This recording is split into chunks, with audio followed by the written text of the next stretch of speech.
Wild stuff. Thanks for coming.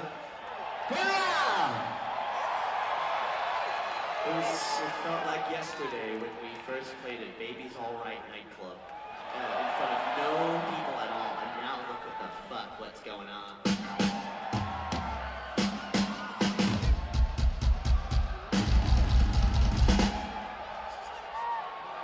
Andre Legacy, baby.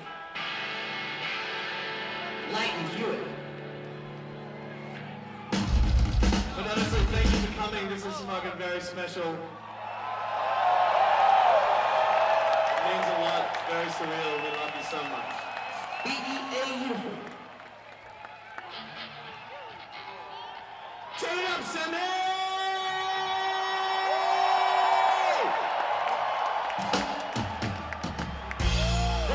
What you're seeing here is a culminating moment in modern psychedelic rock history. King Gizzard and the Lizard Wizard, the bands playing to this crowd of almost 13,000 people, had come a long way from their early days slumming small bars and nightclubs to build their rabid fan base. That club which their guitarist Joey mentioned in the beginning there, Baby's Alright, was one such club. Founded in 2013 as an independently funded and operated music venue, the club is still open today actually. Located up in Williamsburg, it's a little far from where I live, but it's still a place where small, up-and-coming creatives play to receptive crowds of 250 people max.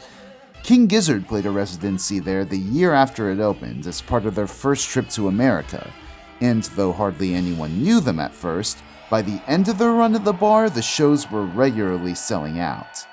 In many ways, New York City was ground zero of Gizmania in the United States, and now, the city was confirming the exponential growth the band had achieved in the past 8 years with the Forest Hills gig. Of course, there are plenty of large psychedelic acts selling out arenas and stadiums nowadays. Bands like Tame Impala and Portugal the Man come to mind, along with mainstays from the past like Fish and Dead & Company, who can still pull their own crowds. But King Gizzard are special in that they've built most of their own hype through sheer hard work and determination. They built their own labels, they pressed their own vinyl, they booked their own tours, and through this constant persistence and expansion of their operations, here they were now playing a goddamn stadium in America. The atmosphere at Forest Hills that night was electric. I should know because, as the POV shot from earlier no doubt implies, I was there. It was a pretty fun show, honestly. Not only did the Gizzard concert itself rule, but the preceding few hours were quite entertaining as well. There was a whole-ass record fair where independent vendors sold their own versions of Giz's official live and demo bootlegs alongside the band's own merch booths. They proudly sold the laminated denim vinyl in all its glory alongside a bunch of other Giz records in all sorts of colored variants. People were coming dressed as creatures from the band's music videos, Trey fucking Anastasio of Fish was there, the vibes were just right. And this was all before the opening acts came on. Leia Sr., Australian singer and part-time Giz Suite narrator, came on with her bands to perform some chill, classic rock-sounding tunes, followed, for the only stop on the tour, by none other than Black Midi, whose bold take on progressive rock made for a thrilling performance. If my evening roughly began around 6 and ended when the Giz concert did at 11, I'd say that it was 5 hours damn well spent. Still, there was some minor controversy and criticism that went around the gig after the fact. For one, the homeowners associations were bitching about the noise coming from the stadium, as usual, and recording footage of people coming out of the venue to no doubt document it for their anal policing of the neighborhood. The noise was actually a huge reason as to why the band's hard stop point was at 10. Given that they went on at 8:30, that basically means they had roughly an hour and a half's worth of time worth to fill. No big deal, that's basically the standard Giz set time. Thing is, the band only played like 11 songs, most of them extended jams. Compare that to the shows the band had brought to New York on the past few tours, and it left some fans feeling mixed. On the one hand, the songs which were played ripped with the lively, frenzied energy the band had been known for since their inception. On the other, there was a lot less variety in setlist material than one might have expected from such a massive gig as this. The reception to the band's setlist in Philadelphia the following night is telling. loaded with far more tunes from pre-lockdown and finding more of a balance between songs and jams, the fanbase reacted more positively. Just by complete luck of the gig, Giz fans in two completely different cities got two completely different shows. King Gizzard's jammy period, as frontman Stu MacKenzie phrased it, was in full swing, making some fans more devoted and some less so. But how did we get here? Because the fact of the matter is, these boys were forged in considerably different fires than what you typically think of when you think jam bands.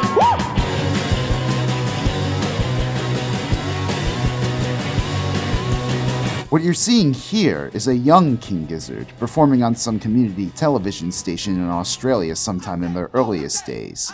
Simple, crude, juvenile, but more importantly, carefree, driving, and lively. This band was nothing more than a bunch of mates from college jamming together on lively rock songs, and in some regards, that's all they've continued to be since, just with a bunch more genres notched on their belt along the way.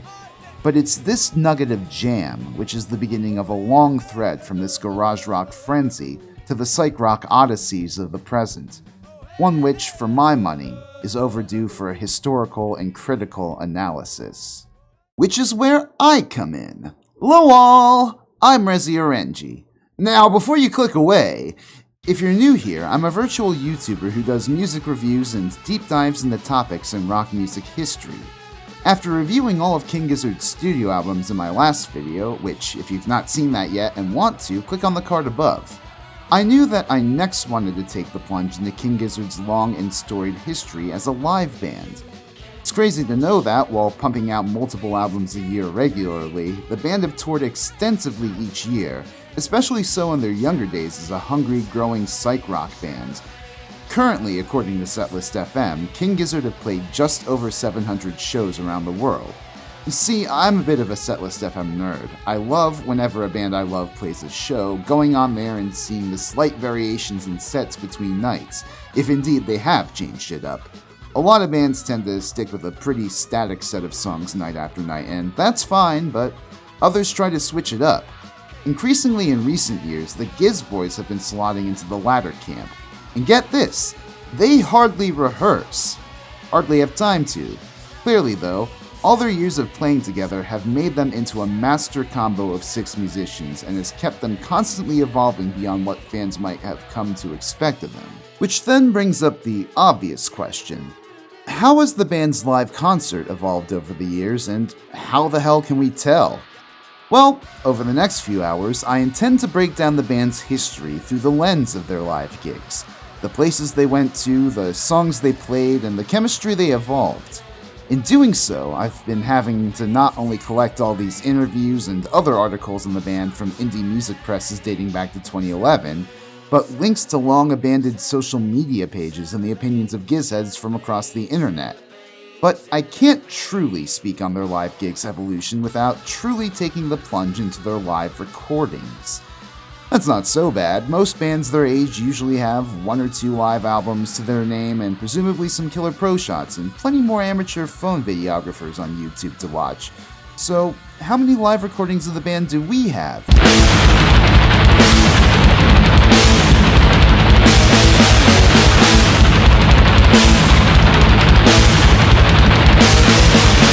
Jesus Christ, okay, let's just step back for a bit. So Giz, right, they're one of those bands like Ween or the Grateful Dead or Smashing Pumpkins that are perfectly okay with people passing the tapes. That is to say, bootlegging their concerts and then redistributing them. Ideally not to make a profit, but just to share the love of the band. I mentioned it in the last video, but they actually have their own literal bootlegging program where they'll regularly release soundboard recordings from their concerts and allow labels to press their own versions of them in exchange for some copies to sell on their merch site. So if you're a true Gizhead and vinyl collector, not only do you have 25 studio albums to account for, but a full 13 live bootleg albums the band have put out to date, in addition to 2 live albums officially released by Flightless. Basically, the full Giz set on vinyl is worth a month's rent, and unless you're trying to piss your landlord off, I would exercise some restraint. There are also plenty of other recordings out there on YouTube, both pro shot and amateur. Now, I'm no stranger to making long deep dives, but no matter how much I love King Gizzard, I could never ever listen to and review every single live show they've played. I mean, for one, my older viewers who have been yearning for another taste of classic rock history from me since my Kiss deep dives would mutiny. Don't worry, you guys, I haven't forgotten about y'all. But also, it would take me ages to get through. Instead, what I've decided to do when prepping this video is experience a curated history of their live gigs through the recordings available on the Internet Archive's Live Music Archive. All 120 plus of them. Not only is that far, far more manageable than 700 shows, but I've been wanting to use my channel as a platform for the Internet Archive for some time now. They do some incredible work in preserving millions of digital files, books, and web pages long term, but their financial stability is being threatened currently because publishers are trying to crack down on their digital book lending program with a potentially costly lawsuit. If you love the work I do and have the means to do so, I encourage you to donate to the Internet Archive. They make my research and the research of so many other people possible. In fact, more on that later. But yes, that's our setting for today. 120 plus gigs, plus a few odd bits and bobs here and there, scattered over the course of 13 years. Our main characters, Stu MacKenzie, Ambrose Kenny Smith, Joey Walker, Cook Cookie Craig, Lucas Harwood, Michael Cavs Kavanagh, and Eric Moore, with plenty of supporting characters along the way. This is the story of how 7 musically gifted Aussie lads went from raising hell in pubs for free beer and a fun time to taking on the world with an ever-expanding understanding of what it truly means to jam.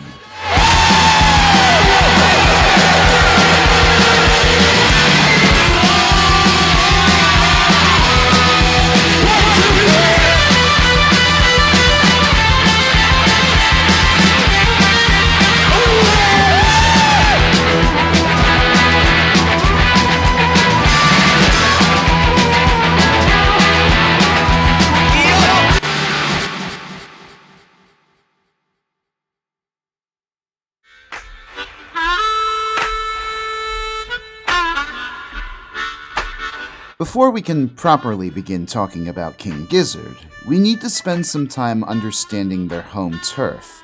The place the Boonwurring people call Non, but what we in the Anglosphere commonly refer to as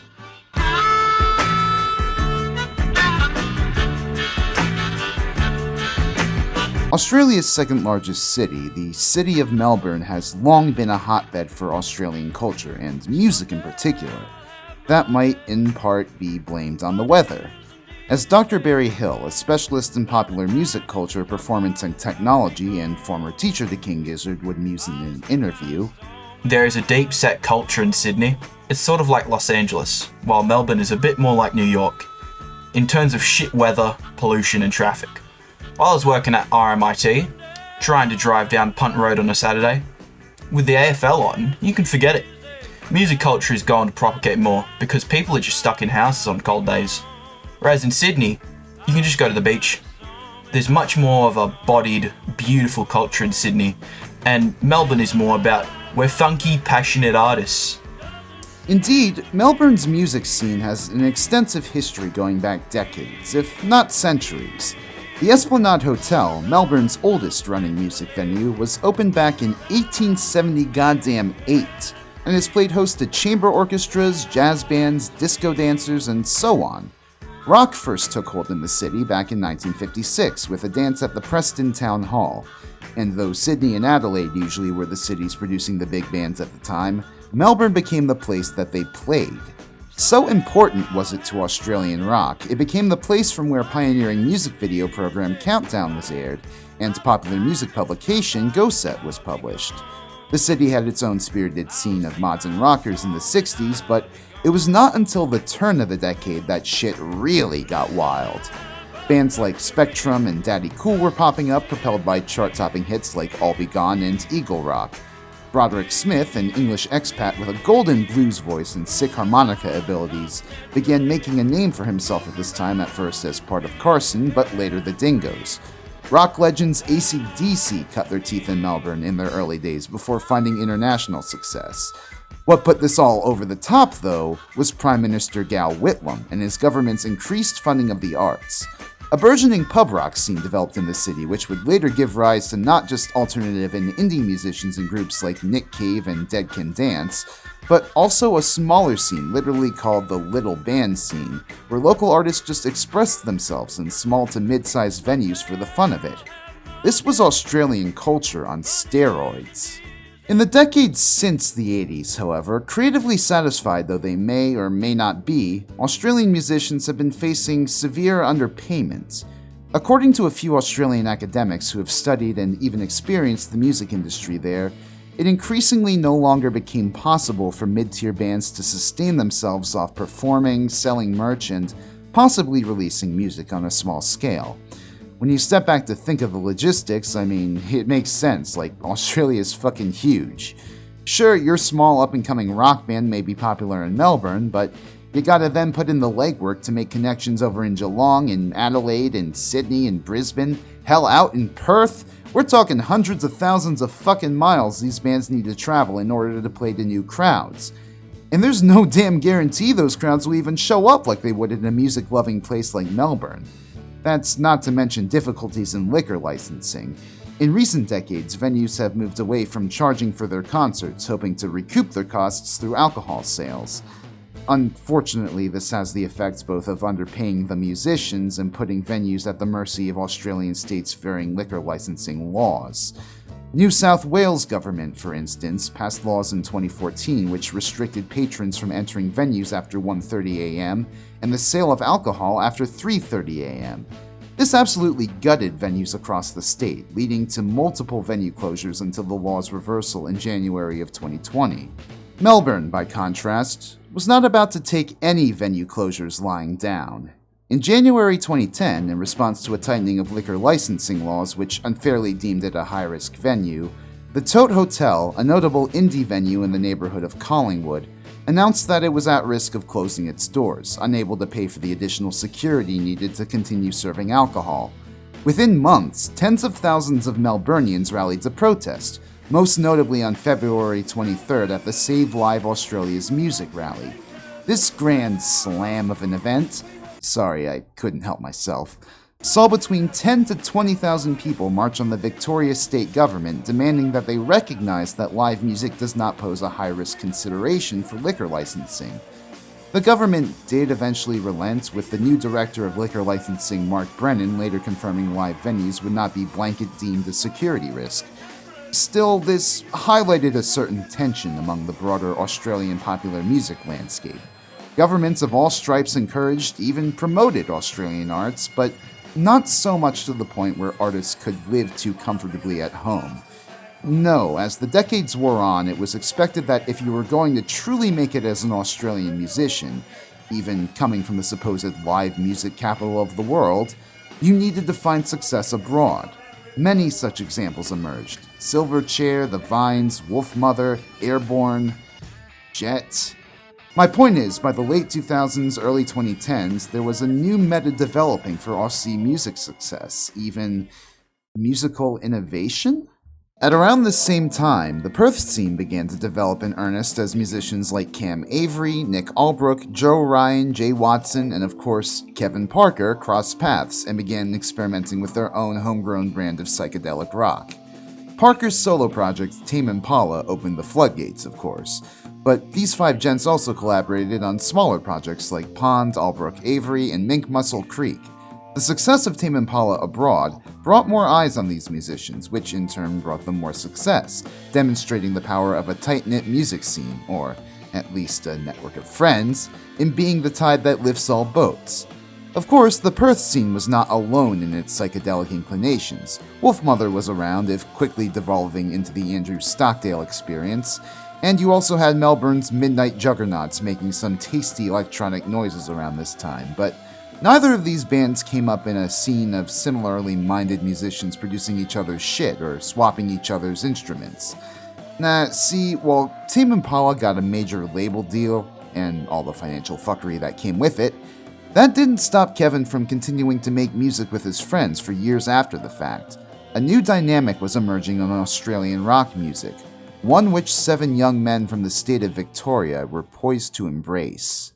In 2010, 5 Australian teenagers from the surrounding areas of Anglesea, Deniliquin, and Geelong crossed paths while studying the music industry at the Royal Melbourne Institute of Technology. These boys, Stu MacKenzie, Joey Walker, Lucas Harwood, Michael Kavanagh, and Eric Moore, had for the most part known each other to some degree or another for years, given their pre-existing passion for music and nights spent jamming together in teenage bands. The only 2 who didn't in fact share some sort of prior connection were Joey and Eric, but even then the quintet naturally gravitated towards each other. They'd been playing in each other's bands for years to that point. Stu, in fact, was so gung-ho for the feeling of making music that as soon as he could, he moved out of his parents' house to go rock out in a bunch of Melbourne bands at the age of 18. These were boys who lived and breathed music, who wanted nothing more than to spend the rest of their lives making it. The only thing was, it was kinda passé to express any excitement in the Melbourne scene. See, at the time apparently, Melburnian musicians were all about being super stoic, super mature, super indie. They were all in these one-word projects, and Bob Dylan was supposedly the root source of their inspiration, but how or why, well, I have no fucking clue, I wasn't there at the time. Nightman! Sneaky and mean! Spider inside my dreams, I think I love you. You make me wanna cry, you make me wanna die. I love you, I love you, I love you, I love you, I love you, Nightman! But from what I can tell about Melbourne's indie scene at this point, from the limited research I've done, is that its heyday had seemingly already passed. When punk passed through Melbourne, it left a solid impact with the creation of labels like Missing Link Records. Logistical expenses, however, would eventually shutter these labels and force many of their acts to either seek success with overseas labels or break up. The underground scene they left behind still existed, but it would come to divide itself among punks, ravers, and rappers as the 80s gave way to the 90s. There's this documentary which was made more than 15 years ago at this point called Sticky Carpet, which explores Melbourne's indie rock scene circa 2006.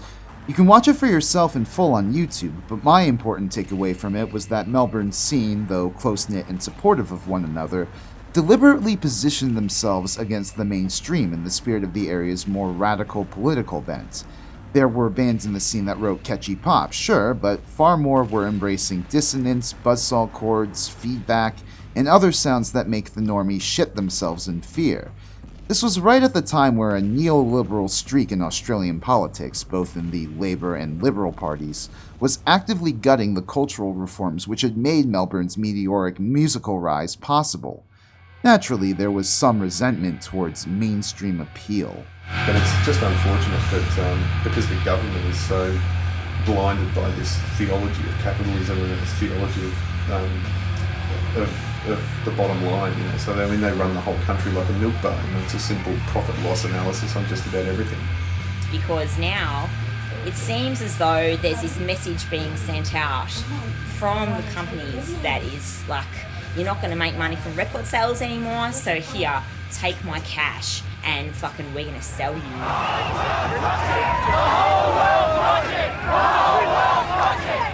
And cynicism is a really fashionable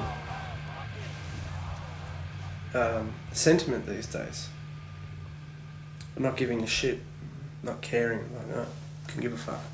It's really popular. This had an impact on how the 5 RMIT boys saw themselves musically at the time. Each was in their own one-word band, which they took seriously and hewed closer to indie sounds. Joey at this time was going through something of a Nick Cave phase when he wasn't making electronic music on the side in this project called Trump Disco. Stu was in an indie psych band with Lucas and Cavs called The Houses that unfortunately never recorded anything that I could find.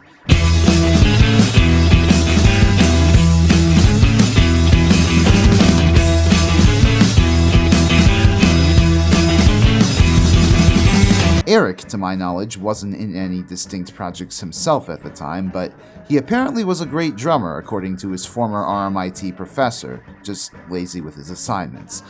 I mean, let's be honest though, whomst among us? One semester, the boys took a performance workshop unit at RMIT, for which they were repeatedly tested on their ability to, well,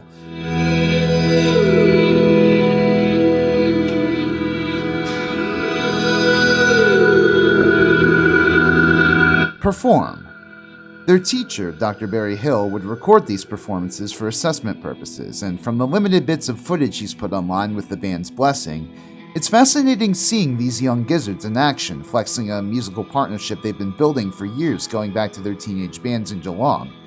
This particular performance between Stu and Lucas goes through a few different ethereal tunes before ending on a fucking Animal Collective cover where Stu hops on drums and the two start going ham.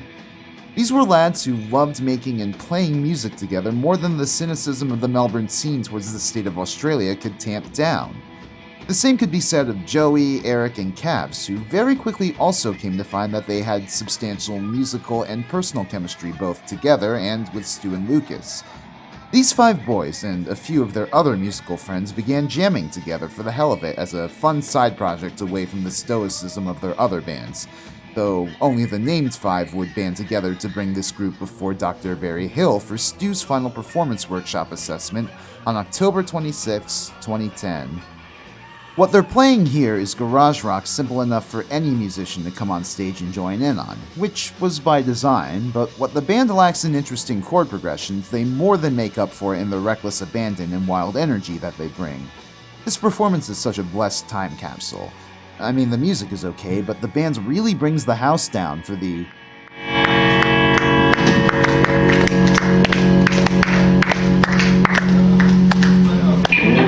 all of 3 or so other people in the crowd. Still, in a mark of efficiency, the bands deliver 5 raucous garage rock numbers in just over 15 minutes, squealing feedback, chanting choruses, and banging a lot of drums. For as well as they gel together, it might surprise you to know that they hadn't really given much thought to a name for their little jamming collective until their friends started booking them shows around the city. One night, with a show on the horizon and on some level of intoxication, the members began bouncing around ideas. Stu tossed out Gizzard Gizzard, which everyone else thought was rubbish. Then someone tossed out Lizard King as a nod to Jim Morrison, which I can then presume resulted in the boys riffing on how lizard and gizzard rhyme in the way that you and your college friends might have when you were 6 bong rips deep into post-exam celebrations. Oh, to have been a fly on the wall when that conversation was had. But what they came up with by the end of their laughter somehow stuck through the night, through their gig, even through their RMIT performance, which gives rise to the final blessed nugget from this early video. Said we are called King Gizzard and a little wizard.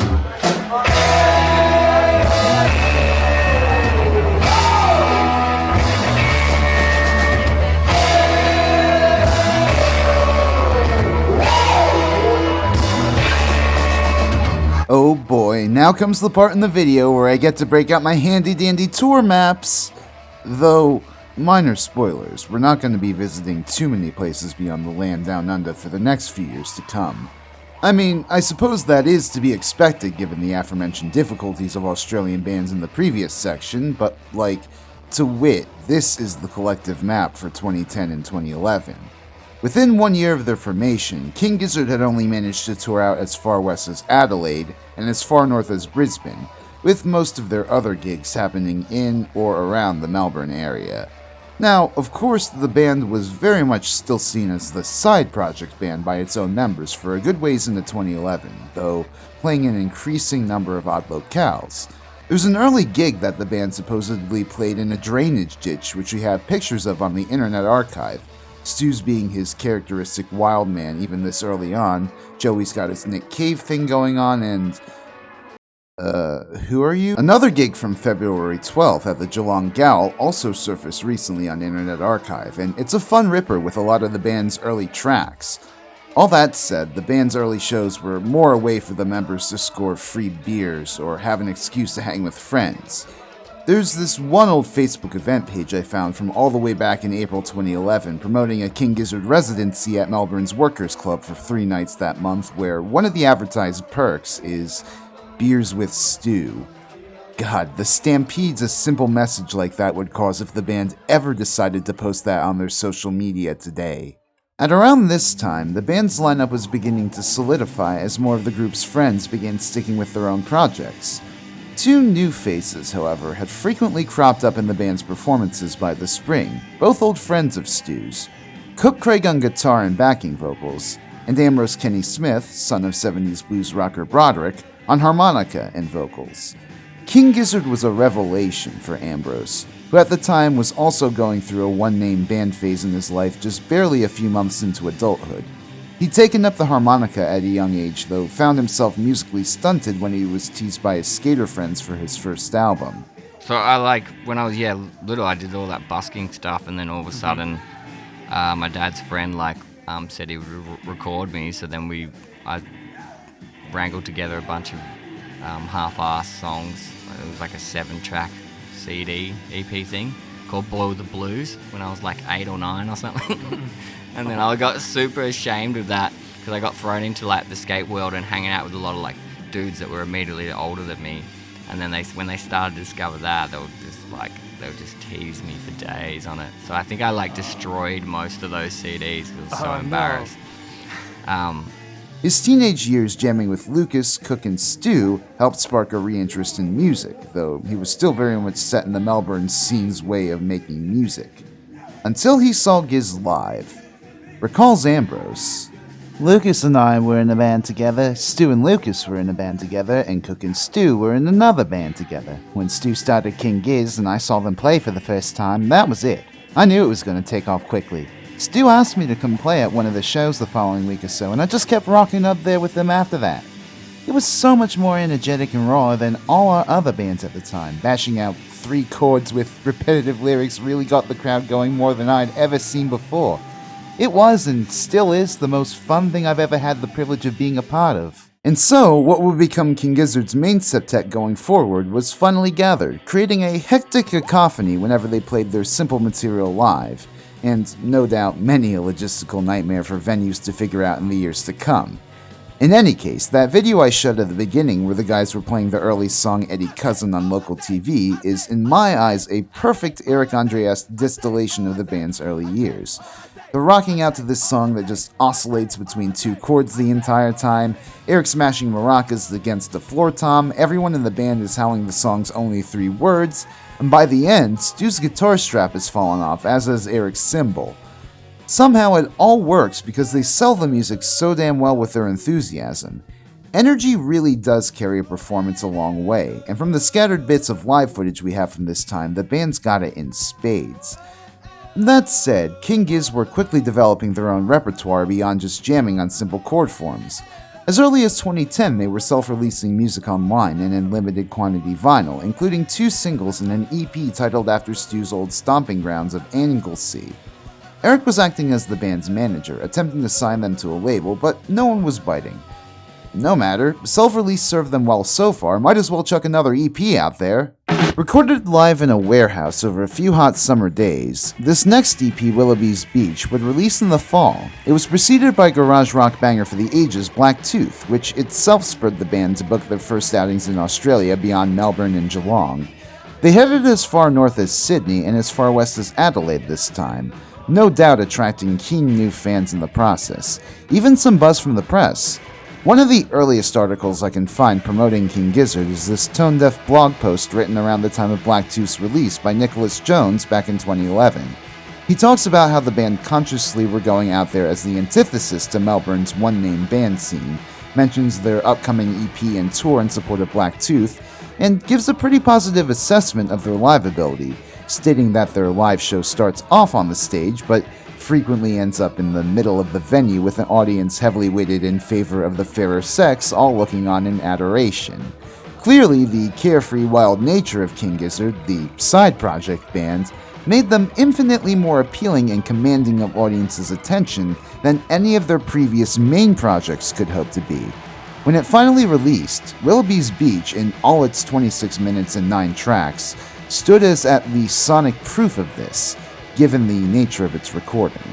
That said, for as fun as Willoughby's Beach is, it was actually made obsolete only a few days prior to its release, when on October 17th, the boys would gather in Melbourne's PBS studios for a radio broadcast on local music station 106.7 FM.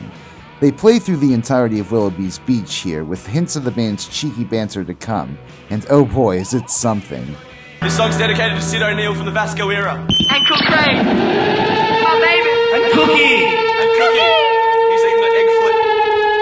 He's got a big dick. Stu sounds like a wild man on the mic, whipping up far more of a storm than on record. On songs like Danger Money, Crocodile, and Deadbeat, the guitars shriek and buzz, weaving in and out of harmonica howls from Ambrose, while the rhythm section pounds away. This entire gig is a snapshot of a band that was young, growing, and hungry for opportunity, and is a verified banger from start to finish. Honestly, I'm glad I saved all my discussion of the Willoughby's Beach era absent from the last video for this one, because I can just as easily recommend this gig right alongside the EP it's centered around, with the caveat that both are obviously just a warm-up for the long, storied career of this band to come. If you're looking for music that scratches that fun garage rock or surf rock itch, though, the band delivered it in spades here. And boy did Aussie seem to welcome that. The band were beginning to attract more of a following beyond their immediate friend group as they again hit up Brisbane and Sydney for some shows in support of the EP, as well as plenty of gigs on their own home turf. A review of their concert at the Tote on October 21st shows the hype at this early stage with this funny anecdote of hipsters hoping to get into the sold-out gig. It's a shame the author of this early review goes uncredited.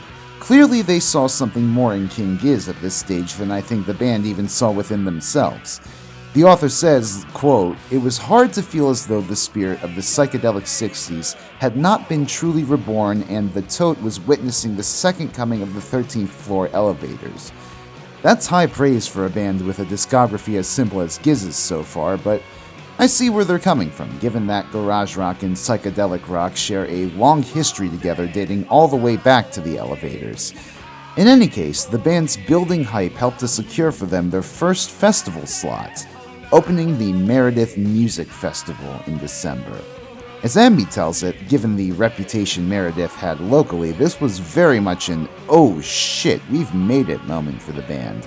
Somehow, the side project band, whose name was partly decided in jest, was becoming the most successful project in its 7 members' lives.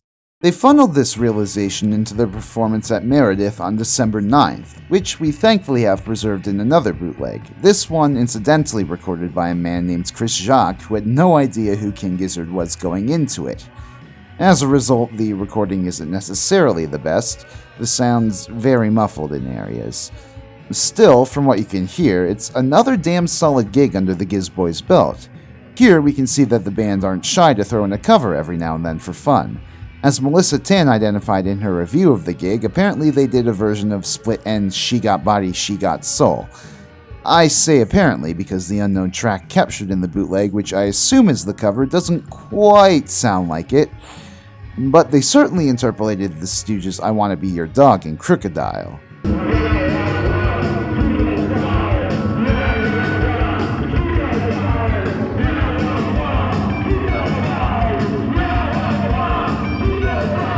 What's also notable is that they played a new song from their upcoming full-length debut album called High Hopes Low. Well, I'm old enough now to know that this song is basically just a rewrite of the OC's Grease 2. I love how fast they take it during this performance, bringing a real psychobilly intensity to the proceedings.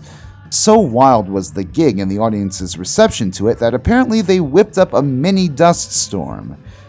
Truly living up to the Wizard part of their name, eh? As 2011 gave way to 2012, the band's momentum continued to snowball in their home country.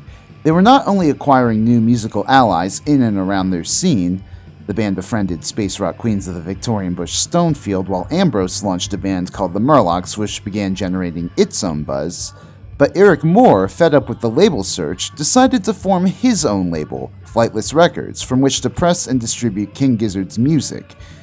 In pizza boxes. Look, we all gotta start somewhere, alright? And mamma mia, the pies the band would serve in the months to come were molto saporito. Mwah! 12 Bar Brews and its lead-off single Bloody Ripper would not only mark the debut releases of Flightless Records, but secure the band even further hype and attention from the Australian music press, indie presses especially. This interview with Poncho is especially fun. Like, Jesus, look at Stu's bangs. They discussed the Bloody Ripper tour, which at one stop was funded by Converse Australia's Acts of Disruption series, meant to help bands play unorthodox locations. Not to brown nose a major shoe manufacturer or whatever, modern rock bands have done that more than enough already. But honestly, props to Converse for choosing the perfect fucking band to do something unorthodox. You guys were asked by Converse to put forward a list of ideas of places that you wanted to play, and I've had a look at the list, and most of the suggestions, to be perfectly honest, are fucking stupid. Yeah, I really wanted to see Hungry Jack's, but didn't really happen. We wanted to do a strip club on King's Cross. Like a King's Cross, like very like two-hand style, like Brian Brown upstairs sort of deal with guys with VB stubbies and, I don't know, little guns sitting around. Women's prison. You like the idea of just having like people sort of around farming, just really just nonchalant, like not really caring, and we're just like going crazy, and then just like, So the one that came out on top, as it transpires, was the Roselle Hospital, the psych ward there, the mental asylum, which apparently has a capacity of 200 people. So I suppose if you want to get down there for the show, you'd have to get in there quick. It's free.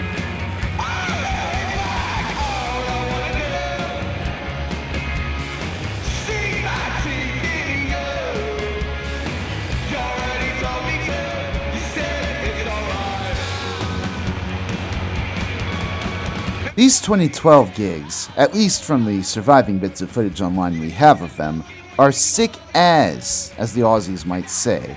These 7 dudes are raising a more concentrated hell than before, but raising hell nonetheless. Eric is moving around the stage like a warlock, playing his own percussive bits while also casting spells on a theremin.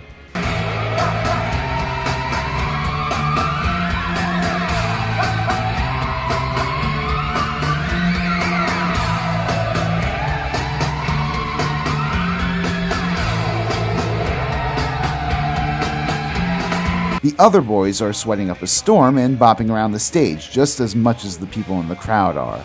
It's just one big mass of sweat, feedback, and gang vocals which turned many a concert reviewer's head. A review of their show at the Tote on October 7th by Lara Motes of Tone Deaf warned readers that they'll likely sustain a few bruises going to a King Gizzard show, but otherwise reminisce fondly on the events that caused them once they've healed. Melburnians, hell, even Aussies as far as Adelaide, Hobart, and Brisbane were going absolutely nuts for the King Gizzard live show. I'm not quite sure you'd call it Gizmania yet, but there was absolutely some sort of hype building in the Australian underground for this no-bullshit slobberknocker of a band. To cap off their main touring efforts for the year, King Gizzard played Cherry Fest, a small local festival in Melbourne hosted on November 25th by the Cherry Bar, right on AC/DC Lane. This is another Internet Archive preserved gig, but footage of the full concert's readily available on YouTube too. The band blasts through number after number from both Willoughby's Beach and 12 Bar Brews, infusing them with even more vigor and strength than on record. The camera turns around at one point and hardly anyone is moshing though. On AC/DC Lane. What's up with that, Melbourne? I think my favorite moments are seeing some of the funky shit that they get up to with percussion. Bloody Ripper, for instance, turns into this makeshift drum circle between Cavs, Eric, and Ambrose. Cutthroat Boogie is also really fun. As one of the first numbers from the band sung by Ambrose, it gave Amby a chance in early live concerts to really show off both his vocal chops and his harmonica skills. At the same time, it's funny seeing how rooted in place he is relative to his energy. Amby was still young and perhaps finding his place in the band relative to his older mates. This was likely around the time that he got the nickname of the Shrimp owing to his relatively woobish nature.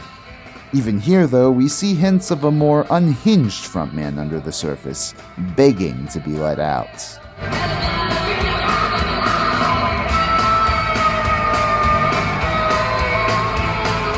And yet, believe it or not, Bridget Crisfield of The Music, and probably the only straight-up negative review I've ever seen of a King Gizzard show from a press outlet, called this gig lackluster, I think in part blaming the band's inability to adjust for, I guess, this more mellow crowd.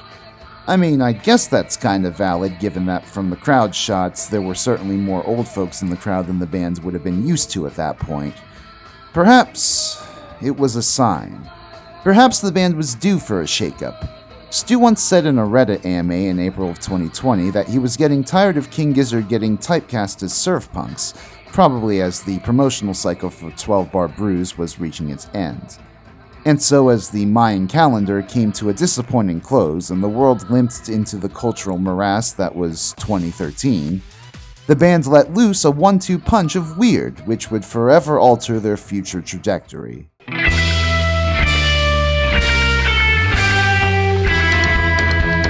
The first move was the left field turn on their sophomore album, Eyes Like the Sky. Now, this album needs a bit more context than I was able to give it in my previous tier list reviews.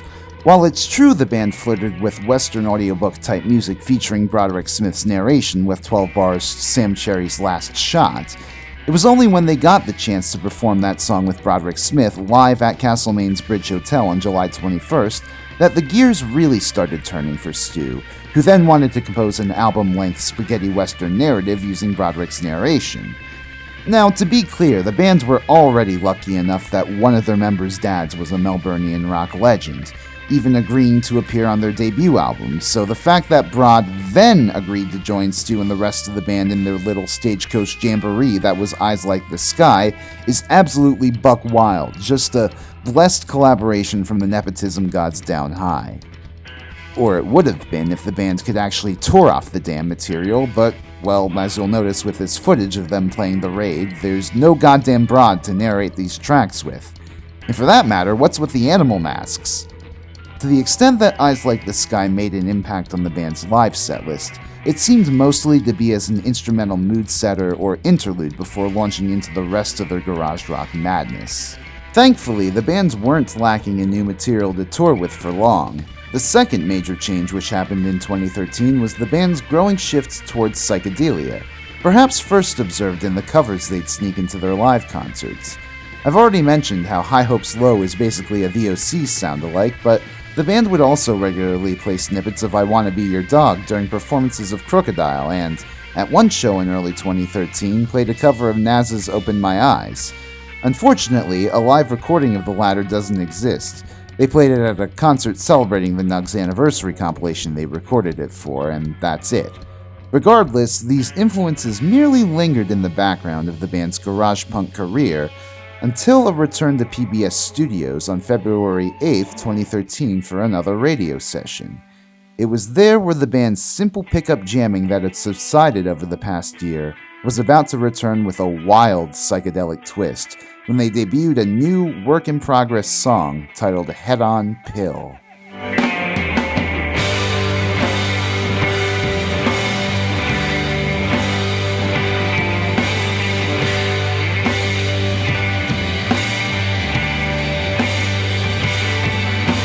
Already, it's clear that something's matured in this band. The song's opening riff is anthemic as all hell and made to be sung by scores of people. Then the first section is spacey and slow and lets the audience take a breather, and then wham! The song hits you with this rush of E major jamming. Like, the rest of the song is just them queuing up a cool number of pedal-warped riffs over top motoric rhythms for 5 minutes, and it rips. The band were clearly staking their name in the psychedelic game, and doing so in the most over-the-top, fundamentally King Gizzard way possible. Oh, and the rest of the gig rips too, but it's just more banging garage rock. King Gizzard's live act was undergoing a musical transformation in more ways than just the cerebral. It's not clear exactly when, but sometime between the PBS gig and the date this gig at the Governor Hindmarsh Hotel was recorded, that is, 420, Eric began moving away from aux percussion and theremin and more towards playing on a second drum kit alongside cabs. Well, minus hi-hat for now. Honestly, this footage is kind of important as a transitory state of development for Eric's role in the band. Think of it as the Sahelanthropus of this particular evolutionary chain in the fossil record that is this band's live Okay, I think I'm taking this analogy a little too far here. Point is, Eric plays kit and he does it well on new song Mystery Jack, but he also defaults to his more aux percussion-y mode of accompaniment on Bloody Ripper and Cutthroat Boogie. In fact, he had this sort of arrangement for the next few months through their gig at Elsternwick Park's Community Cup on June 23rd. It's so weird though how he seems to only be putting half an effort in and standing up for shaker bits and shit like, come on Eric, commit! Do it! With all this psychedelia swirling around the band's live performances now, they needed a summer to properly channel it into a record with the help of Paul Maybury, a producer and engineer on a lot of their earlier stuff. The result was Float Along, Fill Your Lungs, King Gizzard's third album, which released later that fall. As Stu would nostalgically recall about this time later, this is the record where we started to play together for the first time, like that kind of in-the-pocket intuitive feeling you can have while playing with certain people. We were playing a lot of shows and had started jamming and improvising a lot live. Out of the ether came Head on Pill. It was short at first, but it just kept fucking growing like pond scum. We thought we had better record it before we forgot it, so we spent a day with Paul Maybury and laid the beast to rest. Eric's almighty return to the drum kit here too, praise the Lord. Although he had been a drummer for years, we had him for some reason playing keyboards and prancing around on stage with a theremin. Two kids just seemed louder and funner to me. We went bush with the rest of the album. Home recordings made in Daraway Gwym, Daniloquin, and Anglesey. Pretty fucking Aussie, really. We recorded all day and sat around the campfire all night. It seems funny to look back on, but I think we were trying to make something psychedelic. And for us at the time, I suppose it was a psychedelic record. We were experimenting with synthesizers, the sitar, and some odd time signatures for the first time. Music was starting to unravel, and we were pulling the thread. Plenty more string to unravel, though. And unravel it they would in the live performances which followed their White Boy Summer. In August, the band returned to Melbourne to debut their new album live, at a few different venues over a few different nights, including Bar Open on August 21st, Good God Small Club on August 22nd, and the Northcote Social Club on August 28th and 29th. The band would play Float Along all the way through before taking requests from the crowd. In the two reviews I could find of these gigs, both journalists admire how well the album translates into the live setting.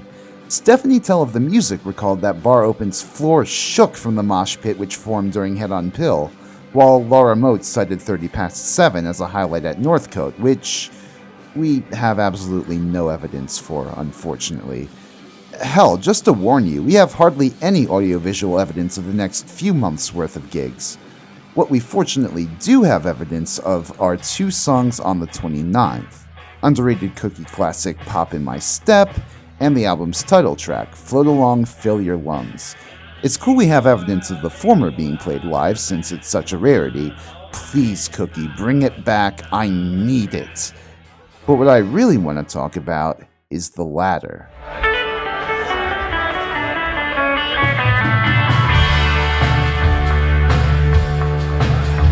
Float Along, Fill Your Lungs is very much a raga-inspired psych rock number which hazily weaves in and out of chill valleys and soaring peaks, enrapturing the listener all the way.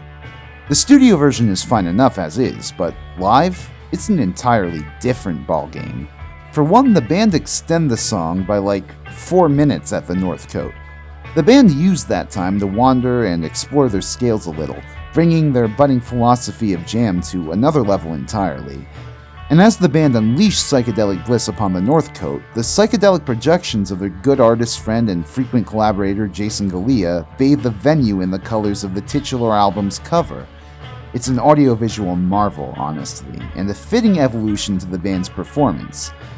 Unfortunately, spoiler alert, we won't be seeing this number too much in the years to come.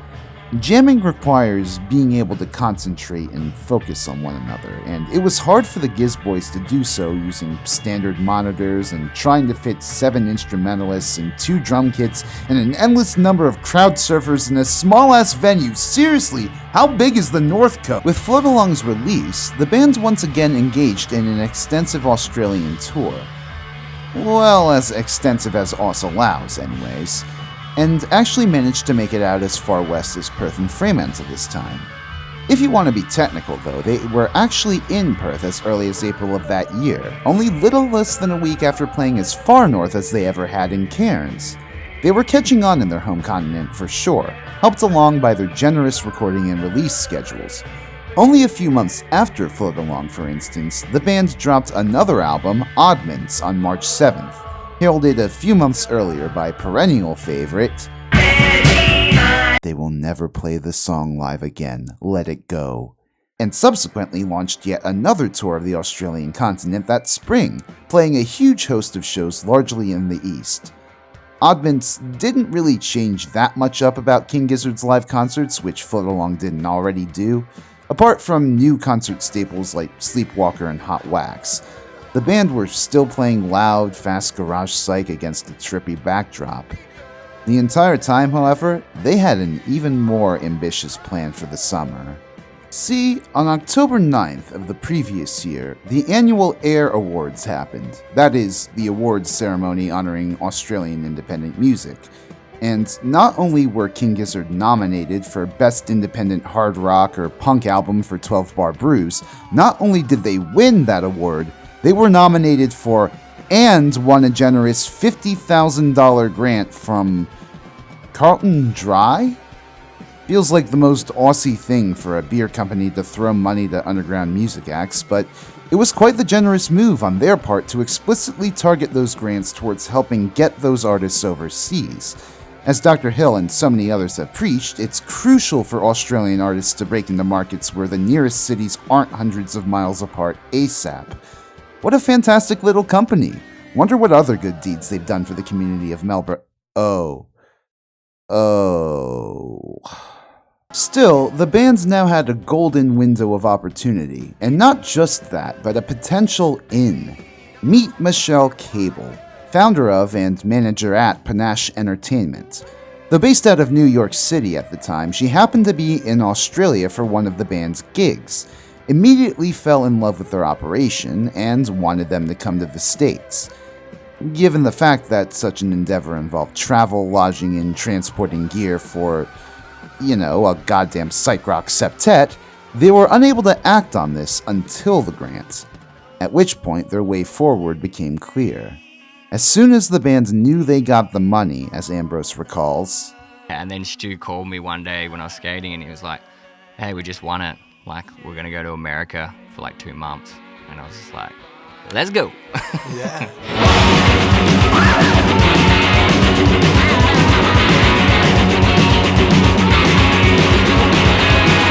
And so it was that in April 2014, 7 lanky Australians found themselves based out of New York City, about to embark on their first ever American tour. Even crashed on Michelle's floors in true rock star fashion. Now, it's here in this section where I'm going to start using a lot of footage that the band and Jason Galea recorded themselves from behind the scenes. In particular, we first up got the bootleg Holiday from Hell, a 2-hour mashup of home recordings made by the band and friends between their arrival in America in 2016. And if this video's YouTube description is to be believed, then the band's first show in the country was a low-key warm-up gig at Baby's Alright on April 21st.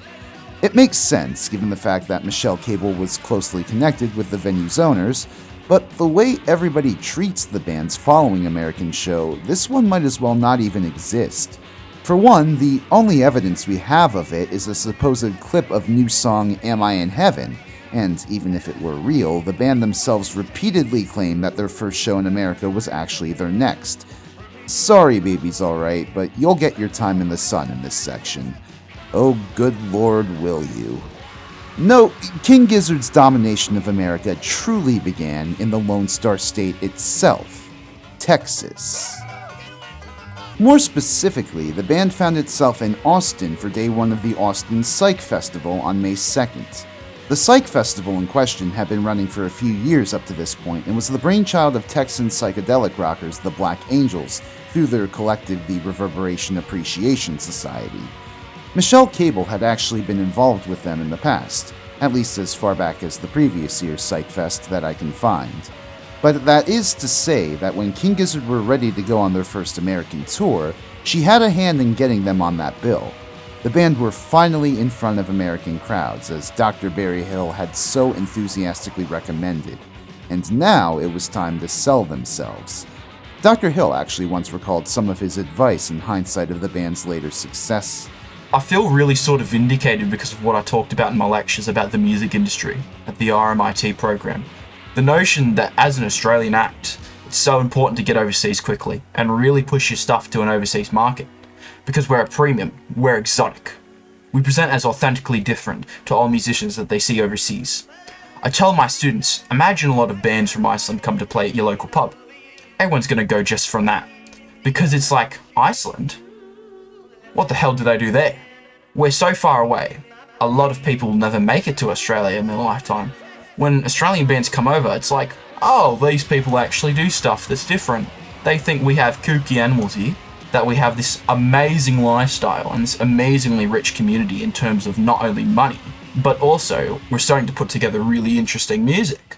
So it's perhaps no surprise when, just before the band launch into their debut American setlist, which we thankfully have preserved in a beautifully mixed soundboard recording, they amp up their Aussie charm. Hello! Thanks for coming out. We're from Australia. Ooh.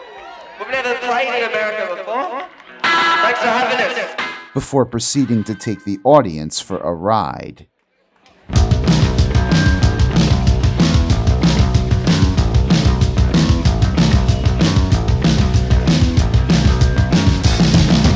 Now, this performance here of the Mindfuzz medley was not the inaugural one, no. They'd already been toying around with it as early as February, since apparently they were already busy putting its parent album to tape in Australia. The plan is to be based in New York for a month or so and just record or write a record. And then hopefully get back on the road and come back. So this is the new stuff that you were talking about? No, like the new... Oh, this is new stuff. Bloody hell. Awesome.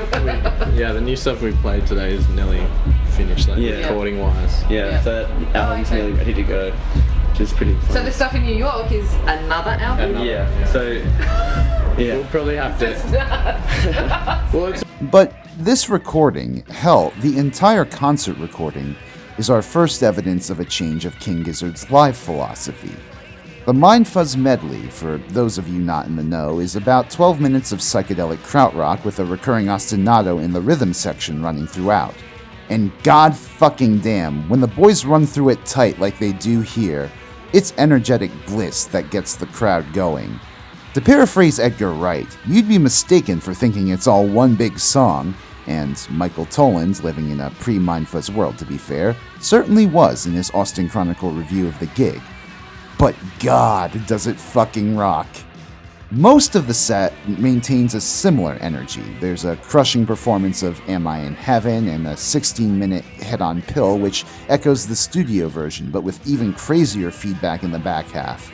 The only real lull moments the crowd gets are when the band take a detour back to Oddments for Sleepwalker and surprisingly break out a B-side from their upcoming album, The Holy Ghost, which... Hot take, I totally understand why the band have neglected to give this one love on streaming services. But overall, for as relatively short or poorly representative of the band's catalog as this setlist was, it was a mark of the effect that touring an entirely new part of the world was having on the band, especially somewhere as populated as the United States. At least according to Lucas, repetitive, bludgeoning momentum was something the band were aiming for at the time in their live concerts, something of a meditative evolution from their simple jamming on basic chord forms. The band were hoping that their next album would all seg together, though they scrapped this idea early on, but put a pin in that point for later. Before they could finish recording this work-in-progress album, which apparently they were thinking of calling Transhuman at first, they still had a tour to get through. From Austin, King Giz hopped over to Dallas before heading straight north to Chicago and then snaking around the Midwest up through Canada for Toronto Music Week, before finishing off with their first run of dates down the eastern seaboard. Not a bad route at all, but make no mistake, these were small gigs. Hardly anyone showed up.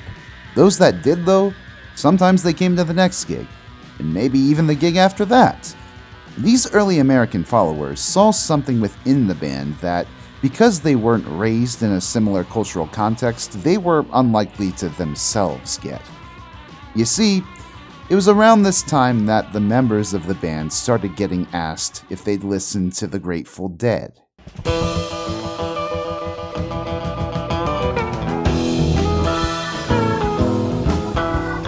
Now, the Grateful Dead, love them or hate them, stand tall as pioneers of jamming and rock concerts. From their earliest underground shows in Haight-Ashbury to their arena touring peak in the late 80s and early 90s, The Dead had built a reputation for not only switching up their set lists after every night, but improvising, segueing into songs, and sending the crowd to space, but only after drums. I admit, I'm not big into the Dead. I know and like some of their bigger songs and their stuff that was put out for Rock Band DLC, but I've heard very, very few of their live concerts, and at this point I feel like to start listening to them in earnest now would be equivalent to an anime nerd attempting to catch up on One Piece from the very beginning. But my parents? Oh, massive Deadheads they were. They used to follow the bands back in the 80s and 90s and collect live show CDs and tapes. I grew up around a lot of tie-dye. The Dead were always a more American phenomenon, though. Sure, they went up to Canada and overseas to Europe a few times, and even to the damn pyramids of Giza, but the vast majority of their gigs happened firmly within the borders of the US of A, and none in Australia. As Stu recalls, I didn't understand the Grateful Dead. They weren't a cultural phenomenon here like they were in the States. So early on when we said we were a jam band, we meant that we had no fucking idea what we were doing. We would just get up there and improvise. The vocabulary wasn't learned from jam bands, but as soon as we started coming to the States, we noticed that some people would come to every show on the tour. We'd always think, I feel so bad for these people. They're coming to watch the exact same show every night. I didn't realize that they saw this seed of improvisation within our music. I didn't have access to the cultural understanding of what touring with a band meant, but spending a lot of time in the States opened us up to playing different unique shows every night and improvising a lot more. And I love that. It makes us feel like we are musicians rather than performers. Make no mistake though, at this stage King Gizzard's jamming was still less about this musicality and more about the vibe. Think less Europe 72 and more Hawkwind's Space Ritual. From what I can tell from the evidence we have from this time, the early American sets focused very much on the songs from the Austin Psychfest set, very much in a manner of working the new ones out before they got to the studio. By the time they wrapped the tour up in late May, they were back in New York City and ready to work. Apparently, the financial situation was such where it made more sense for them to just rent out a cabin upstate rather than ship their entire apparatus back home, and so they did so.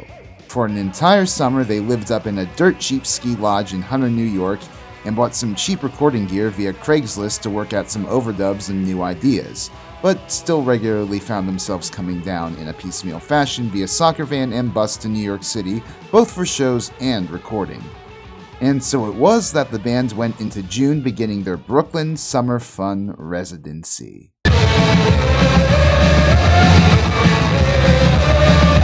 Though sadly we don't have as much footage from this part of their history as would be ideal, this summer gigging in Brooklyn and then recording at the nearby Daptone Studios when they could was a turning point.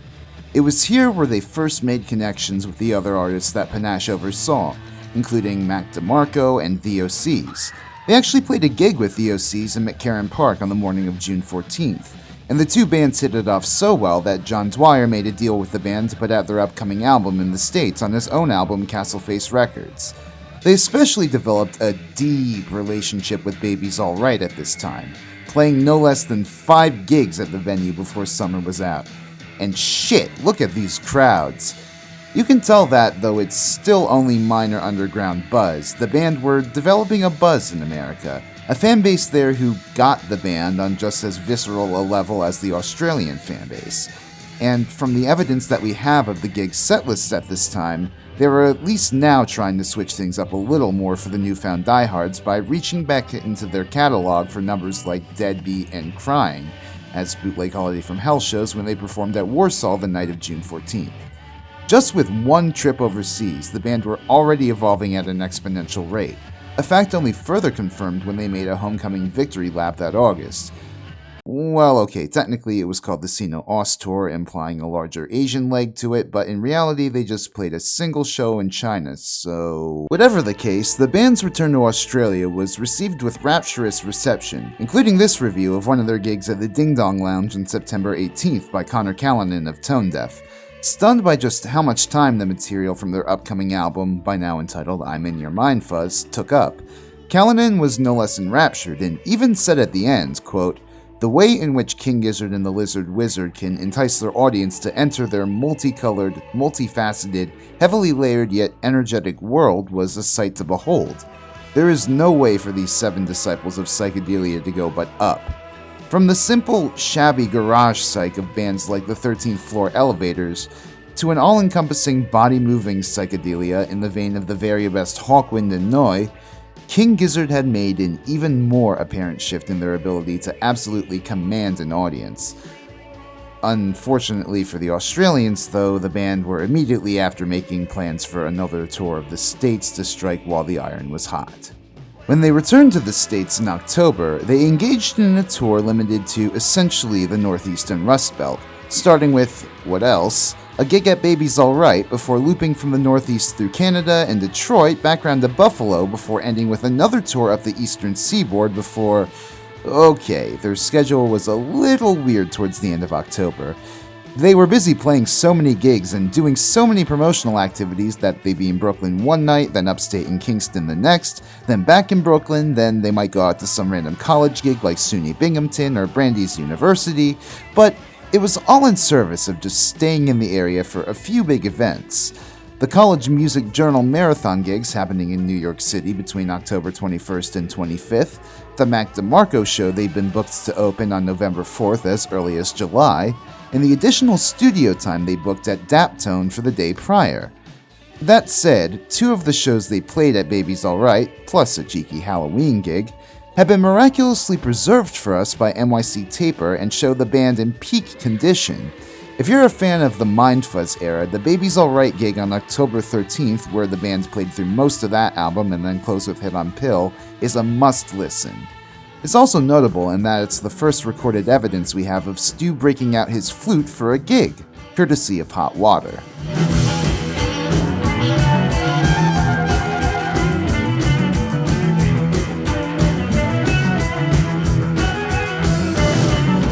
Then there's the October 26th gig at Baby's, where the band show up as a trio between Stu, Joey, and Cavs to play a more low-key setlist after the back-to-back gigging of the music marathon. While the songs feel kinda light without bass, it's a charming little set of rarities, including Stressin', It's Got Old, both the slow jams, Goddamn Vegemite,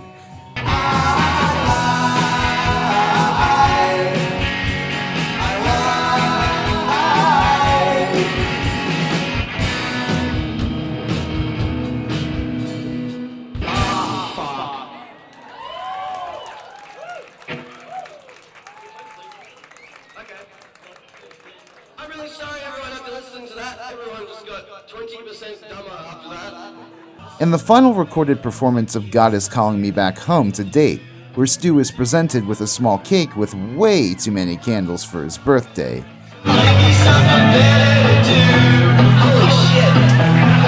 And fed said cake by Eric and Michelle Cable, the 2 people perhaps more responsible than most for getting the band so far to date. It's such a blessing we've got this moment captured on video thanks to the bootleg Holiday from Hell. Fuck, that must have sucked to clean up though. And then on October 31st, on the release day of I'm in Your Mind Fuzz, the band played a Halloween show at 338 Moffett, located elsewhere in Brooklyn, and this is a fantastic set too, consisting not just of the rush of Head on Pill and the Mind Fuzz medley, but a smattering of their garage psych material in the form of Black Tooth, Danger Money, and Hot Wax. According to NYC Taper, everyone was having a great time at the gig. Some people perhaps a little too much of a great time. Regardless of people's levels of intoxication interrupting, the show is still a banger back to front and finds Giz thriving in the Brooklyn underground. For as busy as the band were at this stage, they were loving it.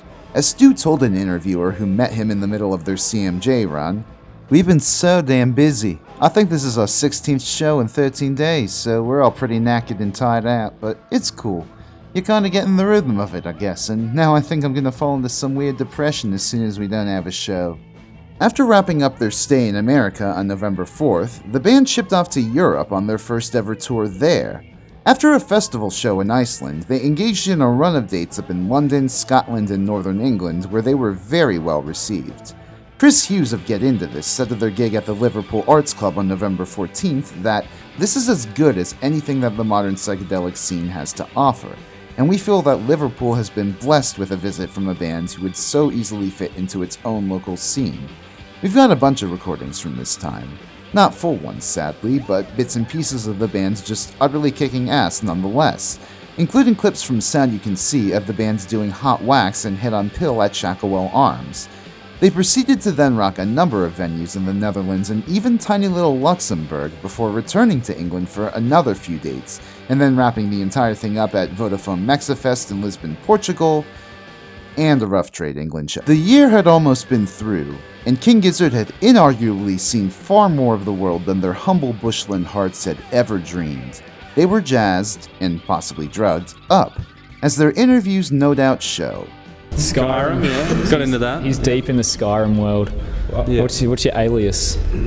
Cookie Dog 69. I'm not sure exactly what happened, but apparently this crew went out to the desert and they came across a King Gizzard, and he said, "You are the Lizard Wizards." And then from that day forth, they became King Gizzard and the Lizard Wizards. There's some truth to fantasy, even though it's fantasy. Yeah. If it was too much fantasy, then you wouldn't be able to connect with it.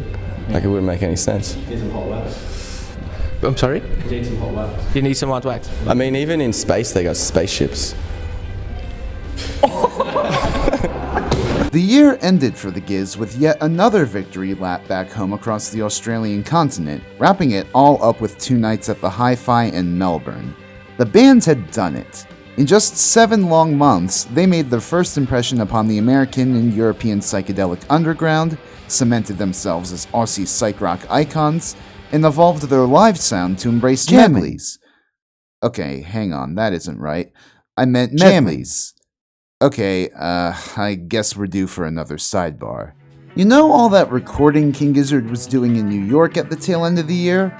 Well, it would later be released the following May as Quarters, a jazz rock-infused album whose concept is that its 40-minute, 40-second runtime consists of 4 10-minute, 10-second tracks. The gimmick was actually an afterthought, though, according to Joey. The whole project started as a chill jam experiment.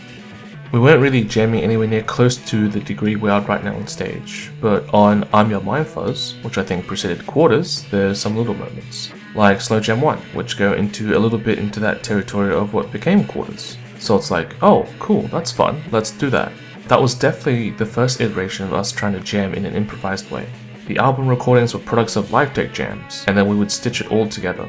As for the 10-minute, 10-second thing with all 4 tracks, it was like, oh, we have a couple of long-form songs, and then for whatever reason, they were all around 9 minutes. The River went for 10 minutes, and then another one went for 10 minutes, and then Stu was like, I reckon we get all these songs the exact same length. So all of a sudden the concept just materializes, and then you're like, okay, the 4 songs, they all go from the same time, Quarters, obviously. And so the band, perhaps inspired by the jam scene they'd come across in America, decided to try their own hand at jamming. Tracks on Quarters like The River and, to a lesser degree, Lonely Still Sheet Flyer are certainly ambitious, if a bit more structured in practice than you might expect a jam to be. Infinite Rise and God Is in the Rhythm, on the other hand, are only very loosely threaded along by verses, allowing more spaces for the guitarist to solo. What the band are attempting here is what jam band fans, and fishheads in particular out there, might call Type 1 jamming. That is to say, just soloing over an established chord form like you might have had with bebop, hard bop, or even post-bop jazz combos back in the day. And don't get me wrong, it's some decent jamming the band gets up to on these songs, on the album at least, but they aren't necessarily the most engaging songs, you know? Perhaps the band saw this too. After all, as we'll see, only The River became a true staple in the band's set in the years to come. Steel Sheet 2 would get a few plays in 2017, but both songs didn't vary too wildly from their studio versions. God Is in the Rhythm was played on very, very rare occasions, and even then just as an abridged version, while Infinite Rise... yeah. But also consider, the band still had in their head the desire to make that non-stop album that Mindfuzz was once going to be. By the beginning of 2015, they were gravitating back to this idea, but with another emerging desire to experiment with odd time signatures. They spent a lot of time in rehearsal spaces trying to iron their song ideas out and fit them all together. Like, literally, the only gig they played between December and May was a one-off show at the Victoria College of the Arts. But the only thing that had emerged for them from this process by April were a few work-in-progress songs that were ready to at least test on the road. Robot Stop, Gamma Knife, People Vultures, Evil Death Roll, and Wah Wah. And so they did just that. On what should have been their promotional cycle for Quarters, the band would once again debut songs from an album even further in the future. They began, as usual, with some warm-up shows in Australia, but now with a bit more clout and money under their belt, Eric in particular began to wonder, could they put on a festival, just them and their mates?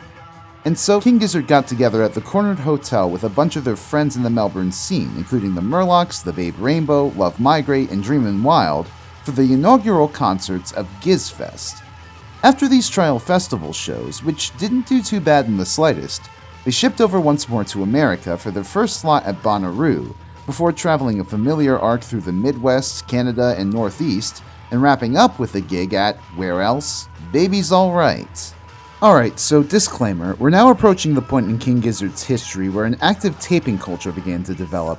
The bands were indifferent, if bemused, since they didn't feel like they were changing things up too much night to night, but regardless, their permissiveness allowed even more quality audio bootlegs to emerge of their live gigs over the years, which both makes my job here easier in terms of tracing their live development, and harder in terms of trying to reasonably discuss each bootleg. I'll try to give as many as I can their due course, but the fact of the matter is, I'll probably neglect one or two here or there, so if I accidentally forget to mention your favorite bootleg, my apologies. With that said, the gigs captured on this first American tour of 2015 are all bangers. There are 2 nights captured at the Happy Dog in Cleveland, which show the band playing 2 distinct sets with only a few tunes shared between them, both of which rock pretty well. The Bowery Ballroom gig from June 19th has quite the varied set, from the early stuff Danger Money and Muckraker, to the psychedelic kraut of the Mindfuzz suite in a goddamn 20-minute Am I in Heaven, to a great version of The River to 3 of the newer tunes. Their gig a few nights later at Baby's Alright is pretty much the same thing, but with a broken AC unit driving everyone wild. Who needs water? It's fucking hot! It's so fucking hot! Let's go, man. Regardless, what's apparent through these shows is that King Gizzard were plunging further into exploring medleys as a means of keeping up momentum through a show. Whenever the band play Am I in Heaven, it's usually with either a tease of or wholesale adaptation of the Pill section from Head on Pill in F-sharp major. Same for Vice Versa in the key of G major. In addition, though, the new songs are not yet written with their connective tissue in mind and their lyrics are very rough.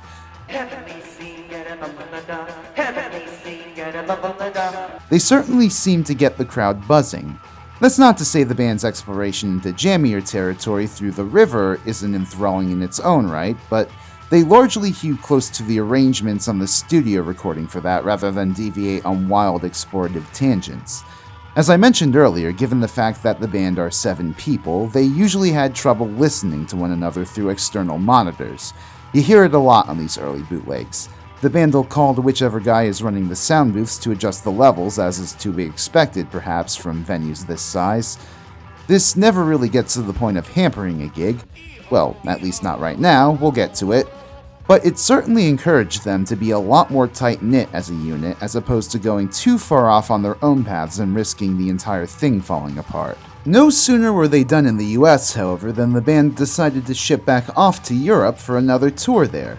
This time making it as far east as Latvia, as far south as Portugal, and to many new places in between like Denmark, France, Belgium, Germany, and Switzerland. After taking a few months off to begin the promotional cycle for another album that they wouldn't really tour on as much as throw a song from it into their live repertoire,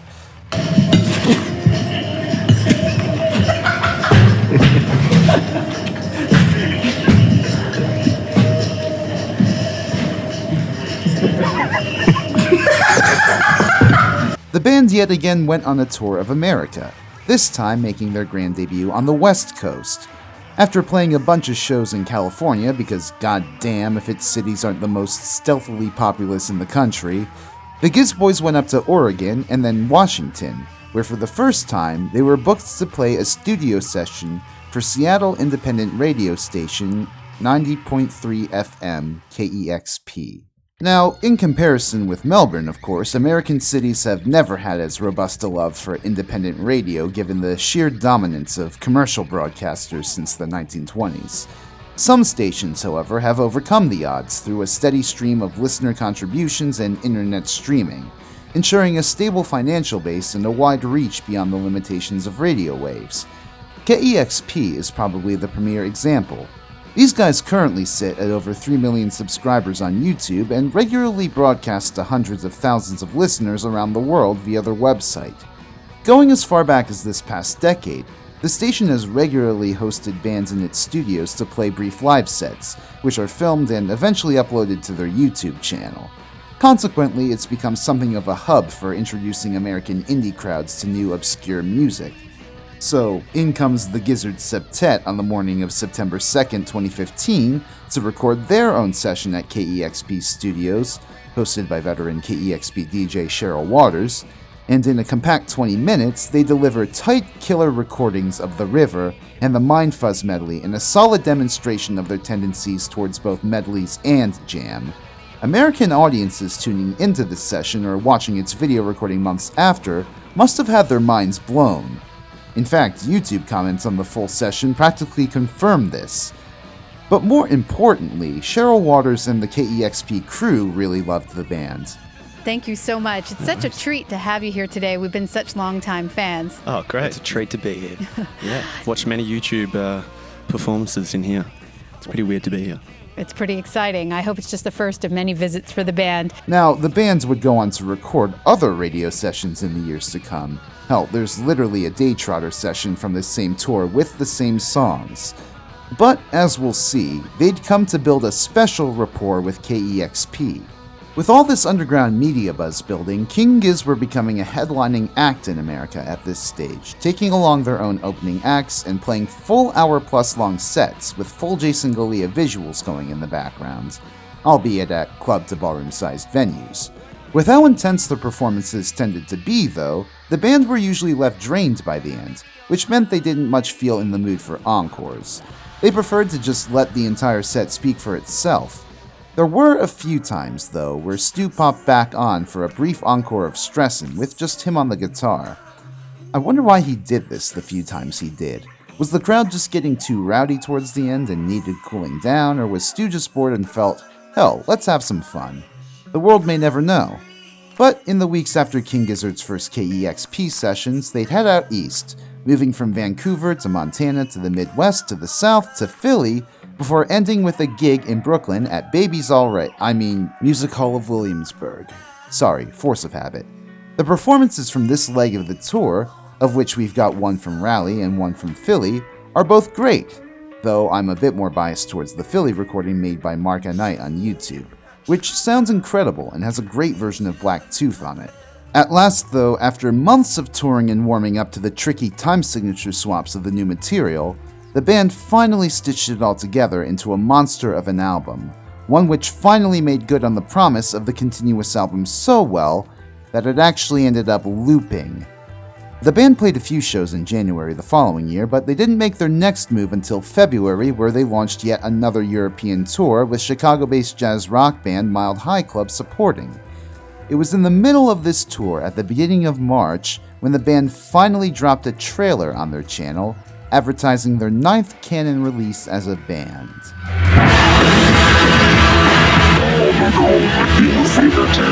The band have not been shy in describing Nonagon's origins in the years since it released and took the psych rock world by storm, with Stu saying, "This record was made on the road for the road.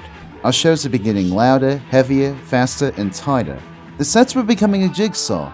How can each song connect to the one before? How can we make each song fit? We had this fantasy that we'd start playing shows that once they'd started, they didn't stop. No breaks, no talking, no banter. I don't think we ever did play a show like that, but we did make this record in that headspace. It almost broke us, but we got there in the end." And while the live sets they performed in Europe around the time of the album's reveal didn't do much in terms of connecting the Nonagon songs yet, they were more considered with regards to momentum. It was on this tour, for instance, where the band went from Robot Stop into Hot Water and back for the first time, which absolutely whips, but demonstrated the difficulties which come with these sort of transitions. The rhythm section needs to be locked fucking tight for whenever the other members of the band switch their instruments, such as the case here where Stu goes from guitar to flute and back.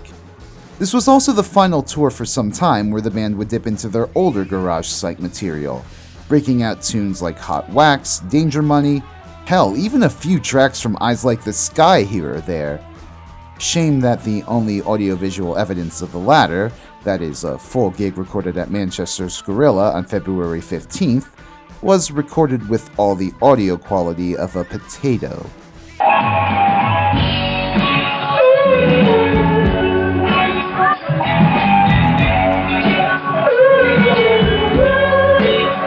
This might be the only King Gizzard bootleg I actively discourage y'all from checking out. You certainly won't be disappointed from the other full recordings from this leg, though. Both the February 28th show at Berlin Ziebau and the March 3rd show at Brussels Ancien Belgique rip, though I prefer the latter because I feel like Danger Money helps to carry their setlist momentum more than Sleepwalker. Stu may have been humble in neglecting to say if the band succeeded in playing a full, non-stop concert this year, but in truth, they got closer and closer with each leg. Mere days after Nonagon dropped, for instance, the band once again hit the States with the Murlocs in tow for their most robust American tour to date, with sets even more ambitious in scale. It was common for Giz sets at the time to run something like this.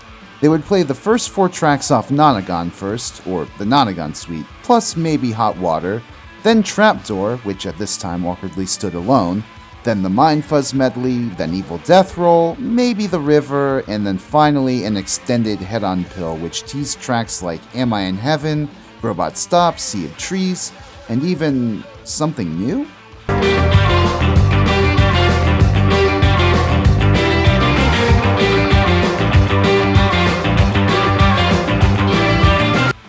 Huh, suddenly I have a craving for bananas. Anyways, the full shows we have from this time are all great in their own way and show the band building even more of an American following in spite of venue troubles. They returned to Austin's Psychfest this year, now renamed Levitation, and played 2 wild nights on April 30th and May 1st. While the footage we have of the latter gig, and I do not exaggerate when I say this, is some of the most insane live footage ever taken of these guys. Where is Jellyfish Girl? Is she safe? Is she alright? The band suffered sound issues all night, checking in with the soundboard guy after almost every song and encountering technical malfunctions. What was that? Fuck it for this song. I'll just use it, man. Yeah, it's all good. My keyboard's fucked, it's all fucked. Still, it didn't stop Libby Webster of the Austin Chronicle from calling the performance a fun, riotous free-for-all where beer, glow sticks, shoes, and people were thrown across the crowd tirelessly. And that really comes through on the soundboard bootleg we have of the gig. It was also this year where the band started to speak up on progressive issues of importance during their shows, most notably transphobia, when they performed in Asheville, North Carolina on May 6th, at the height of that state's infamous bathroom bill, prompting Ambi to say this.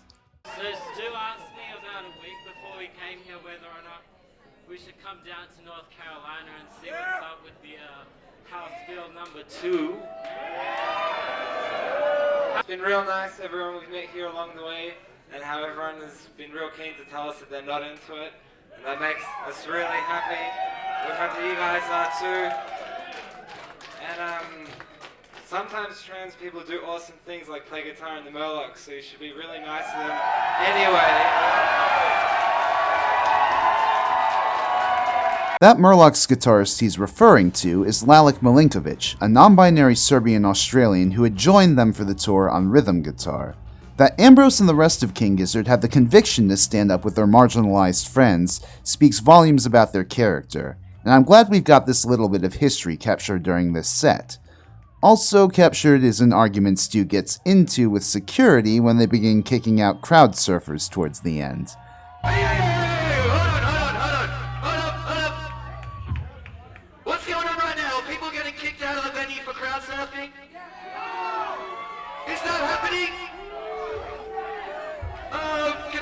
Someone about that, please. I don't want anyone taking a break, alright? I don't think you need to take a break. I don't think they need to call up. Everyone here is being respectful of each other. Let's look after each other and have fun, alright? Undoubtedly, this bootleg shows a band raised in the mold of Melbourne's underground, with all the radical politics that entails, but with an even more communitarian, fun-loving character to them. Oh, and I suppose the show's good too. The final full gig we have available to us was technically released officially by King Gizzard themselves, both as an album and as a live video. That is, their show at San Francisco's Independent on May 25th. It's one hell of a slobber knocker from back to front, seeing the band blow through their set in an energetic, headbanging 77 minutes. And I'm happy they made a decision to capture themselves towards the end of this leg, by which time they were tight as hell on all their tunes. Nowadays, it stands as a testament to the organization and forward momentum something like the Nonagon tunes could bring to their setlist. Now, forgive me, but we're going to speed up a little bit at this point. It'll make sense in a bit. Rather than remain contented with Nonagon's ambitious design, as you can probably guess at this point, the Giz Boys were already hard at work building new songs to debut on the road. Still in the prog psych fantasy mindset which guided the creativity on Nonagon, Stu began thinking of songs about altered beasts and a fight between a Balrog and a Lord of Lightning, and built them with the others with some cheeky connecting tissue to other tunes in their discography. By the time the band returned to Australia and then Europe for a post-Nonagon victory lap, they were already playing these tunes live to rapturous reception. The band's show at Sydney's Metro Theatre on August 5th, like other shows for the rest of the year, uses Nonagon Infinity as a basis for the setlist, slipping in Lord of Lightning after Mr. Beat, a Mindfuzz medley interlude with the Balrog leading into Trapdoor, and finally the rest of the album with detours into The River and Hot Water. As a result, they only stopped to retune maybe twice? It's a similar situation for their Cabaret Vert set recorded on August 25th in Paris, where they basically play all of Nonagon but with The River and Hot Water interspersed as appropriate. Both of these shows are tight bangers back to front, but I'm even more enthusiastic about their bootleg set at their triumphant return to Meredith Music Festival that December. Sure, the people recording it won't stop discussing their festival plans, and I swear one of them even goes to the bathroom during The River.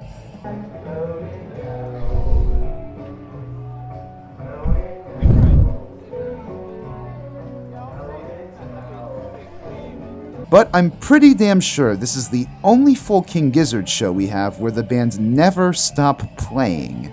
Sure, Stu still announces tracks in between, but the set is over an hour of the band effortlessly moving from Nonagon tracks to Mindfuzz tracks to new tracks like Lord of Lightning and Altered Beast 3.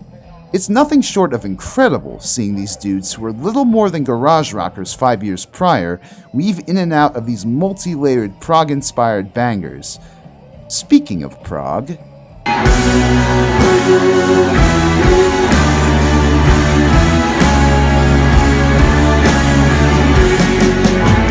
just before the band left Europe at the end of September, they debuted another new prog-inspired track, this one seeming to be about crumbling castles.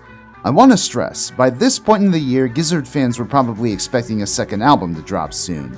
That the band were dropping so many hints towards their future direction without an album on the horizon must have struck Giz fans as something very weird indeed. That said, the band themselves were insistent on taking some time to enjoy the road after the hellish process that was nailing Nonagon Infinity down, so it's not like they were in a rush to drop new material. However, at a certain point, Stu knew that the band needed to put their foot down and put their new ideas to tape. And so on November 10th, alongside the simultaneous release of a new single played on microtonal instruments, which King Gizzard start incorporated into their live sets as soon as that same month, put a pin in that, we'll come back to that later, Stu announced 5 new albums to be released the following year. And though they didn't know it at the time, they'd go on to play just as many shows as 2016, which, I must emphasize, was a single album release year! Nonagon Infinity had opened the door, and out gushed a flood of opportunity, which the band's managerial infrastructure and creative drive were clearly ready to capitalize on. After an even more souped-up Gizfest booked in multiple venues across Australia and featuring international acts for the first time, the band would surprisingly, or perhaps not so surprisingly given the task ahead of them, opt to remain mostly in Australia for the next few months, only venturing to Singapore for a single gig on January 21st, and Auckland, New Zealand / Aotearoa on January 30th. Still, by the time of their residency that March at Melbourne's Nightcat, it became apparent that a new era of live medleys was upon the Giz fanbase. Let's zoom out for a second and look at the release docket from that year. First was February's Flying Microtonal Banana, which, nope, sorry, keep that pinned a little longer. Then there came Murder of the Universe in June, Sketches of Brunswick East in August, Polygon's Wannaland in November, and Gumboot Soup by the skin of Stu's teeth on December 31st.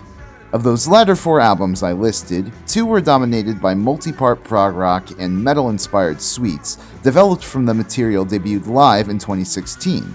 Hell, Crumbling Castle started as a Murder of the Universe track until the band realized it would be better suited to a more synth-layered polyrhythmic album, which became Polygon's Wannaland. The result, however, was that huge chunks of the live sets between 2017 and 2018 were dominated by medley material comprising the Mindfuzz, Nonagon, and Murder of the Universe tracks at first, then later Polygon's Wannaland and some Gumboot Soup material as well. The bands were gunning for tightness at this time, and oh boy did they get it. If you listen to Murder of the Universe tracks or Nonagon tracks from any bootleg around this time, odds are they're generally on point rhythmically and hard as hell sonically.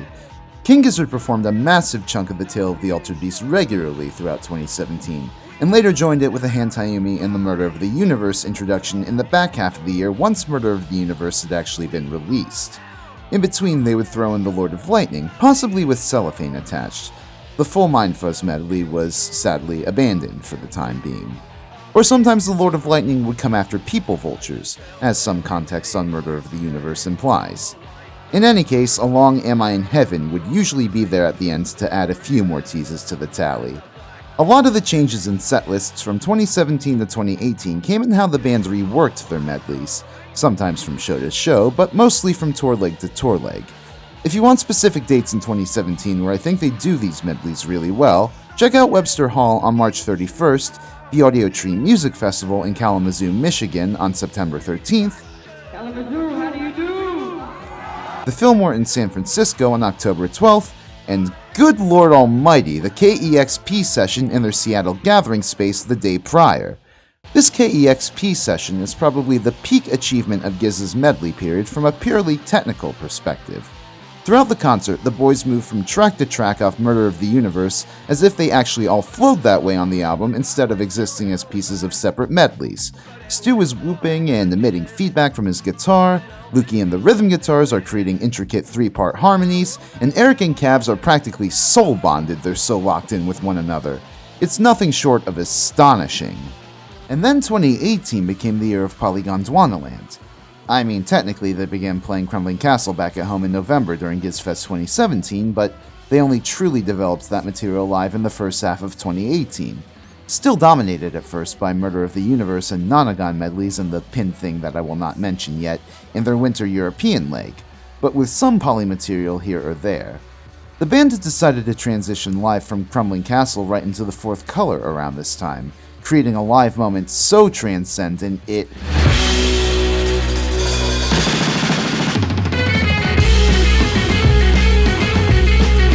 This is sex. What? He said it, not me. Hello. The band sampled the title track here or there as well on this leg, but it was never really adopted as a staple. By the time they got to America in the summer, though, holy hell, the medleys had flipped the script.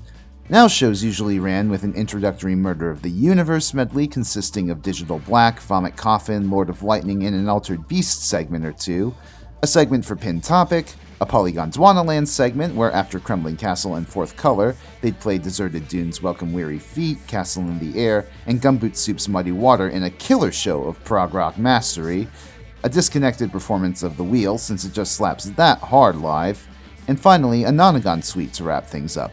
This is pretty much how most sets for the rest of the year would look in Europe, Australia, and for the first time Mexico, save for some rarities like Evil Death Roll, Hot Wax, and even Elbow, which would find their way into the sets, and the reintroduction of I'm in Your Mind and I'm Not in Your Mind for lead-ins to live performances of the Balrog. For a good example of the Polygon's Wannaland medley, definitely check out the band's KEXP performance from June 6th, in which Cookie is dressed like a Bond villain. It was this relatively tight medley-focused configuration of the band that I first saw live back in 2018. I was living back near Philly at the time, so I went to see them at Union Transfer on June 18th. This is kinda cheating since the concert only seems to be up in full on YouTube, but this gig was an incredible representation in my mind of the sets from this era, and I definitely recommend watching it. After the Murder medley, they launched right into a sublime version of Evil Death Roll. The Polly and Nonagon medleys are also on point here, and each with their constant momentum and energy formed a wild mosh at the front of the stage. I was on the rail towards the front and hanging on for dear fucking life. But it was also the time of my life too. After it was all over, I waited outside the venue with a few fans hoping to meet some of the bands, and who else but Stu popped out as roadies began loading gear. I was still astonished by the gig I'd just seen, so as I finally stood in front of the man central to it all, I just asked him, "How the hell do you give 110% like that every night?" And deadass, he just told me humbly, "I don't know, my ankle kinda hurts." That the band were rushing down these components in their set lists, which changed leg to leg or night to night, was nothing short of captivating to me, even if, in reality, it definitely took a lot out of them. Have I mentioned yet that the band didn't release anything new in 2018 or even debut new material live? I mean, there was one song that the band tried to toss out there as new at a European gig early in the year, but really it was just kind of a riff on AC/DC's Riff Raff. A Riff Raff riff, if you will. For the first time since they came to America, it seemed, all their creative energies were focused away from the road.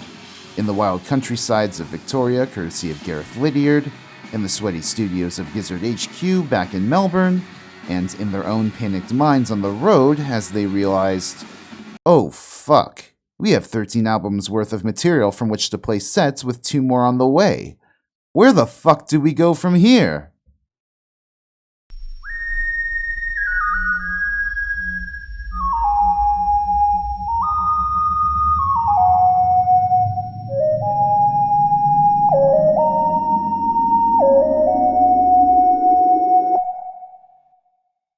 First, though, since we're pretty deep into Giztory right now, let's pause. I want to take some time to thank those of you who've made it this far into the video. Seriously, it means a lot to me. The last King Gizzard video I made for my channel came after months of me creating equally in-depth videos on the band Kiss, and while I still very much stand by my work in that video as quality, it didn't do so well with my normal audience, many of whom were probably thinking something like, what the hell is a wizard gizzard lizard? In the long run, I'm not in the YouTube game for views and money, but rather just because there are music history topics in my head that I want to analyze, break down, and rant about, since I know there are people out there like me with the same thoughts, and I want to give them some sense of community. Still, as much as I can sit here and say that the numbers don't matter, there are some days when I worry that no one's going to return to my channel the more I create for myself. The more I cover not only the low-hanging fruit of rock history, but more recent esoteric topics like King Gizzard. So really, thank you for all taking a chance on this weird anime catboy's perspective on the live bootlegs he's been obsessively listening to recently. If you'd like to help my channel out even further, please leave a like on the video, maybe comment below if you've got any hot takes on Gizzard's live history or just want to share concert memories you have, and subscribe to my channel with a notification bell on to catch my future releases. Beyond YouTube, though, I'm on a few social media platforms like Mastodon, Blue Sky, and the app formerly known as Twitter, and have a few different options if you want to support me financially. I've got a Ko-fi for one-off donations and also a Patreon on which I've currently got all my videos ad-free, including 2 exclusive ones relating to the 2 King Giz releases this year, as well as script drafts and detailed video updates available to everyone who subscribes. If you want a little more bang for your buck, though, subscribe to the $6 tier for the opportunity to vote in polls deciding on future content and ask questions for future Q&As. Hey y'all, Editing Resi here.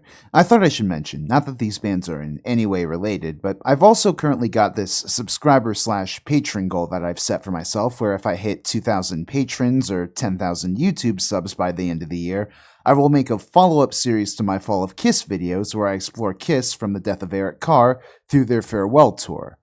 In fact, because the YouTube algorithm isn't pushing my content as much since this video's taken so damn long to make, I think I'm going to outright remove the year cap.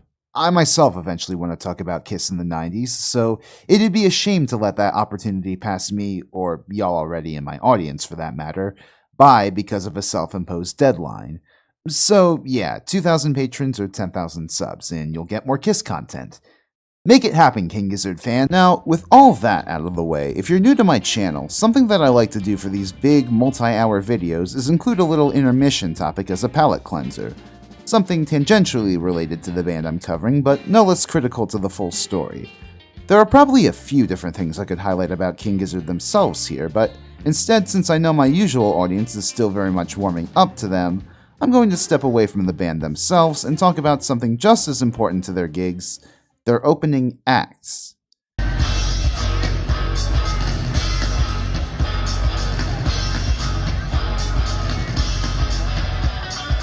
This is Kamikaze Palm Tree, the opener on King Gizzard's most recent American tour.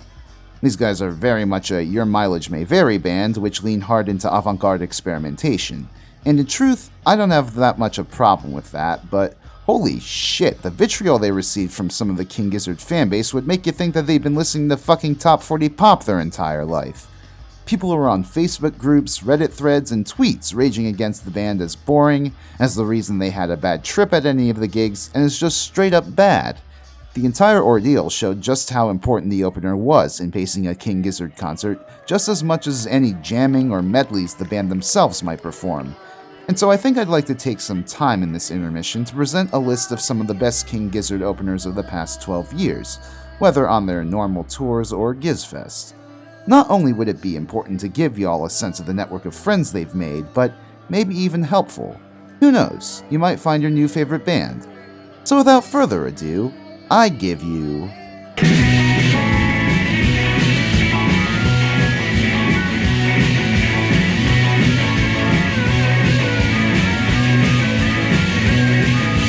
Number 10. Gum. The solo project and alter alias of Fremantle musician Jay Watson, Gum were gunning to release their debut album in 2014 and, while touring and promotion, played a number of nights with Oddment's era Giz. Now, actually, according to Jay's good friend Kevin, Tame Impala's one guy Parker, Jay'd actually been acquainted with some of the Giz boys in the past and lived with them. So this crossing of paths at the precipice of turning points in both their careers, Giz before they left for America and Jay before he really delved into the pop psychedelia which he'd make his brand, is pretty sweet. That said, this was DeLorean Highway era Gum, and that's not to say DeLorean Highway is a bad album, but it was just 3 years out of date by the time of its release. Like, literally, Jay recorded it 3 years before, around the time everyone in his whole Perth area friend group was still very much about fuzzy stoner rock. You know, inner speaker, lonerism, beard wives, denim, that sort of thing. By the time Jay put out his own solo spin on things, it was a bit late to the party, so that's why I'm ranking him number 10 as an opener, because this was just when he was getting off the ground on his own. But he'd go on to put out some incredible music in the years to come, even later joining the GizFest 2016 tour. His past few albums in particular, though, have been cooking, and if he opened for Giz now with his new backing band, oh, now that'd be something. But let's put hypotheticals aside and move on. Number 9. Black Midi. Okay, I know I was jokingly calling these guys bad earlier, but hear me out. They've only opened for Giz for one show, but all cards on the table, that was the show I went to, and so of course I'm biased to place them here. Bias aside, though, I've looked into them in the months since, and Black Midi are legitimately a fantastic band. Consisting currently of Jordy Greep and Cameron Picton trading guitars, bass, and vocals, and Morgan Simpson on drums, Black Midi's sound is what I'd charitably describe as what you would get if Frank Zappa, Tom Waits, King Crimson, and Primus got together for a jam and smoked a shit ton of crack beforehand.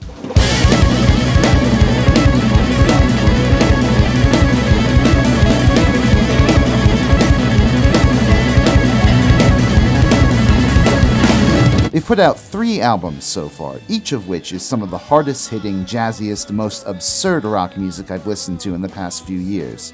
If you ask me, their second album, Cavalcade, is their best so far, weaving between comical, eerie, and beautiful moments alike. Count me a fan. Plus, their frontman Jordy Greep is also a very respectable shitposter on the app formerly known as Twitter, and you've gotta respect that. This is as high as I can even justifiably place them, though. In spite of all those reasons, they still have only opened/played one show with King Gizzard so far. I really, really hope they do more together soon, though. They owe us a damn drum battle. There's another drum kit that we can bring out in Morgan from Black Midi and Caps with another drum battle. Number 8. White Fence. Now, despite Michelle Cable's connections with Ty Segall and the OCs, King Gizzard have sadly not interacted that much with the modern LA/San Fran psychedelic rock scene beyond their early status as openers. We see bits and pieces of Ty Segall in the bootleg Holiday from Hell, but most notably otherwise are 2 songs by White Fence, a lo-fi garage psych project of frequent Segall collaborator Tim Presley. Presley blends a very even mix of Beatle worship, lo-fi electric guitar feedback, and propulsive rhythm in his music that's like Emmett Rhodes kicked up to 11, much like Segall or Corey Hansen of Wand or Chad Ubovich of Meat Bodies. I'm sensing a commonality in their friend circle. And nowhere was this more true than on his debut with Segall's label Drag City, 2014's For the Recently Found Innocent. Now, back at this time, King Gizzard, of course, opened for White Fence a few times. But they never forgot the explosive gigs Presley put on, which they caught on tape, and when they were putting together a bill for GizFest 2016 and wanted to bring in international artists, they gave Presley a call. For at least that run of November dates, White Fence toured Australia as a Gizzard guest of honor. It must have been great seeing them together, and with Pond on the bill too, no less. Never mind, I'm saying too much. Moving on. Number 7. Leah Senior. Senior is an Australian folk singer from Woodford, Victoria, trained in classical music, piano and classical guitar in particular, and it really comes across in her music, which is enriched with this very measured yet beautiful sense of harmony. In her earlier days, she was helped along by King Gizzard after a chance encounter with them, signing to Flightless Records, recording 3 records for the label, and on one occasion serving as the reticent raconteur responsible for narration duties on the Giz Boys' Murder of the Universe. In fact, she even opened for them a few times earlier on, particularly during GizFest 2017.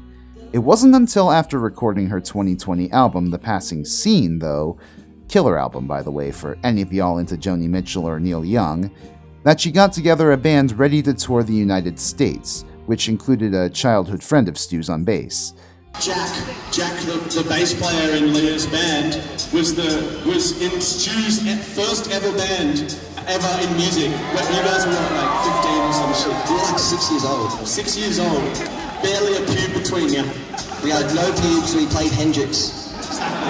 But that's Jack in Leah Senior's band, so give it up for fucking Jack! They would go on to support King Gizzard on their 2020, 2021, 2022 Fall Tour of America, bringing Senior's homely folk approach to scores of people, myself included. I really enjoyed Leah's set when I saw her play at Forest Hills. Her velvety alto really carried well through the stadium, and the backing band was on point, fitting into a relaxed pocket behind Leah. As a bonus, having Leah on the road with them allowed King Gizzard to play the Murder of the Universe tracks as originally intended. There is a secret I've been keeping, a story true and genuine. God, that still gives me chills. Still, I would feel weird ranking her any higher than 7 here because of how much of a mood whiplash her opening set can be compared with King Giz depending on the night. As one Gizhead on the subreddit put it, it's like if Joni Mitchell opened for 1991 Metallica. Great artist in her own right though, so seriously, go check Leah out. She's got a new album out and it's good. What more do you want me to say? Go check her out. Number 6. Okay, yeah, Pond. Perhaps the second largest Australian psych rock band from Perth, right below Tame Impala and just above Psychedelic Porn Crumpets maybe? They actually toured with Gizzard in Australia once for GizFest 2016.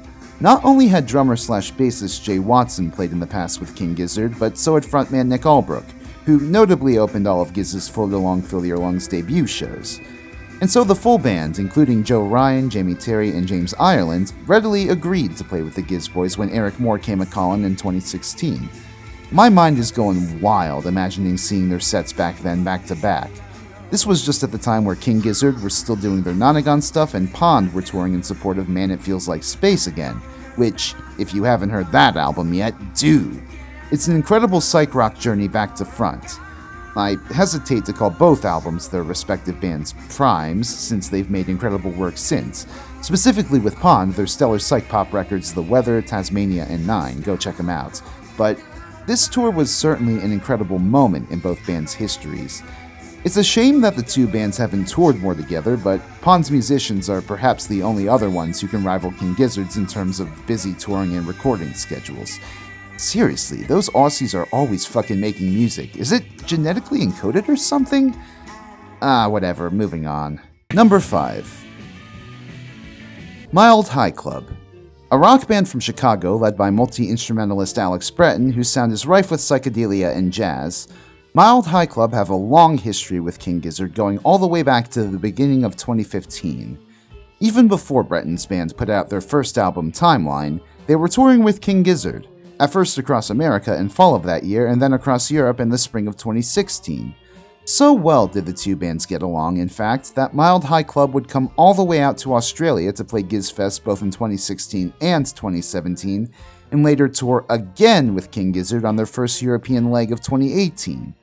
Part of the fun of these two bands touring together was not just the strength of the opener itself. Seriously, not only is Timeline a good album, but its successor, Skip Tracing, is one of my favorite psychedelic rock albums of the 21st century. But their budding collaboration as well. Stu found in Alex Breton a man who came from a polar opposite musical development, and soon found himself bouncing some musical ideas off the Midwesterner. We have a few clips from their gigs together at this time which show either Alex with King Gizzard or Stu with Mild High Club, jamming over early versions of songs which would then appear on their cumulative collab album, Sketches of Brunswick East. And it's enriching to see the band expand their understanding of jamming and improvisation by playing with someone who is better versed in such areas. Unfortunately, since 2018, the two bands' collaborations have lessened, and Poor Sketches has sat away from the concert environment, relatively neglected. Mild High Club have themselves only played the titular themes from Sketches up until about 2019, while King Giz have only dipped their feet into similarly few tracks from the collaboration. I really hope that the two bands cross paths again in the future. I would pay an exorbitant amount of money to see them bust out the spider in me. Number 4. Stonefield. You might remember I mentioned these girls earlier when I was discussing King Gizzard's early days, and that they were already queens, in a sense, of Victorian psychedelic rock. Originally formed in the Australian bush back in 2006 as Iota by sisters Amy, Holly, Hannah, and Sarah Findlay, Stonefield had already racked up a number of achievements by the time they'd come to know the Giz Boys in late 2011.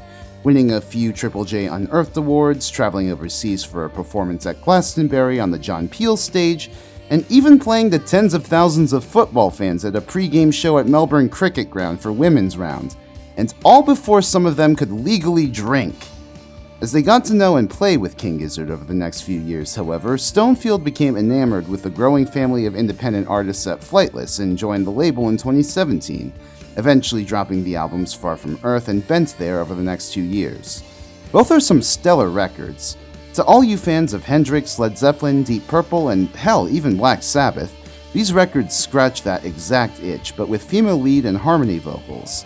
And I think King Gizzard, having gotten to know the girls over the past few years, recognized what they had right in their midst. In both 2017 and 2019, Stonefield, and another band I'll get to in a bit, Hold Your Horses, came out on tour with King Gizzard and really earned Giz fans' respect.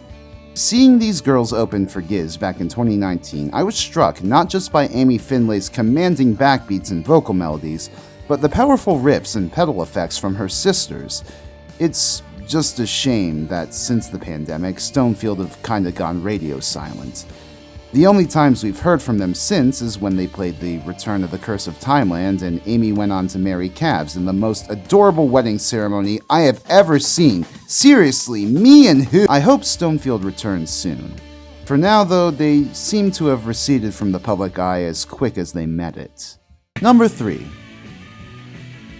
Orb.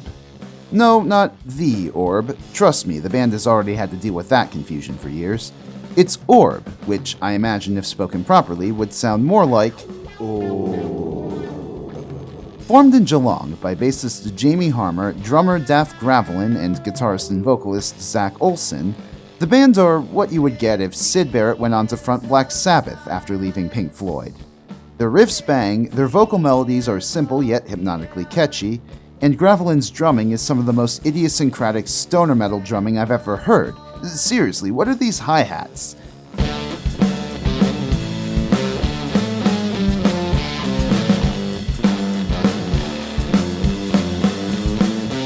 After self-releasing an EP, they got some help from their good Melbourne friends King Gizzard and signed to Flightless in 2015, where they dropped 3 great records: Birth, Naturality, and The Space Between.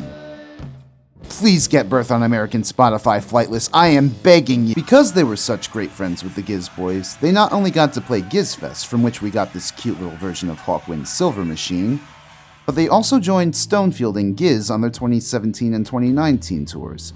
I'm telling you, those 2 tours had killer bills. It's like a perfect 3-course meal. In fact, Orb even augmented themselves in 2019 with the audition of Cal Shortall of the Murlocs on rhythm guitar, and Harmer swapping guitars with Olsen. This was the lineup I saw, and I thought they kicked ass. Sadly, in the years since, the band has been sidelined by the pandemic, and Zach Olsen has been focused on his more indie psychish project, Traffic Island. They've been playing more shows in Australia recently, though, so fingers crossed we'll get new music soon.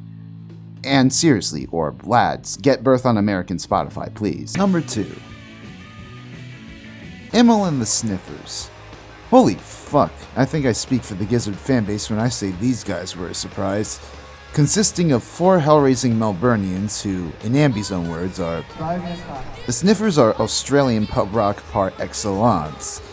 Their frontwoman Amy Taylor is an absolute flashpoint of charisma and energy, channeling a mix of Debbie Harry, Bon Scott, and even Cardi B. Underscoring her is some of the most no-bullshit rock this side of Balaclava. Seriously, if you're a fan of the early King Gizzard stuff, this should be right up your alley. I think King Gizzard themselves realized this. After signing the Sniffers to Flightless in 2018, they took them on a tour of the United States and invited them to play at Gizfest at the end of the year. I remember seeing the Sniffers open for King Gizzard back in 2018 while getting hopped up on overpriced venue beers, and in truth, that may have been the perfect condition in which to see them. The pounding pulse of the rhythm section, the blistering leads, and Amy Taylor's cheeky sass really won my heart over. And when the band's debut album did eventually drop on Flightless the following year, I was more than happy to put it in my rotation. Though the Sniffers would eventually move on to another Australian label with their second album Comfort to Me, they'd stay good friends with the Giz Boys. They'd not only play on Victoria with them in late 2021, more on that gig later, but Joey would include Amy in some of the music videos for his EDM side project Volant. I can't wait to see where these guys go next. Before we move on to number 1 though, I just want to shout out some honorable mentions. Both Alton Gun and Kikugaku Moyo are fantastic international acts the boys have brought on tour with them for Gizfest. Alton Gun are a Turkish psychedelic / Anatolian / desert / jizz rock band from Amsterdam that do a lot of Turkish folk rock songs interwoven with original material, while Kikugaku Moyo were, sadly they broke up, a more dreamlike psychedelic rock band from Tokyo. I've dabbled in both their discographies a little and found some great tunes, but I found it a little intimidating to delve further, honestly, given their relatively rapid output paired with, I admit, Bong Joon-ho's little 1 centimeter wall of not really getting the lyrics. Like, I literally didn't gather that a lot of Alton Gun's songs were covers until Google translating their YouTube comments. There's also Mild Life, an Australian jazz fusion band the boys have been regularly playing with mostly for Australian gigs, and I think their music is chill and gorgeous, if a little less structured and psychedelic than something Mild High Club might do. There's a lot more jamming on their albums. But hey, depending on how you like the rest of the video, that might be up your alley. Same goes for Tropical Fuckstorm, honestly. Though they're fronted by Melbourne scene fixture Gareth Lydiard, are great friends with King Gizzard, and can play some gnarly jams at their most focused, their music meanders a bit more than I'd personally like. And still, hey, that's more cool psychedelic music out there for you to explore if you so desire. But before we delve back into our psychedelic music of focus today with King Giz, there's one more act we gotta talk about on this list. So, without further ado, number 1. The Murlocs. Yeah, that's right, this is Ambrose's side band with Cal Shortall on lead guitar, Matt Black on drums, Tim Caramouche on guitar, and Cookie Dog 69 on bass. Meaning the best King Gizzard opener has two members of the headlining act in its lineup. So fucking what? It only makes the fact that they're the best King Gizzard opener that much more impressive, given Ambi and Cookie have to pull double duty every time this bill happens. Not only do the Murlocs have a touring history with King Gizzard going all the way back to 2012 and extending to the literal present, but they have the sonic power and live energy to back it up. Though channeling more straightforward 60s pop songwriting from their debut EP up through 2017's Locomotive, they eventually grew into more of their own blues-infused garage soul sound on Manic Candid Episode, before expanding their palette further on future albums. On Bittersweet Demons, they reach for something Lennon-esque. On Rapscallion, they dip their toes into hard rock, even heavy metal. And on their most recent record, Call Me a Farm, they fuse together country rock and chamber pop into one glorious package. And at every step of the way, they've either been there with King Gizzard on the road or not that far behind them. Hell, when I went to see the Murlocs on their own headlining tour of America back in 2019, who else but Eric and Stu, who are in town for a Gizzard promotional event, joined the band on stage for a cover of Hot Chocolate's Everyone's a Winner. More than a Gizzard side project though, this is still Ambrose's own band, and it has helped him grow tremendously as his own frontman. Within his time in both Giz and the Murlocs, Ambi has gone from this to this.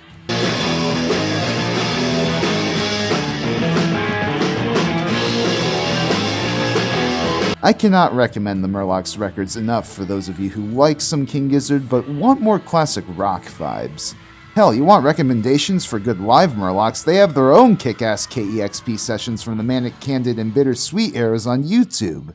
But whoa now, Arizzi, hold your horses before you start talking about an entirely different band's live history.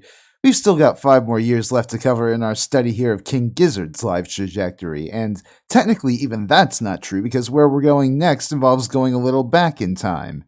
It is at long last time to unpin the topic I've been dancing around for the past 30 or so minutes. See, this second half of the video will be discussing trends in the band's live concert that have persisted to the present day.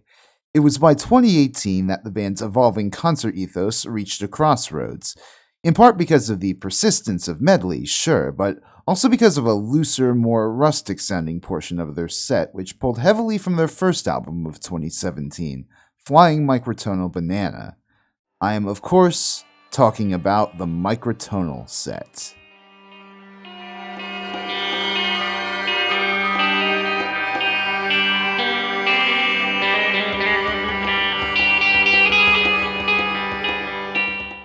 I suppose it's pretty well known that Western conceptions of music are not the be-all, end-all of musical performance. There are plenty of other traditions from around the world with equally as complex rhythm and tonality, just approached from an entirely different frame of reference. Our Western idea of the 12-tone series of notes that comprise the entirety of our melodies and harmonies is completely foreign in the Middle East, North Africa, and India, where scales with variable number of notes and all sorts of names I'm not even going to try to pronounce prevail. These Eastern scales, in relation to our own, are considered microtonal in that some of their notes rest between our own 12 notes here in the West. The exploration of all these in-between notes, be it in desert blues, Turkish folk music, or Indian classical music, lends itself to a very rustic, exploratory atmosphere, sometimes furthered in the use of a drone. Perhaps it wouldn't be too surprising to know, then, that Eastern musical cultures have their own distinct improvisatory practices. Indian classical music in the Hindustani tradition, for instance, is practically built off of simultaneous rhythmic and melodic improvisation on a specific set of notes. Then there's the introductory taksim of Arabic and Turkish music, where the performing musician will start off jamming on the lower notes of the scale before freely improvising further up said scale. Both examples are sublime, an oral representation of something like a flower opening. On the surface level, yes, it's very trippy stuff, but a lot of Western musicians over the years would pilfer from Eastern traditions merely for the aesthetic without bothering to appreciate the rest. For every Within You Without You or The End, you would get a Green Tambourine or Paper Sun. While it should be commended that Western psychedelic artists have seriously grappled with Eastern musical traditions over time, it is admittedly hard work reckoning with a completely foreign musical language. When King Gizzard experimented with sitar back in 2013, it was largely in the role of accompaniment, providing a steady background pulse to songs like Head on Pill and 30 Past 7, but never going off on any wild solo sections. At this point, the boys were still getting off the ground, so it makes sense that they didn't try too hard with learning new exotic instruments. But Stu would come to play an increasing number of instruments over the next few years as King Gizzard lived and breathed music, including flute, clarinet, and the zurna, a microtonal horn from Anatolia which was employed prominently on the studio version of Wah Wah.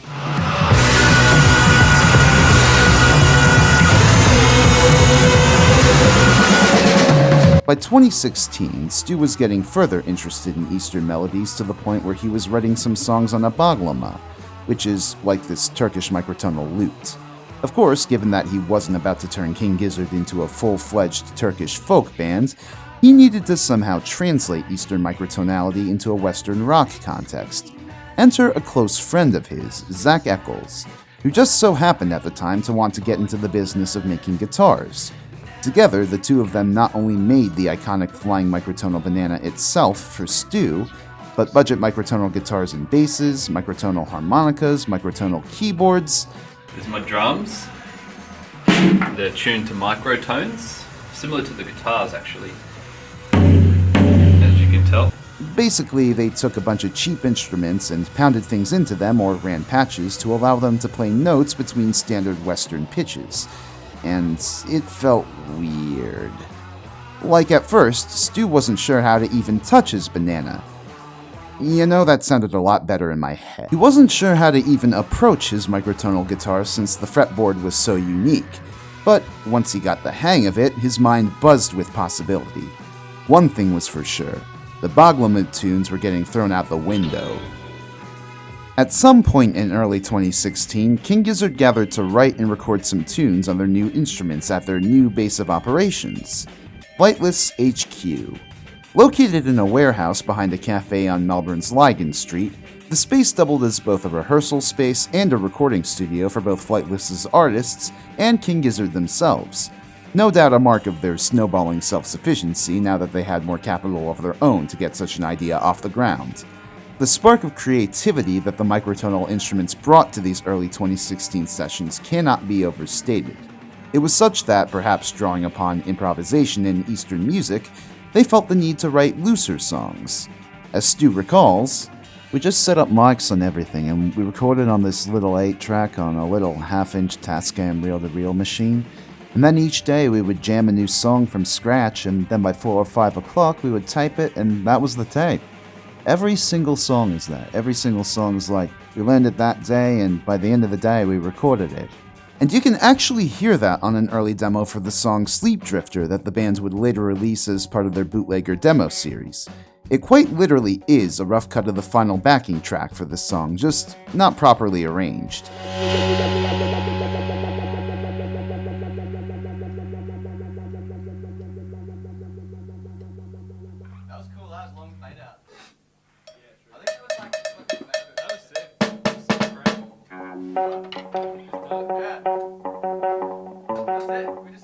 The bands would arrange their recordings in post and add overdubs over the next few months, which marked the first time that they built a record in such a loose way. That each song from this session was the product of jamming, though, speaks not only to the nature of the musical culture from which microtonality thrives, but the band's own experience to that point. Undergirding these microtones were rock-solid motoric rhythms from Lucas and the two drummers, over which additional noodling was easy. There were also a few tracks here or there where the melodies and rhythms suggested a direct influence of Anatolian rock, that is to say, psychedelic rock music with Turkish folk influence produced in Turkey predominantly between the 60s and 80s. It's been making a bit of a comeback recently though, thanks to bands like Altingun and Pomiler and, dare I say it, are 7 white Aussies who put their own spin on things. They were clearly excited to show the product of their microtonal jamming off to the fanbase, debuting as early as November Rattlesnake into the live set alongside the announcement of Flying Microtonal Banana's February 2017 release. For their March residency at Melbourne's Nightcat and First American tour, hell, even a bit into the summer, they would regularly play 2 sets, one microtonal and one regular. As they incorporated more material from the other 2017 albums into their sets, they more often opted to just block off a few songs in the set exclusively for microtones. Whereas their separate set nights were largely similar in song choice, having a dedicated block in the concert for a few microtonal songs allowed the band to at least juggle around a few tracks in the regular rotation to spice things up between the medleys. And some of these microtonal tracks, when performed live, would come to be quite spicy indeed. Billabong Valley, for instance, has this breakdown from the fast part into the slow part in the studio version, right?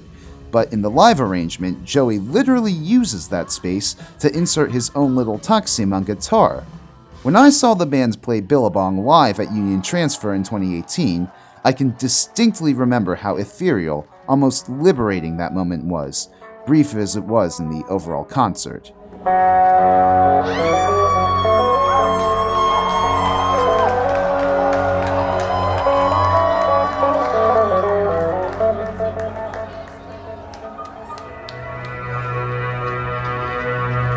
All Is Known, which started off in pre-Gumboot setlists with a bang, would come to get its own taksim for the band to fiddle with live in 2018, one with more of a fiery kickoff.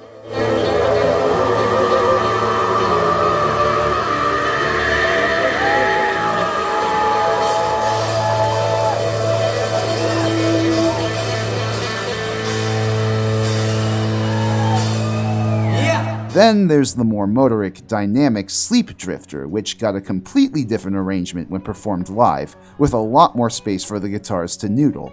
Sometimes it was some familiar ostinatos, other times it'd be something even more inspired.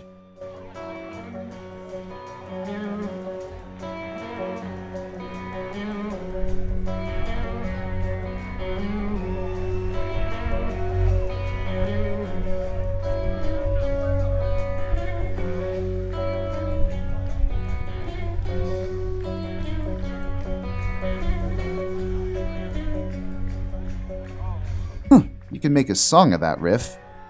Nuclear Fusion showcased the band's funkier side, including the twin spectacles of trading hi-hat parts and Joey's occasional Mongolian throat singing. Nuclear fusion.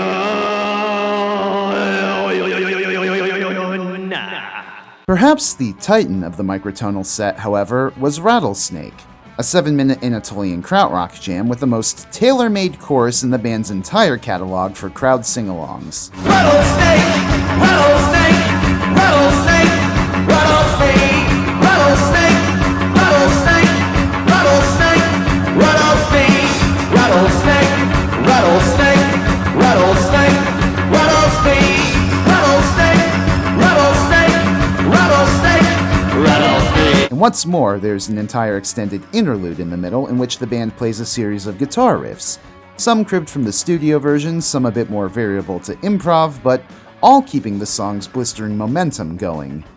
In the song's early days, the Giz Boys played Rattlesnake relatively straight to the chest, barely venturing outside of the form established by the studio version. By late 2018, however, they were going faster, adding new riffs, and playing a lot more with dynamics. Rattle, rattle, rattle. The loose, jammy nature of the band's new microtonal stuff, then, lent itself well to no two performances of a track from Flying Microtonal Bananas sounding quite alike. They would even add some of the microtonal numbers off sketches of Brunswick East and Greenhouse Heat Death to the rotation beginning in 2018, which themselves jammed hard. If you'd like some good recommendations for microtonal sets from this time, I'd happily recommend their sets at Webster Hall on March 31st, 2017, KEXP on April 10th, 2017, Munich's Neue Theaterfabrik on March 11th, 2018, and San Francisco's Warfield on June 2nd, 2018. They're islands of jam in what are otherwise sets propelled by medleys. By the time the band embarked on their summer 2019 world tour, however, the setlist equation was beginning to change. With the Yin-Yang double whammy of that year they were out in support of, which, believe me, we'll talk more about soon, the microtonal segment was still a part of the Gizzard live show, but just as interchangeable and variable as the inclusion of other songs from before 2019. Hell, sometimes the band would just outright keep their microtonal bananas unpeeled. Because of that, it's hard for me to recommend any specific show here if you're looking for a tasty microtonal set. Maybe the Thebarton Theatre on July 12th, or maybe the performance of Rattlesnake from their sold-out October 5th gig at London's Alexandra Palace, 10,000 fans chanting,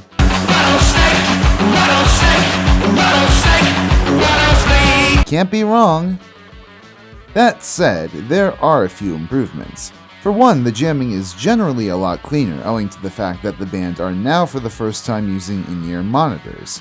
This allowed them to more accurately account for their own noodling in relation to the rest of the band and really lock in.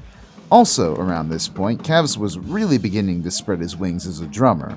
As part of this, he began to take a drum solo whenever the band would perform Open Water, delivering some awesome Bonham-esque fills for thousands of screaming Giz fans. Even when it wasn't the focus of the band's musical efforts then, the microtonal set was still a place where King Gizzard could breathe and develop their improvisational ability and perhaps even their compositional ability? 2020 brought plenty of challenges to King Gizzard, chief among them being the coronavirus. Much like every other band in the world, they couldn't really tour or record together at Flightless HQ as they would have liked. I mean, for more than one reason, as I'll come back to later, but Melbourne was particularly strict about keeping COVID contained, engaging in no less than 6 separate lockdowns between March 2020 and October 2021. Fortunately for the band, they still had more than enough material that they composed on the road for microtonal jamming. About 2 goddamn albums worth. Unfortunately for them, well, it all had to be recorded in isolation. Everyone recorded their own parts by themselves. Even Caps, who hadn't the slightest clue how to set up a recording rig around his drum kit before then, just bash it, which, honestly, yeah, pretty relatable. Consequently, whereas Flying Microtonal Banana was built on a solid bedrock of improv, the 2 microtonal albums which emerged from this isolated process, KG and LW, were far more put-together overdub constructed albums which ventured into different genres beyond Anatolian rock. In some ways, this worked really well, as it did on the well-transitioned KG, but this overconstruction also choked the life out of a few songs like Supreme Ascendancy or See Me, in my opinion. That said, in between lockdowns, just as LW released, the band booked a few cheeky dates in Australia called the Micro Tour.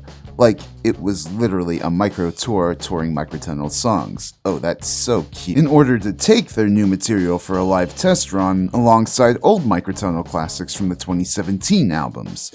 Melbourne 21 and Sydney 21, both band-sanctioned bootlegs released from this tour recorded on February 26th and April 22nd respectively, are, in my eyes, a perfect encapsulation of everything that makes the band's microtonal sets from this period onwards great. There's a wide variety of sounds encompassed within a single set of instruments, the jamming is far more focused and crowd-engaging than ever before, and there's far more of an embrace of the transitions between microtonal songs. The run of songs on Sydney 21, from Automation to D-Day to Some of Us, for instance, is one that I revisit often because of the energy the Giz Boys carry from track to track. Other great moments are the pairing of East-West Link and Static Electricity during the Melbourne gig, the back-to-back of The Hungry Wolf of Fate and the closer version of KGLW during the Sydney gig, and Ambrose's unhinged crowd interactions on both recordings of Straws in the Wind.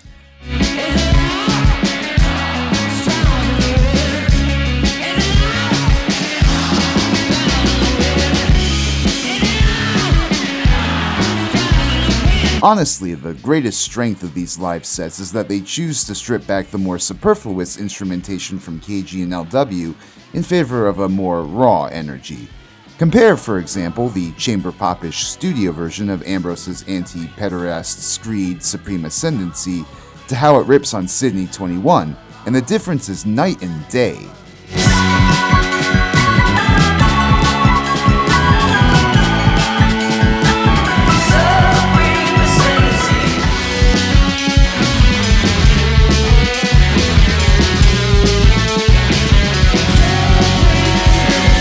For as limited as these setlists were compared to standard live Gizzard fare by that point, then, the sheer sonic variety of the KG and LW material helped keep things fresh the entire time. As Clee Marie Thorne of Scenester concluded about their April 23rd gig in Brisbane, chatting to one of the punters on the way out, I asked him how his night ended. His retort, "Honestly, well, I couldn't strip the crowd on my side. I had a bloody ball, mate." So did I, dude. So did I. The multi-layered resonance emitted from the stage tonight jolted the senses with successful experimentations with microtonality from the albums KG, LW, and F&B. A KG ATLW gig is an experience, not just a performance. And you should treat yourself to a live set by these experiential, genre-bending, time-warping rockers. And in the years since, the band have only gone crazier with their microtonal segments. Take, for example, Rattlesnake, which has ballooned to upwards of 15 minutes sometimes as the band throw in new riffs, teases to other microtonal numbers, and some gonzo call and response rattles between Stu and Namby.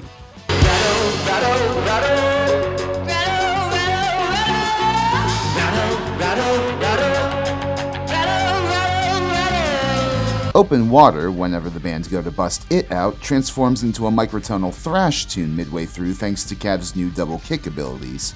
His microtonal drum solo, in turn, has been punted over to Sketch's deep cut The Book, which is also a really fun song for its interplay between keys and guitar.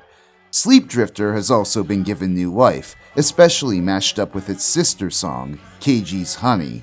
This was the microtonal combination I saw at Forest Hills, in addition to a little Billabong Valley tease leading into one. And it was really cool getting to hear the band weave through these melodies near effortlessly. To think that only 5 years prior, the band had no idea how to play their microtonal instruments, and now here they were, flawlessly riffing on their microtonal material together.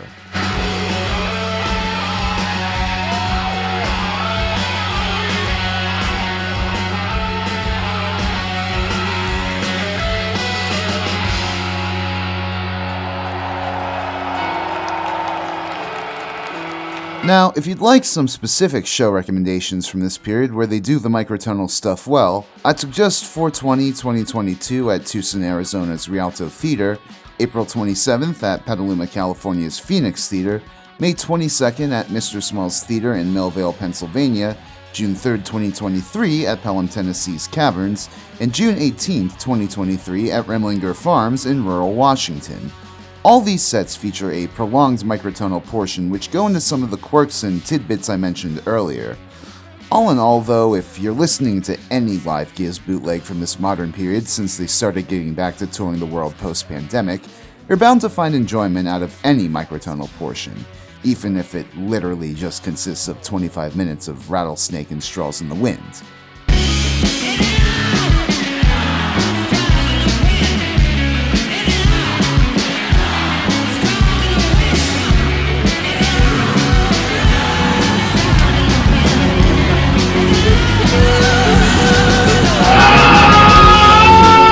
Really, it's impressive that the band have stuck to their microtonal guns since 2016. Less committed Western rock bands would have probably ditched that Eastern aesthetic as soon as something else cool came around, but not only have the Giz Boys kept making microtonal music, they're arguably the most visible Western artists currently to do so. Consequently, King Gizzard has developed their own passionate fanbase in Turkey. The band has only been to Istanbul a few times, but each time, they immerse themselves in the musical culture, not only purchasing new microtonal instruments they'd later put to use on KG and LW, but, of course, busting out the microtonal tunes live. This is just my personal desire, but I really want the band to possibly explore other world genres in the future. There are elements of world beat here or there on KG and LW, and shit, they haven't played in Africa or South America yet. But nah, they've been busier in the intervening years since Flying Microtonal Banana with plenty of other genres from the West. Though they were pretty well regarded early on for having a heavier and softer side, King Gizzard generally kept within the garage rocky, psych jazzy terrain well up through 2017. But come the end of that year, their musical ability having developed rapidly since their university days, the boys began to experiment with sequencer patterns and heavier, faster riffs. The evolutionary shift this band underwent from 2018 onwards needs to, in part, be seen through the convergence of diametrically opposed musical styles that the band were experimenting with. In other words, if I had to describe the material the band introduced into their live sets in earnest come 2019, well...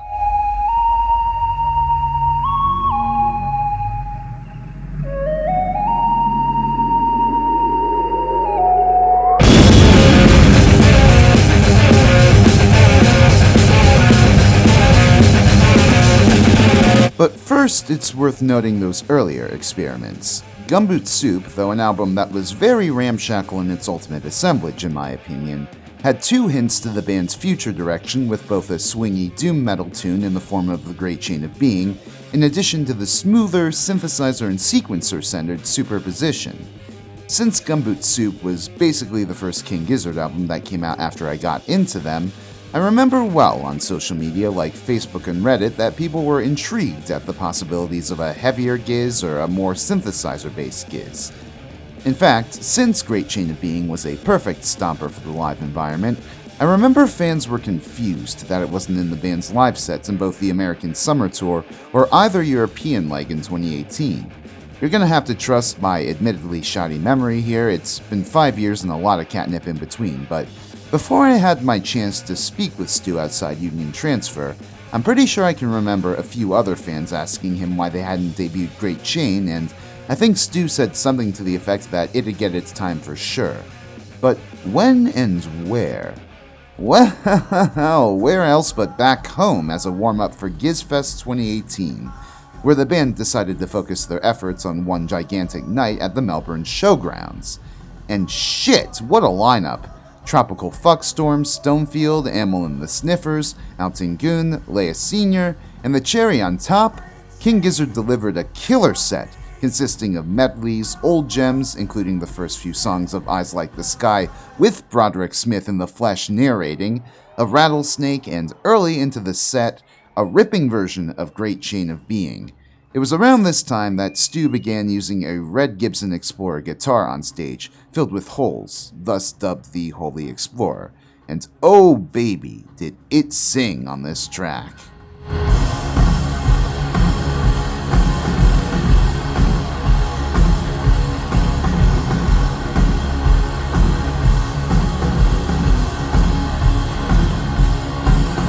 Thankfully, this GizFest set is another gig preserved on the Internet Archive, and listening back to it, one thing jumps out immediately about Great Chain.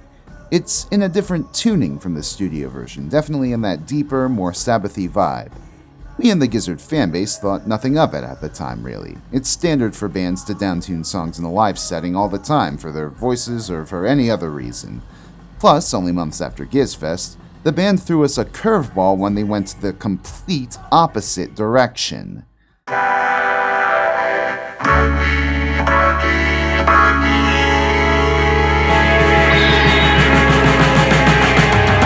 release of Psy Boogie in February of 2019 sent shockwaves through the King Gizzard fanbase.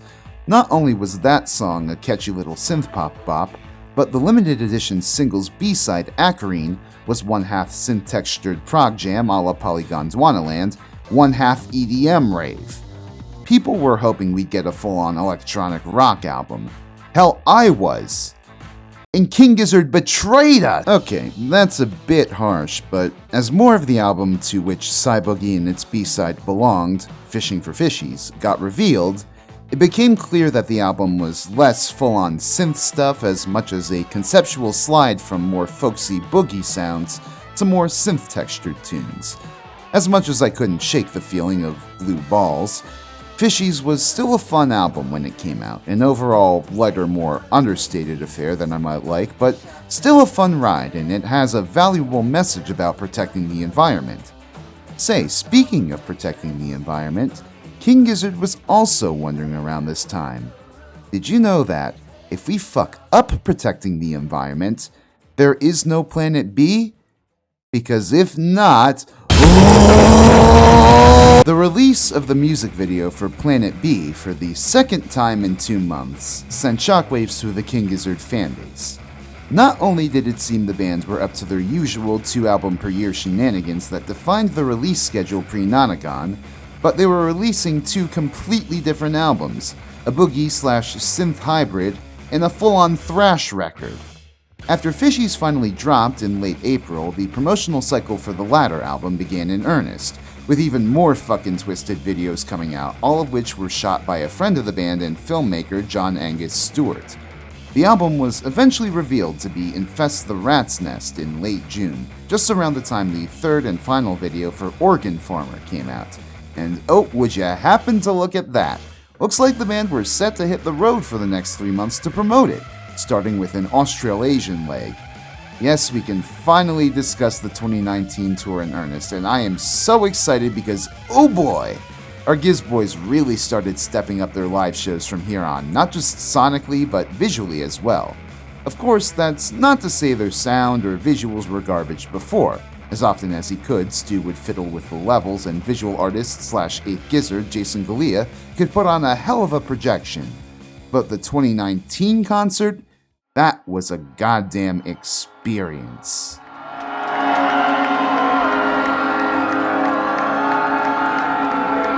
The concert would begin with the spooky intro of flames rising on the stage backdrop to this eerie ambient music before, with a beleaguered gasp, the rat skull from the album art of Infest the Rat's Nest begins to rotate ominously.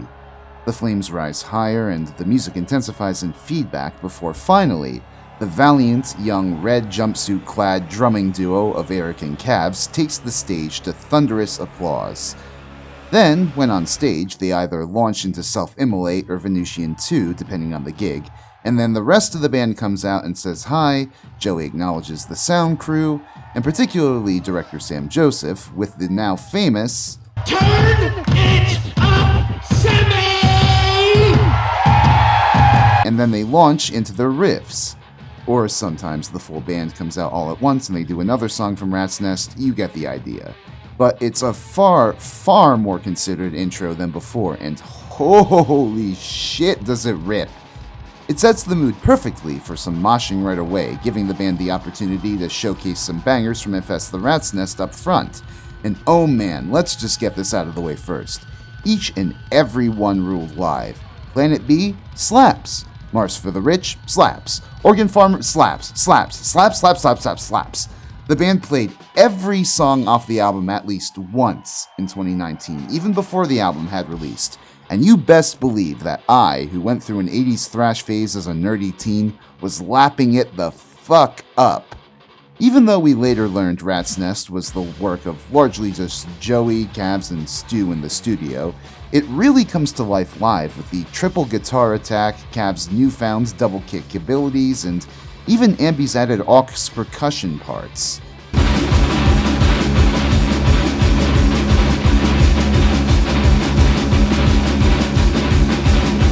It was stunning for most Giz fans that the band had gotten this goddamn heavy.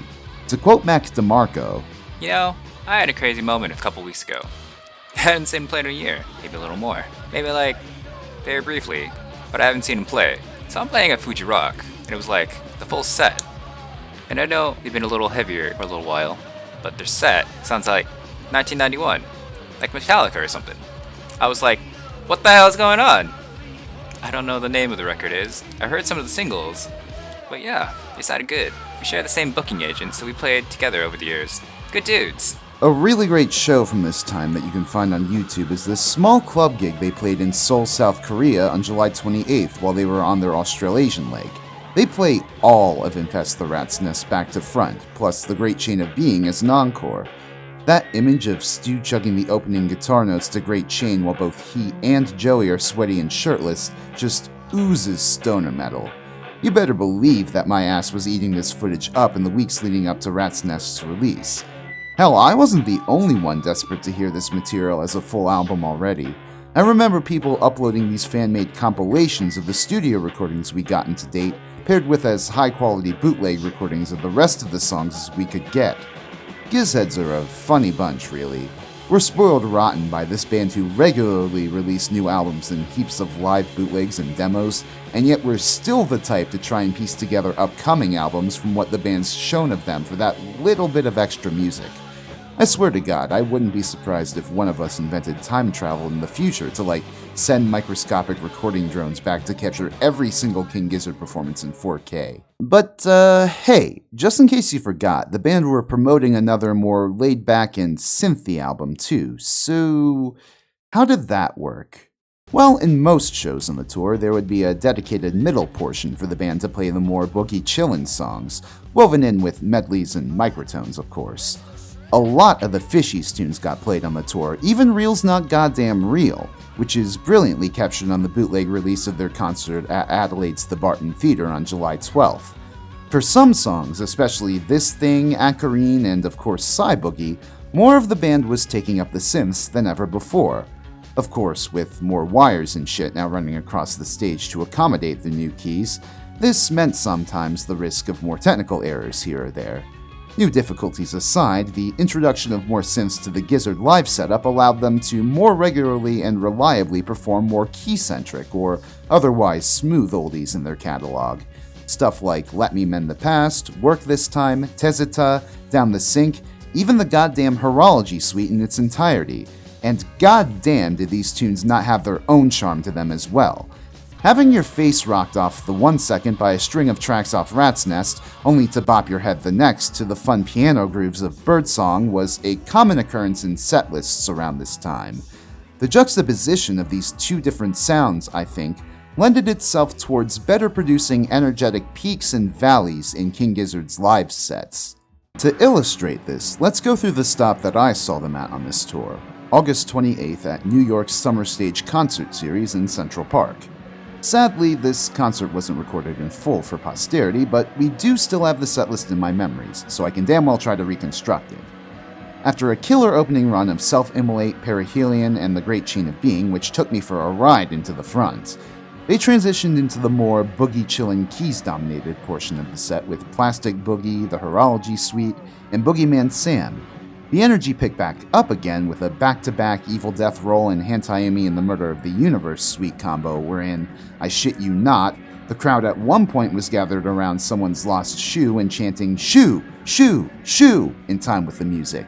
Things leveled off again with the more keys-driven This Thing and the Bird Song, and if Setlist.fm is to be believed, we could have gotten Tezita too, but they started having either technical or curfew issues and went right into Planet B.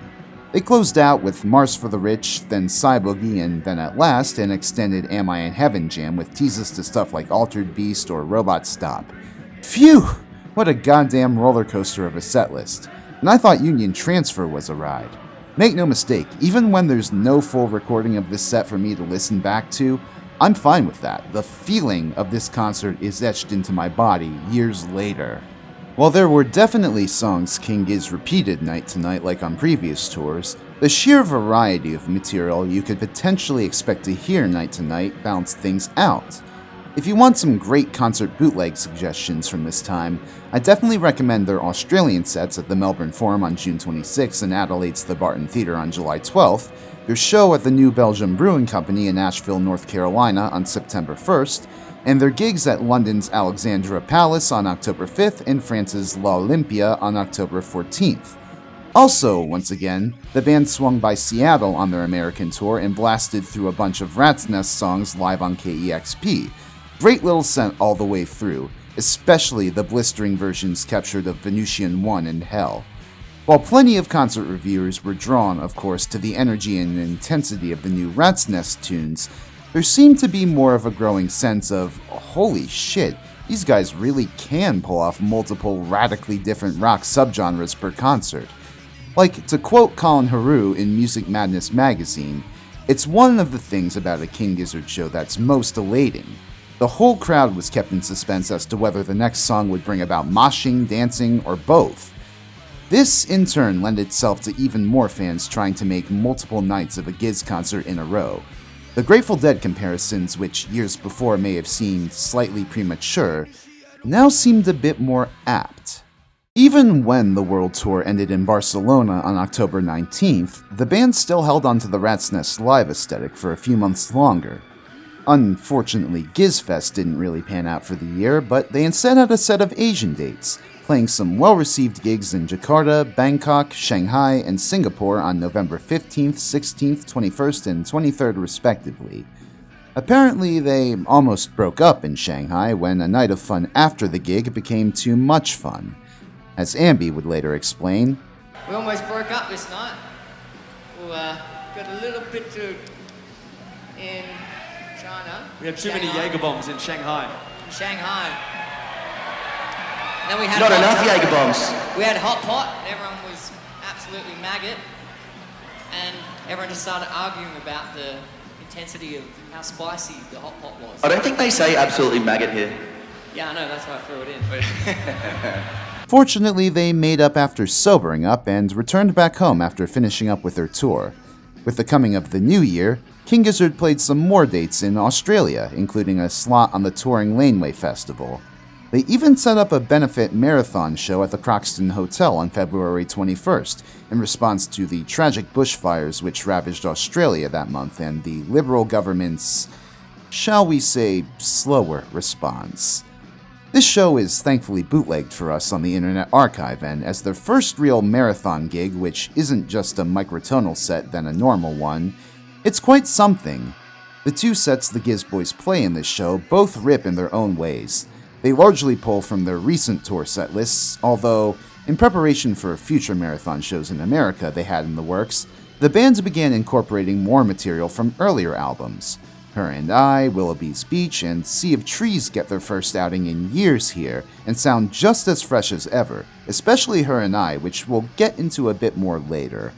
Both sets overall, though, are great, and if you want to hear a few hours of Rat's Nest era King Gizzard going wild on stage in support of a good cause, I highly recommend listening to this gig.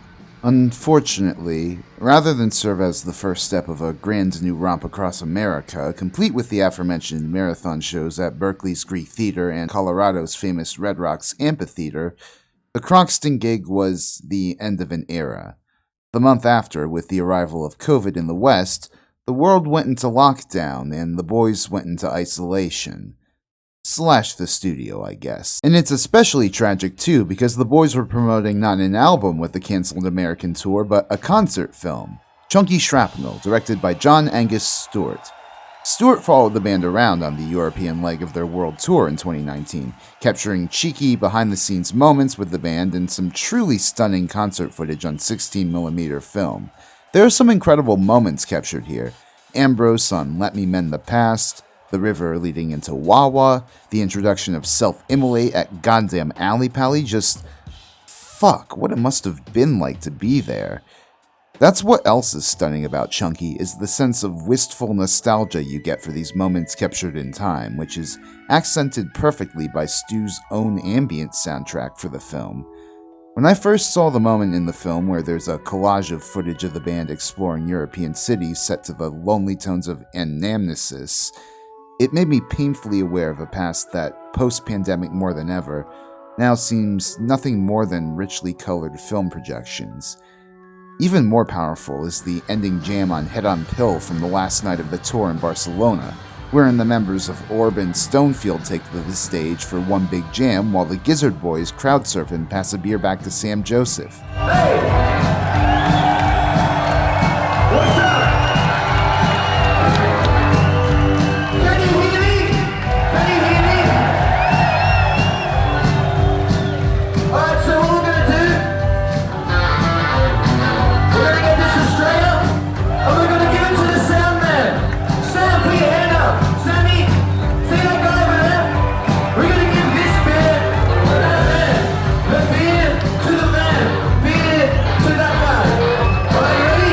It's goddamn legendary.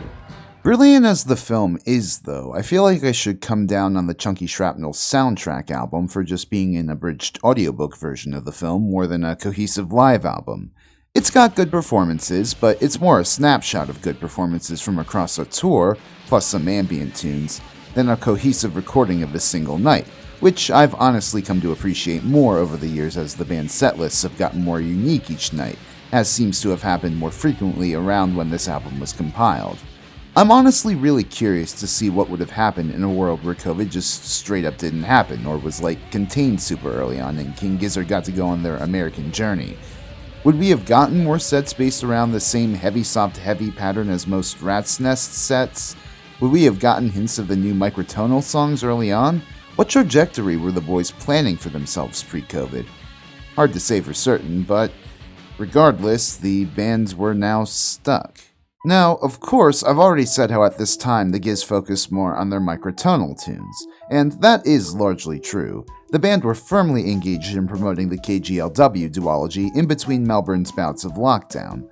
By spring, however, as COVID worsened and sent Melbourne into another series of lockdowns, King Gizzard once again seemed to have their minds in a yin-yang sort of frame. In the first place, because of the ease of recording synths and sequencers in isolation, they decided to commit to their most synth-focused project yet in Butterfly 3000. Even beyond that, they had yet more synth-heavy, even sample-heavy ideas that they threw onto their follow-up album later that fall. Also included on this follow-up album were 2 new metal songs, Predator X, which was a more polyrhythmic doom metal number, and Gaia, which was an entirely different beast. As Stu discussed with internet's busiest music nerd Anthony Fantano. And yeah, with the metal kind of like, there's a couple of kind of like heavier tracks on there, and I think they're both, I mean, you know, like, I think on one hand, they're tonally maybe similar to Infest the Rat's Nest, but in my mind, they're really different because they're kind of like, they're both rhythmically so different, and I think that's what we're trying to do with both of them. And so by the time Victoria's lockdowns finally ended for good, as soon as the vaccine rollout was successful enough, the band were taking their yins and their yangs even further beyond. On October 30th, King Gizzard and multiple other Melburnian acts performed at Play on Victoria, a mini-festival at Sydney Myer Music Bowl to formally welcome back live, in-person music. The atmosphere was reportedly quite joyous. Some artists got emotional, others were just thrilled to finally be back to playing large crowds again without threat of a snap lockdown issued by the government. King Gizzard used the occasion to deliver a balanced set. Opening strong with a Mindfuzz medley, they also played some Nonagon tunes, some slower keys-based tunes, some Rat's Nest stuff, and they closed on the Bitter Boogie. But in addition, they debuted 2 new songs, which themselves were yin-yang. Butterfly 3000's Tame Impala meets Bee Gees' pop masterpiece Shanghai, which was based on their bonkers excursion in the same city we discussed earlier, and their upcoming metal tour de force, Gaia. The first hewed close to its studio arrangement, even requiring the Giz Boys to play live to a sequencer, not for the first time, thank you Polygon Dwanaland songs, but definitely the most demanding so far. Like, the boys have always operated off their own sense of time playing live. I gather they're not the sort of people who are used to playing the metronomes often, and so this, perhaps, was the closest the band were willing to come to touring anything from the sequencer-heavy Butterfly 3000. Gaia, on the other hand, suggested a far more promising direction for their metal songwriting, not just fusing groove and technicality, as I said, but also leaving room in the middle for further jamming, perhaps even Cav's drum solos? Oh, you bet your fucking ass.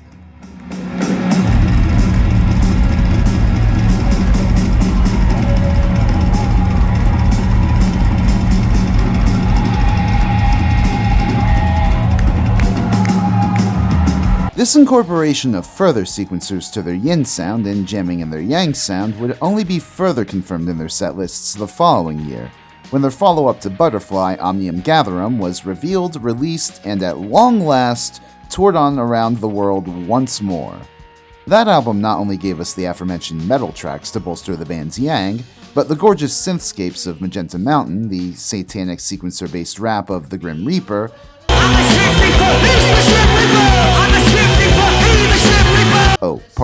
Shrimp Reaper, Cookie's playfully addictive Garden Goblin, Joey's Prince number Ambergrease, and the occasional funky deeper cuts Persistence and Sadie Sorceress to add to their yin. It's important to mention, though, that at this stage, yin and yang were not the organizing principle of their set lists.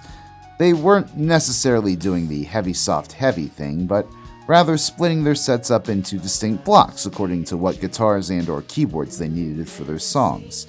If you listen to any non-festival set from 2022 onwards, though, it's likely that you're going to come away with at least one synth/keyboard heavy portion of the set and one metal heavy portion. If you want my opinion for the bootlegs that best strike this bounce, there's the Millvale gig on May 22nd, 2022, the Burlington, Vermont gig at Higher Ground on May 26th, their set at Bonnaroo 2022 on June 17th, and Prague's Archa Theatre on August 5th. There are times, such as at festivals, where the band have decided to go full Yang and only play like their metal stuff in harder sounding medleys, and it is dope as hell. On the other hand, some gigs require them to go full Yin.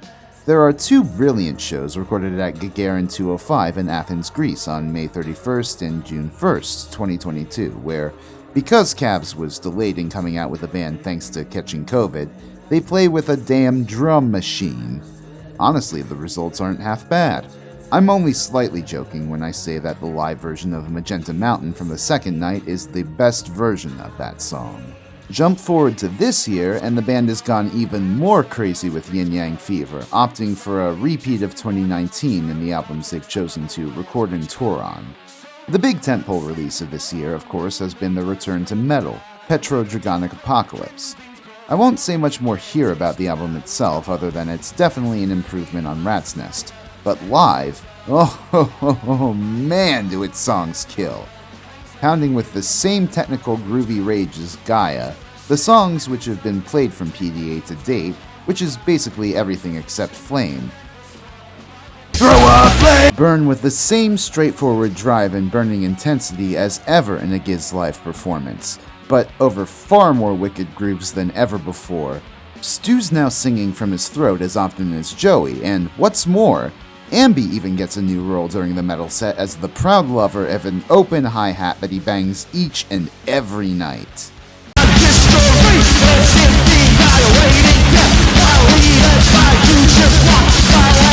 Most notable of all the recent evolutions to the metal portion, however, is the Gaia Sandwich. While Gaia, well up through the spring of 2023, played host to a drum solo jam portion between Cavs and the band's guitarists, it increasingly incorporated more and more teases of riffs from PDA. Eventually, by the band's summer residency tour of America, they opted to just seg into different songs outright, such as Motor Spirit and Gila Monster, maybe even venturing a song further with Great Chain of Being, before coming back to the end of Gaia for a cheeky bookend. Boom, Gaia Sandwich. Or technically, wouldn't that make it a PDA sandwich with Gaia bread? Semantics. Whatever the case, it leads to cool moments like the recent live debut of Dragon in Luxembourg. The band preceded it with the first half of Gaia into Gila. Then they ended Gila and straight up started thanking the audience and their openers the prize before introducing Dragon to rapturous applause. And then, after they crushed Dragon, you can see the bandmates chatter and signal to one another before Stu walks up to the microphone, distorted chords still droning, and screams,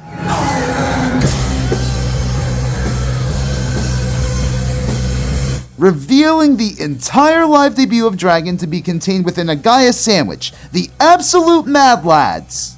Rather than leave their Yin side completely by the wayside, however, King Gizzard has been incorporating more and more synth-led tunes from their catalog in recent months, including songs from their jazzy project from 2022, Changes, and even more difficult to replicate sample-based tunes like Kepler 22b. All of these songs whip live, but I can't exactly get into why right now without spoiling the next section. Regardless, it's almost certainly training for what's to come in the future. Before this year lets out, the band will have dropped their Yin album, The Silver Chord, which is more electronic and disco focused. As of this recording, with all of the Instagram shit they've posted, interviews they've given, and songs they've shared, they've all but confirmed the album's going to be the exact opposite of PDA, albeit conceptually linked? It'll be cool to see how that stacks up in my Patreon review. Still, the bands are almost certainly going to need to revamp their live setup to allow for more consistent and functional access to their bleeps and bloops. They've had troubles with synthesizers as recently as their awesome run of concerts at the Caverns, robbing Gizheads of neat tunes they could have potentially heard. Like, not to get all Sarah McLachlan Angel on y'all, but the poor Gizheads. Alright, so, medleys, microtones, yin and yang. Those are the four elements which have come to define the King Gizzard live set as it currently exists. But undergirding all these elements is a fifth umbrella element, one this video has been meaning to tackle but has kinda just been tiptoeing around this past half hour or so. It's that initial nugget of jam that I was discussing at the start. As all the preceding elements I've discussed found their way into the King Gizzard setlist, this nugget expanded and expanded at the same rate as all the members of Giz grew to understand one another's quirks and technical capabilities. By the time their 2019 tour had concluded, the band were more locked in than ever.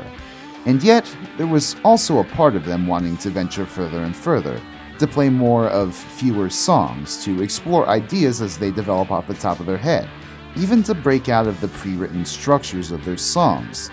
Yes, finally, the band felt ready to embrace the true musical potential of jam.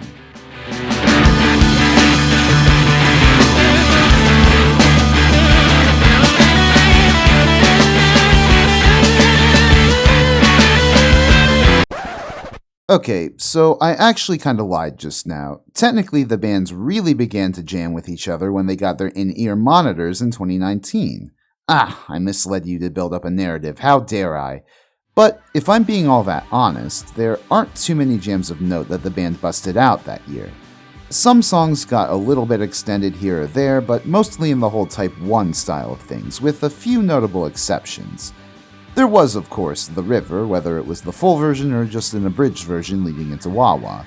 Am I in Heaven and Head on Pill were still busted out from time to time as motoric jam encores, wherein the band could throw out teases to all sorts of past songs. But the latter especially had some wicked moments throughout 2019. I already talked about the jam in Barcelona, but there's also the version of Head on Pill from their July 12th Adelaide gig where they invite Mild Life's Adam Hallowell on stage to play flute in the back half of the song.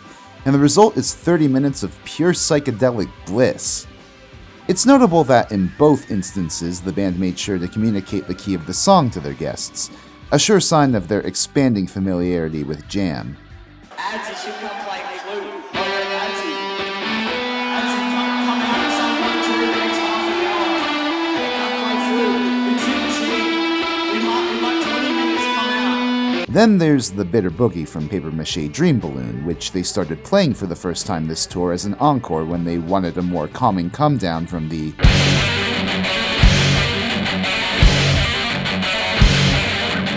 that was their heavier stuff. The recordings we have of this encore give off a carefree atmosphere where verses and chorus weave in and out between extended bluesy solos from the guitar and bass, and Ambi even gets into some more unhinged back and forth with the crowd.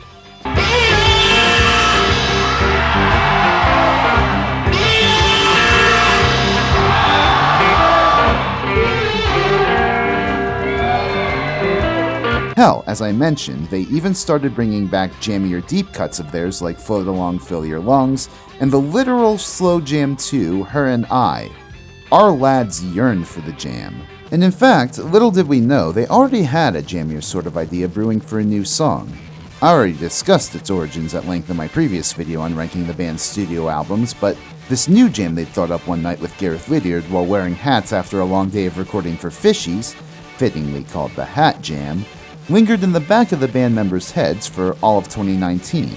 Reportedly, they'd even soundcheck it before gigs to try and get it even further into shape, but nothing would really come of it at this time except maybe a few demos, most already recorded back with Gareth. Thanks to the demo bootleg series the band has put out, we have access to a few of them, and they're certainly invigorating to hear. Cavs, Lucas, and Eric are pushing the band ahead at a chugging motoric tempo, while all the band's guitarists are weaving these noodly guitar melodies together into this tapestry of noisy garage rock hitherto unparalleled in their catalog. So far, though, this jam was just a jam in D major, or D Dorian to be more specific. Believe me, that will be relevant later. And the Giz boys had no idea what they were going to do to shape it into a song. They were hopeful they'd get the chance in 2020, but when the pandemic basically made jamming in an enclosed space with 6 other people unviable, the Hat Jam was basically placed on the back burner while the band immersed themselves in microtones and sequencers. But what would hurt them even further, what really tested their band chemistry, is something unexpected which happened that summer, something I've been dancing around in these past few sections when discussing their post-2020 gigs in general. In the words of Ambrose Kenny Smith, there's an elephant in the room and I don't know how to make it move, so let's now turn to tackle it head on. On August 25th, 2020, Eric Moore announced that he was leaving King Gizzard. Mind you, this was in the middle of the band already recording and even releasing music from their then upcoming microtonal double feature, which even featured dual-tracked drumming, so the fanbase was none the wiser something was amiss. In reality, something must have happened between March and August to make the band part ways from Eric and the Flightless camp. The pandemic, of course, likely gripped Eric's attention, and he needed to put more of his focus into keeping his indie label afloat than playing second fiddle to an increasingly complex rhythm section. But there does seem to be a hint of disappointment in his announcement, as though the decision wasn't entirely his. And plus, while he seemed happy enough to continue working with King Gizzard in distributing KG and LW, the band split from Flightless for good by 2022 in favor of their own independent imprint KGLW for Australian distribution, though they remained with ATO Records, their American distributors since Nonagon. We may never know the full circumstances of his and King Gizzard's split, but Eric's departure would still irrevocably alter the band's chemistry. Because the band was such a tight-knit friend group, bringing in a replacement drummer, that is, an entirely new personality, was completely out of the question. That meant that suddenly, Cavs found himself in a position where he not only had to do the work of two drummers, but step up as his own drummer for the first time in 7 years, and boy, did he! As if the 2019 tours hadn't shown a marked increase in Cavs' technical ability with his kick drumming, he only got even more insane with his live ability from 2021 onwards. He still locked down the band's trademark motorate grooves with his fast hi-hat hand, while tossing in more inventive fills and other improvisations into the mix, and expanding his kit to include more rack toms, cymbals, and rototoms. Now, in fairness, Cavs was already familiar with jazz technique, having picked it up from the long evolutionary chain of great rock drummers he was inspired by. Trey Cool and Chad Smith were kind of those teenage drummers that I love and that I loved. But then you realize that they're influenced by Bonham. I was like, I'm gonna go back and listen to Zeppelin and Hendrix and all that stuff. And then I got into the big band drummers and Louis Balsam, Buddy Rich, and then the jazz drummers, Art Blakey and Max Roach. But it was only when the bands really began embracing closer their multi-genre capabilities on studio albums like KG, LW, and Omnium Gatherum that Cavs' abilities really began to flourish, especially when replicating their songs live. Now, when I first discussed King Gizzard all the way back in 2021 on my channel, I remembered feeling sad that we may never get some songs played the same way ever again without two drummers in the band, such as Nuclear Fusion and Altered Beasts with their swapped hi-hats, or the multi-layered polyrhythmic percussion of Crumbling Castle. Hot take though, after living without Eric a few years, it's not that big a loss. For one, the whole swapped hi-hat thing was a cool gimmick, but wasn't exactly on point 100% of the time. And plus, a lot of the polyrhythmic work has been taken up by Ambrose on aux percussion. Need I remind you? Ultimately, the departure of Eric from the band, while sad in that we lost an additional layer of sound to the mix, led to a greater tightening up and diversification of grooves in the rhythm section, which was especially crucial now because the rest of the band was about to get a whole lot more loose. Put yourself in the minds of the Giz Boys for a moment. They'd spent most of their time over the last decade on the road or recording together, but as the pandemic raged, the most that they could do at any given time was go out to buy groceries or gas. As they recorded KG and LW together, they all felt happy with their progress, yet depressed at the isolated nature of the process. Ambi was depressed, Joey was depressed, Stu was depressed, well, at least until the birth of his daughter. But even when they began to hit the road for their micro tour in 2021, the vaccine rollout was still ongoing, and local governments across the country were enacting various lockdown measures as late as October. So their interactions, both with themselves and the crowd, were limited. Thanks, Ambi. That was not a COVID-safe performance, I'll tell you fucker what, mate. By June, though, things were finally looking up to the point where the band decided to meet at their new headquarters in Melbourne to start recording in person for the first time in ages, knowing that all they wanted to do was get into the same space and just go. Stu set them on recording hours worth of the Hat Jam. By the end, they had hours worth of backing track to cut up and stitch together with overdubs into their longest, most driving song yet, all held together by a lead vocal Ambrose contributed based on a leaky faucet he had. The dripping tap. It marked a return to the more spontaneous jammy means of song creation that they had experimented with on Flying Microtonal Banana, but at a far grander scale than ever before. Though the recording of the rest of what would become Omnium Gatherum was far more standard, the six boys knew that they wanted to return to that jammy method of recording again for how fun it was. And so it was that we got Ice, Death, Planets, Lungs, Mushrooms, and Lava, or Idpulmol, and Laminated Denim, which the band recorded sometime later that year or early the following. Though both had their own distinct concepts like past Giz albums, in Idpulmol's case jamming in each of the modal scales and in Laminated Denim's case jamming against a ticking clock as a polyrhythm, both were composed in the same manner. These were ambitious as much as they were loose, not only including some of Stu's most wild flute work to date, but Ambrose on the saxophone for the first time. Of course, it would be months until any of us heard this stuff, but they were giving us strong hints toward the end of the year of what was to come. For one, they'd been trying to book residency gigs with themed nights across Australia for some time for some sort of tour, but COVID kept making these gigs impossible. Even when things had relatively settled down by December and their 5-night residency at Brisbane's Princess Theatre made it 4 nights in, the first nearly didn't happen when Stu found himself having a Hantayumi moment the night before, and the 5th ended up getting cancelled as well due to a COVID scare. But still, these sets offer a distinct glimpse both to Gizzard's past and future, a benefit of each night's theming.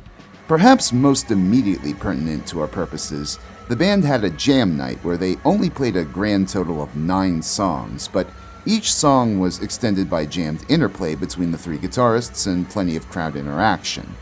They also had a microtonal night where they were apparently joined by Melbourne folk artist Grace Cummings for Billabong Valley, and a garage night where they busted out a bunch of their older medleys and garage rock tunes. Metal night was also in the cards, but sadly that was the one that got canned. By far the most intriguing residency set they played, though, one which they'd legit played a rehearsal gig in Melbourne the week previous for, was actually on the first night, December 19th, Acoustic Night.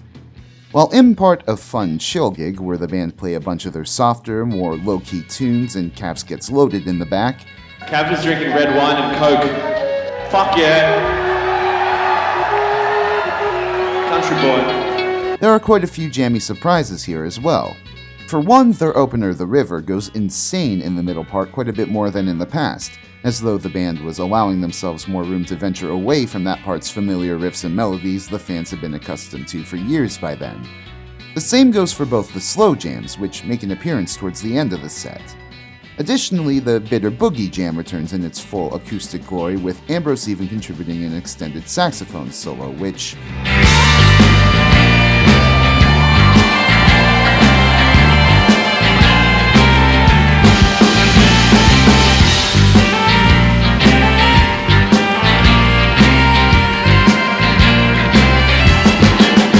I mean, it's fine.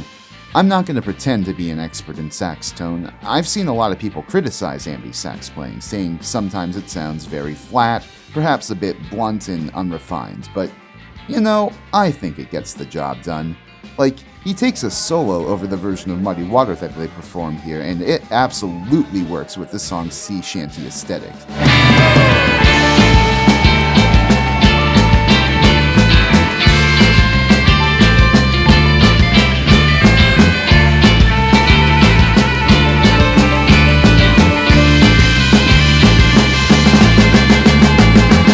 Like, you're not gonna tell me this is the best version of Muddy Water ever performed? And then to close things out, they do Sense, but with a groovy as hell jam on the outro, complete with key and guitar flourishes, improvised vocals, and even a bit more sax bros. I'm glad the band put this gig out later for their whole bootlegging program as Brisbane 21, because it really is a sweet little nug. Hang on, bootlegging. Oh fuck, I forgot to talk about the bootlegging program. Okay, well, it's fine. This actually works well for talking about the hints the band was giving us about their future. As early as 2020, the band were releasing soundboard recordings from their live gigs directly to their Bandcamp. At first, it was largely as a charity thing, an add-on to their efforts back in February to combat the bushfires.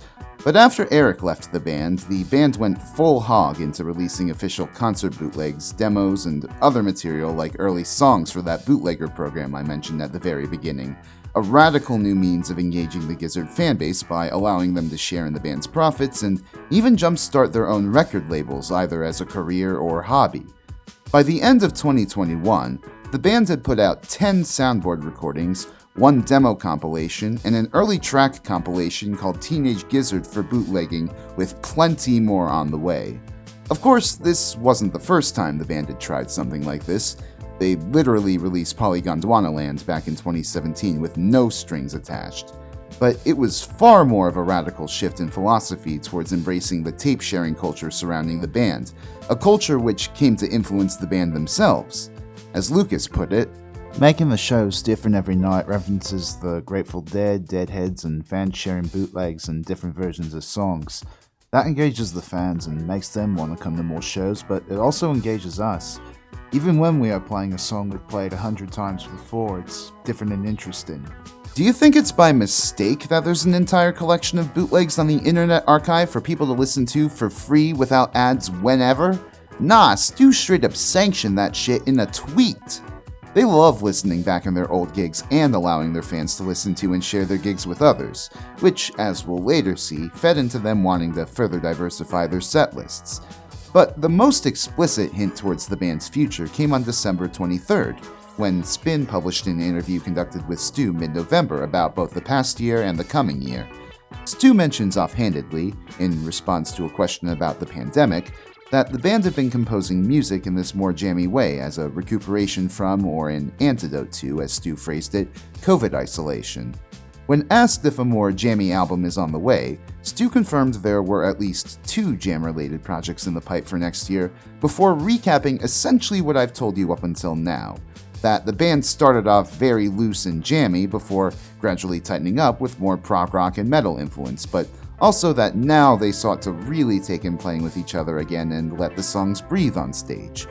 Props to the interviewer Ryan Reed, because he then follows up by asking what exactly Stu means by jam, whether they're approaching the music as a traditional jam band might, or if they're going more jazz improv, and Stu measures his response. It's important to note that we didn't go to music school. We don't approach this from a deep technical musical ability perspective, although I've got a great respect for jazz musicians. I just can't do that. I just never learned to do that. I guess our version changes, but a typical jam for us is loose. We come to it from a krautrock perspective maybe, some kind of modal vibe, and you're creating an atmosphere. It's not about showing off, it's about creating a landscape and a texture in the world. I think that's something you can improvise in real time without a crazy amount of technical skill. It's not something you see a lot in live music. We're always drawn to that version of improv. Not that that's what we always do when we jam.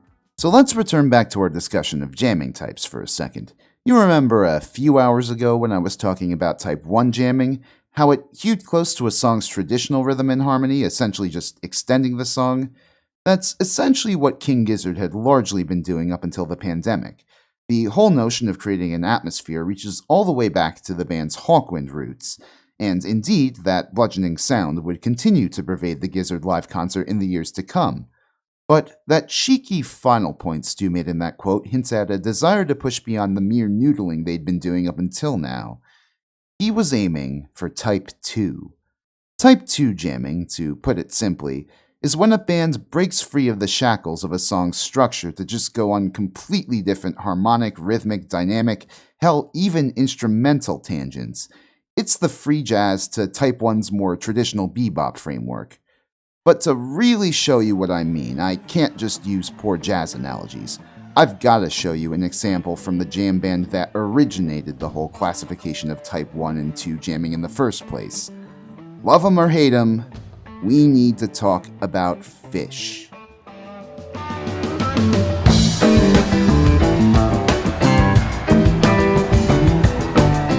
Now, look, Fish are another one of those bands whose talents I respect, but could never sit down and earnestly explore. Again, it's another one-piece scenario where there's just way too much to just sit down and take in casually.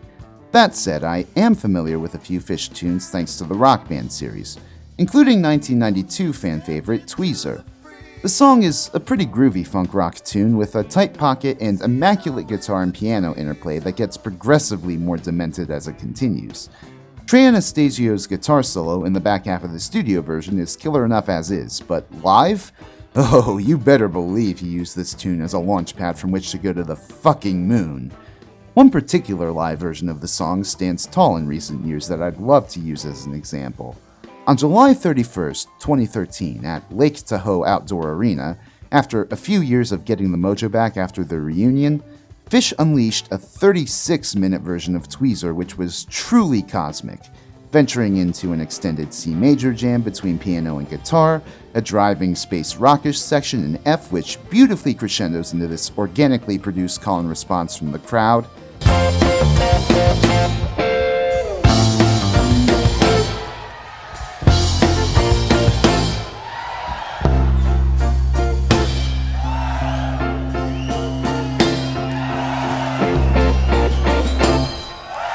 and a goddamn ripping guitar solo from Trey, and one final jam on a C, E-flat, B-flat progression which is absolutely sold by the drumming and organ work, before effortlessly slipping right back into the main riff of Tweezer, complete with the woos from earlier.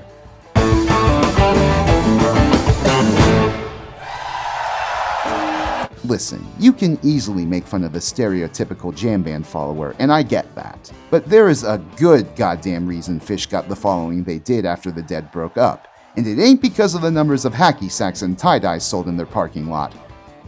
Well, okay, not entirely. My point is, in the modern-day jam band scene, there is a meaningful distinction between noodling over a form and straight-up improvisation. And for the most part, our Giz boys had slotted pretty firmly into the former for most of their career. Staking their claim now that they were about to enter their jammy period was one thing, but what would actually come of that except more noodling and riffing over krautrock beats? Well, we didn't need to wait too much longer to find out. On March 5th, 2022, to make up for a cancelled New Year's Eve festival, the band performed a 3-hour marathon set in Melbourne's Reunion Park titled The Return of the Curse of Timeland. Trust me, that's a whole other saga that we just don't have time to get into today. Just go watch my last video if you want to learn about that clusterfuck. Unfortunately, while the band did record the gig and even posted a neat video from it later of Magenta Mountain's live debut, the only recording we seem to have of it in full is this rough audience recording captured by someone on a mini disc, and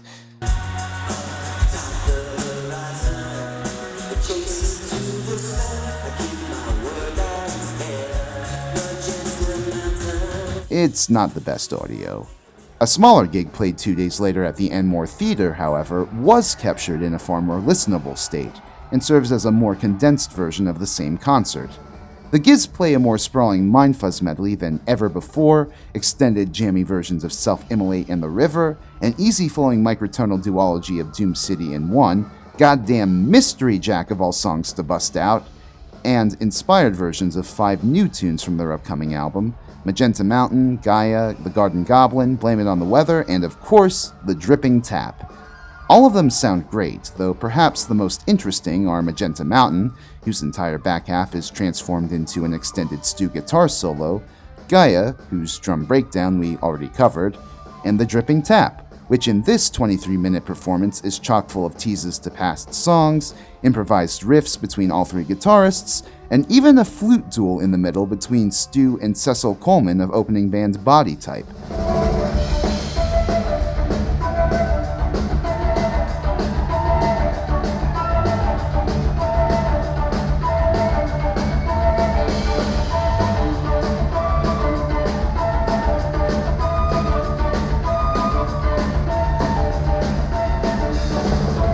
None of the jamming King Gizzard does in this concert is Type 2, but fuck, is it nonetheless exciting. And as they headed out on the road soon after for some early American dates in support of Omnium Gatherim's April release, we would only get more exciting concerts in the months to come, each with its own unique sequences and jams. In April, they spent a lot of time touring California, and I mean a lot. Even some smaller cities like San Luis Obispo or Sonoma, mostly just to kill time in between 2 gigs at Coachella. And apparently Atlanta, Georgia's Shaky Knees Festival, but they did also get out to Nevada and Arizona again for the first time since 2017. This was followed by a run of dates in May through Mexico, which, though it wasn't their first, what with their previous pre-Desert Days 2018 romp, was certainly their most extensive to date, even featuring a 3-hour marathon set at the Frontman Mexico in Mexico City on May 6th. From there, they swung through the American Midwest and Northeast for a run of dates in more Rust Belt-ish towns, concluding with 2 nights at Burlington, Vermont's Higher Ground Showcase Lounge, before shipping off to Europe. Fuck, Cavs caught COVID. Well, no matter. Like I said earlier, this was when they broke out the drum machine for 2 dates in Greece, and it ruled. They basically just broke out songs mostly in 4/4, which were easy to program beats for, save for a clutch version of The River on night 1, and they had a lot of fun jamming over all of them. This song's called All Your Farmer. Cavs joined the band from there on for a few more dates in Europe, including a week's worth of gigs in Barcelona for Primavera Sound, during which not a single song was repeated, a first in their live history. Unfortunately, tragedies continued to plague the band. Stu's Holy Explorer and Joey's Flying V were crushed in a lift before one of the Primavera Sound gigs, and even worse, after a gig at Prague's Archa Theatre on August 5th, Stu's Crohn's disease, which had not been much of a problem up until now, acted up owing to a poor work and diet balance on the tour. If it weren't one disease, now there was another, bringing the first half of Gizzard's 2022 to an abrupt end. And yet, from what they presented to adoring crowds thus far, the sea change in their live approach was evident. Jeffrey Janison noted in his review for Still Listening of their May 20th gig at Cleveland's Agora that the band had even further refined their sounds to the point of slipping in and out of different tracks in their catalog with ease, an observation only further backed up by Eli Stein's review of their Rochester gig 4 days later. For as effortless as their set seemed, though, it's not like they were playing flawlessly now. Oh, far from it.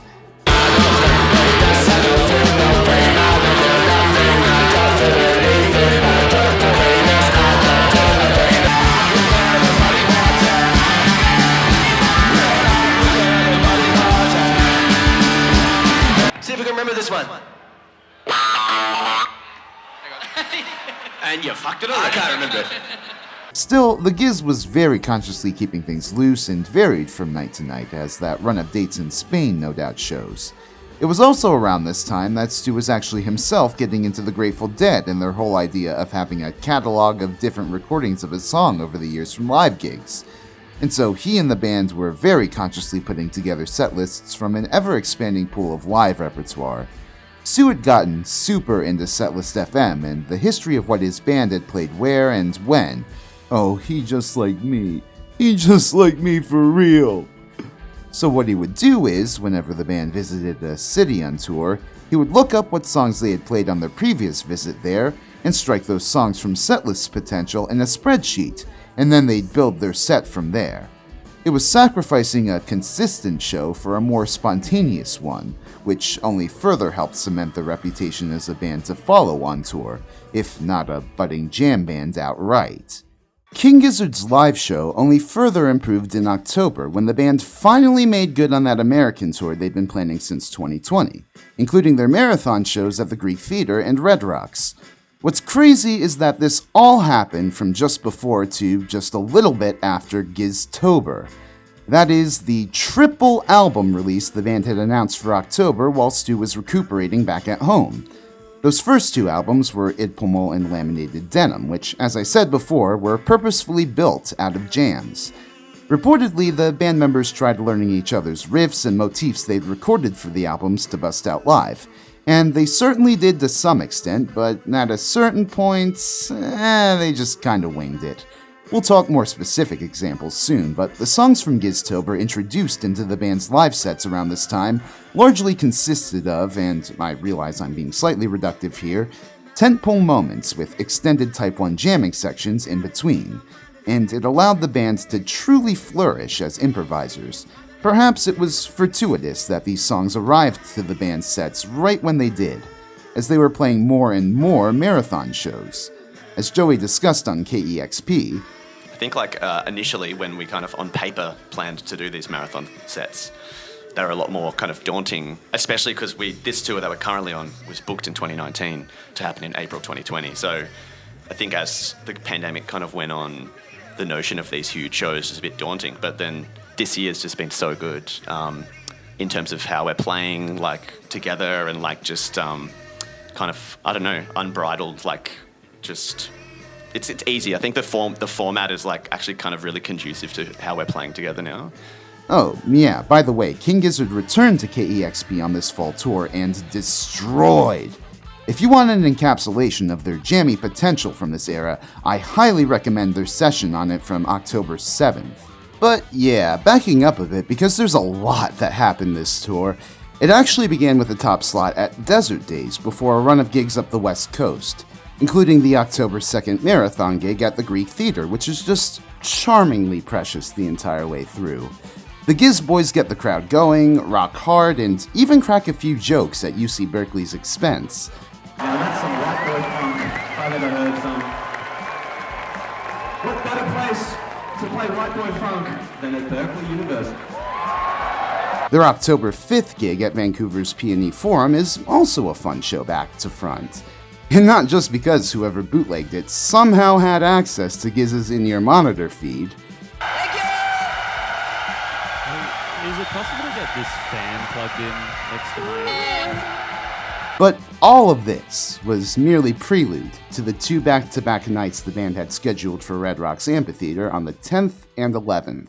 Now, to impress on you how big a fucking deal this was, Red Rocks has history. Dating all the way back to the goddamn Beatles, it has been a premier venue for big-name rock bands around the world to come and bounce their music off the surrounding titular canyons. Except for a 5-year stint in the 70s where rock bands were banned after a riot incited by overflow crowds there for... Jethro Tull? Fuck, maybe they won that one Grammy over Metallica for a reason. Point is, Red Rocks was known worldwide, to the point where Giz's members were well aware of it. This venue, we've all never thought we'd play here. I was watching live fucking videos at Red Rocks and Incubus and shit when I was a teenager.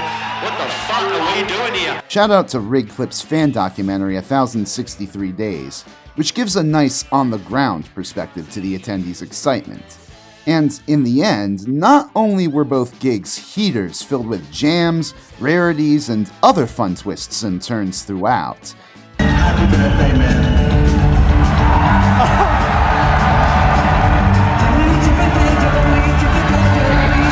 But during each marathon's intermission, the band premiered the new 15-minute tracks from Laminated Denim before the album's official release on the 12th. Those 2 nights were a veritable fucking party. Oh, and spoiler alert, but they did another Red Rocks marathon to close out the tour, and it also whipped. The second half of the tour, where King Gizzard followed their now familiar arc of zipping from the Midwest through Montreal, then down from New York to Texas, before closing out with that third marathon I already mentioned in a goddamn Halloween show in Oklahoma,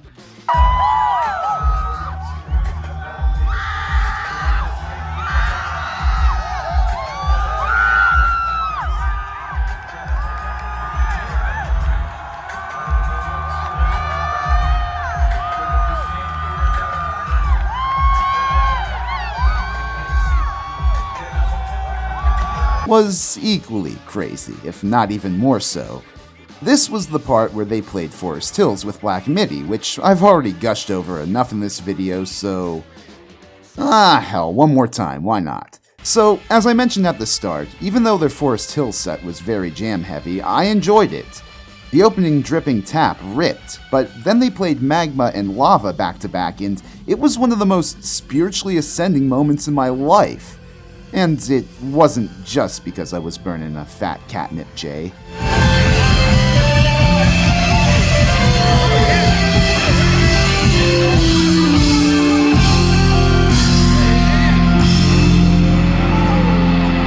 But also, after a microtonal set, a metal set, and a cheeky little garden goblin, They broke out stellar extended versions of both Magenta Mountain and Iron Lung, during which they teased the riff from Laminated Denim's Hypertension.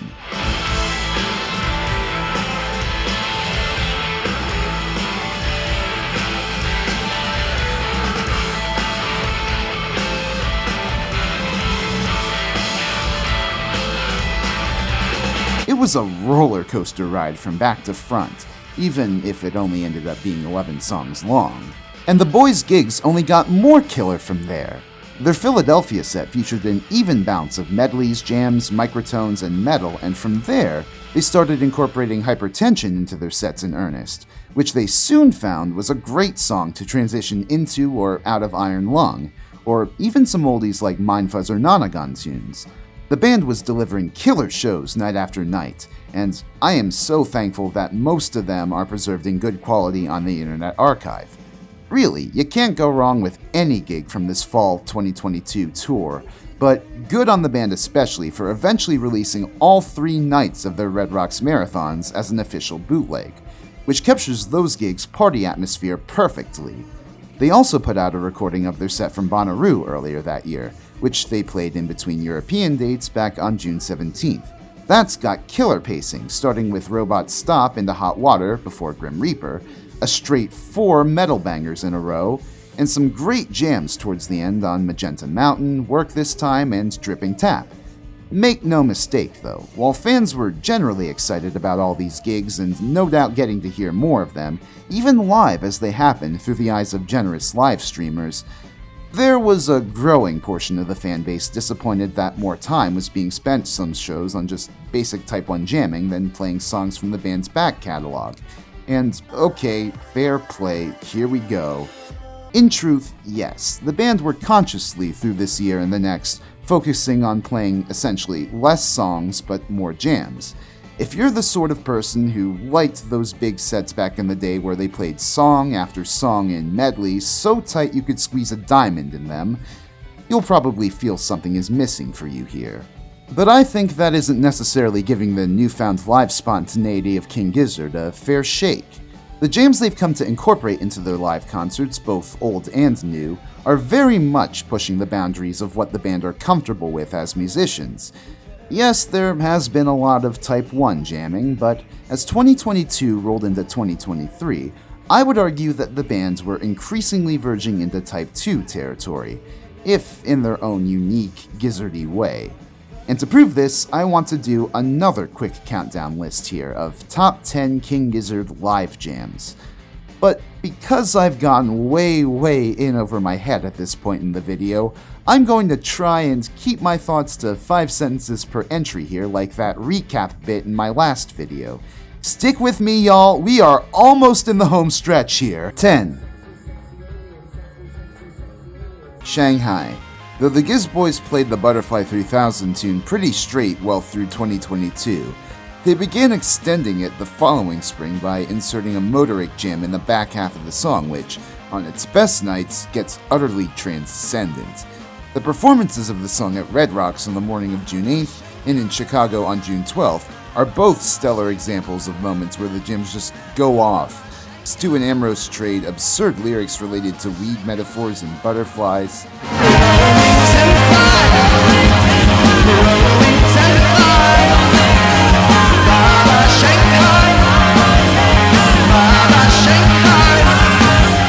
Even cooler is, starting with the Rellinger farm gigs, Stu would try experimenting with playing guitar during Shanghai instead of keys, playing his distorted melodies off the keys and even offbeat downstrokes.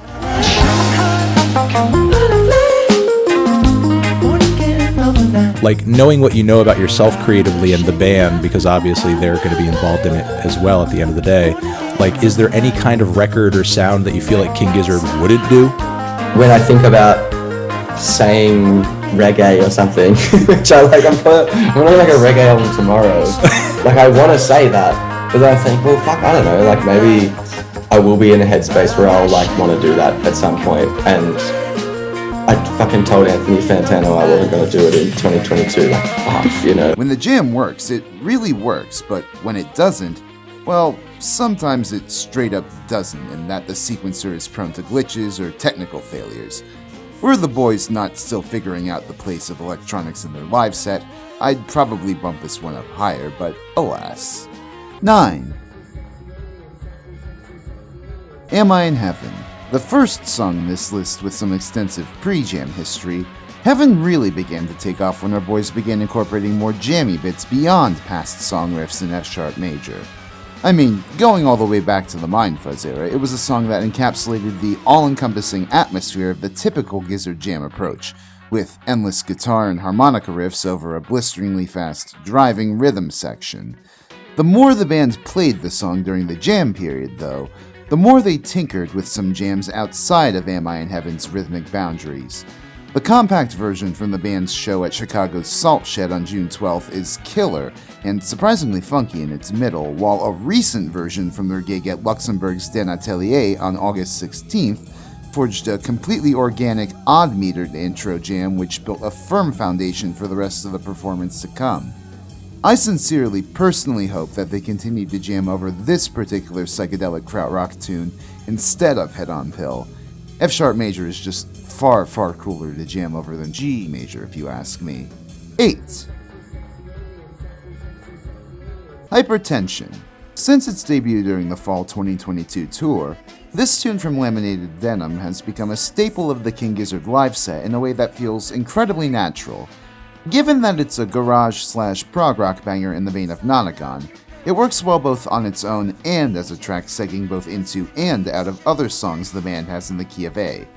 By itself, the song is one of those tentpole jams that isn't afraid to switch up the feel of the tune, even within the tentpole sections, and that's largely owed to Cav's multiple groove switch-ups. For example, compare the version they played at Stubbs BBQ on October 28, 2022, to the version they did in Paris's Les Zenith on March 2nd, 2023, which they led into with AC/DC's Hell's Bells,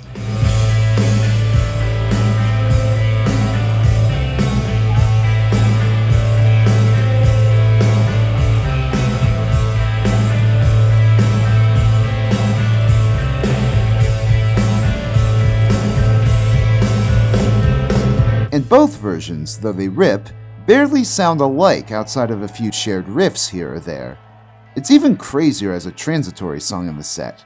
It can help to ramp up the pace of a live show out of a slower tune as it has in concerts like on June 1st, 2023 at the Caverns, or act as a driving climax to a whole string of jams before getting slower again, as it did at the gig at Melbourne's Palace Foreshore on December 10th, 2022. My only issue with Hypertension is that, for as often as they've jammed it since its release, the Giz Boys have not really tried pushing this song's limitations into Type 2 territory yet. More stuff to look forward to in the future, I guess. 7. Evil Death Roll. Now, Evil Death Roll was always an odd song off Nonagon Infinity, given the fact that it's arguably the only song of that album with a clean break from the previous, and the band haven't played the subsequent song Invisible Face in years. Even when they literally recently brought back Invisible Face into the live rotation with a new and improved jammy middle bit and played it directly after a performance of Evil Death Roll at Remlinger. Seriously, guys, if you're watching, where was the transition? So of all the songs off of Nonagon Infinity to get the jam treatment in recent years, Evil Death Roll, with its already lengthy studio runtime, is really the perfect candidate. And the band have really gone wild with the song in recent years, jamming on all sorts of riffs in 7/4, focusing on all sorts of guitar interplay, reharmonizing the notes during the soft breakdown section, and even doing away with the Invisible Face tease outright. Perhaps my favorite Invisible Face they've done to date was at their morning gig at Red Rocks on June 8th. They get off a sick Iron Lung tease in the song 7/4 Time, and it sounds so slick.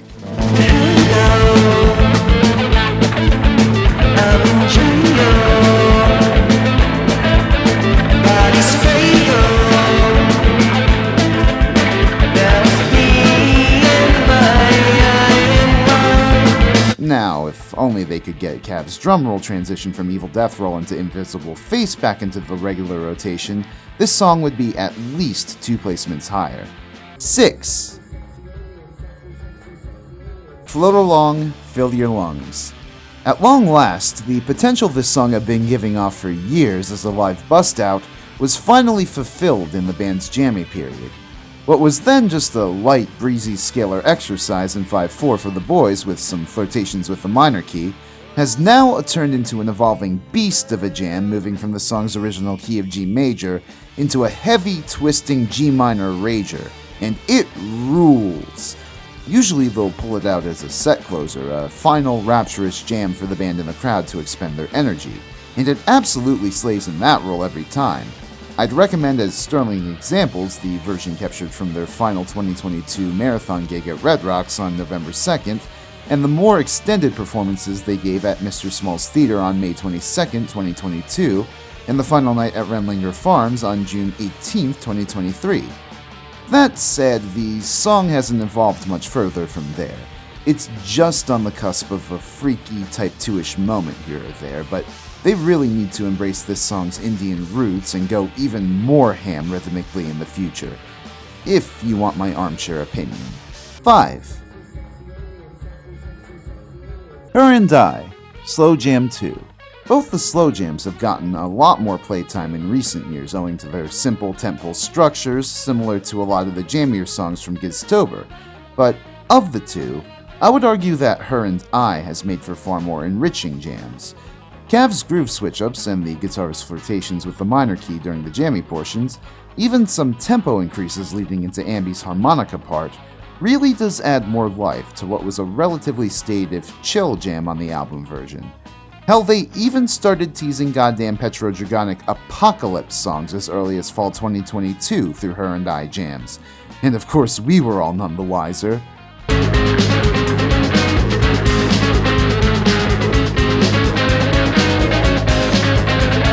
Some great versions of the song include their performance in San Luis Obispo on April 24th, 2022, their third Marathon Red Rocks gig on November 2nd, 2022, and the final night at Remlinger Farms on June 18th, 2023.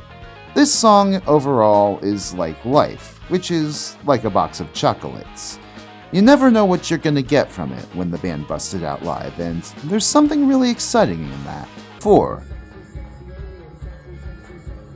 Iron Lung. What's cool about a lot of the songs off of Id Pummel, or at least the ones that have been adapted into jams, is that they have a lot less tentpole moments for the band to hit upon, and far more room for jamming to fill everything in between. In the absolute best case scenarios, this gives us something like Iron Lung, where the band start off on a quiet verse-chorus section before building and building and building to one of the rawest, heaviest moments the band has ever put to tape. To wit,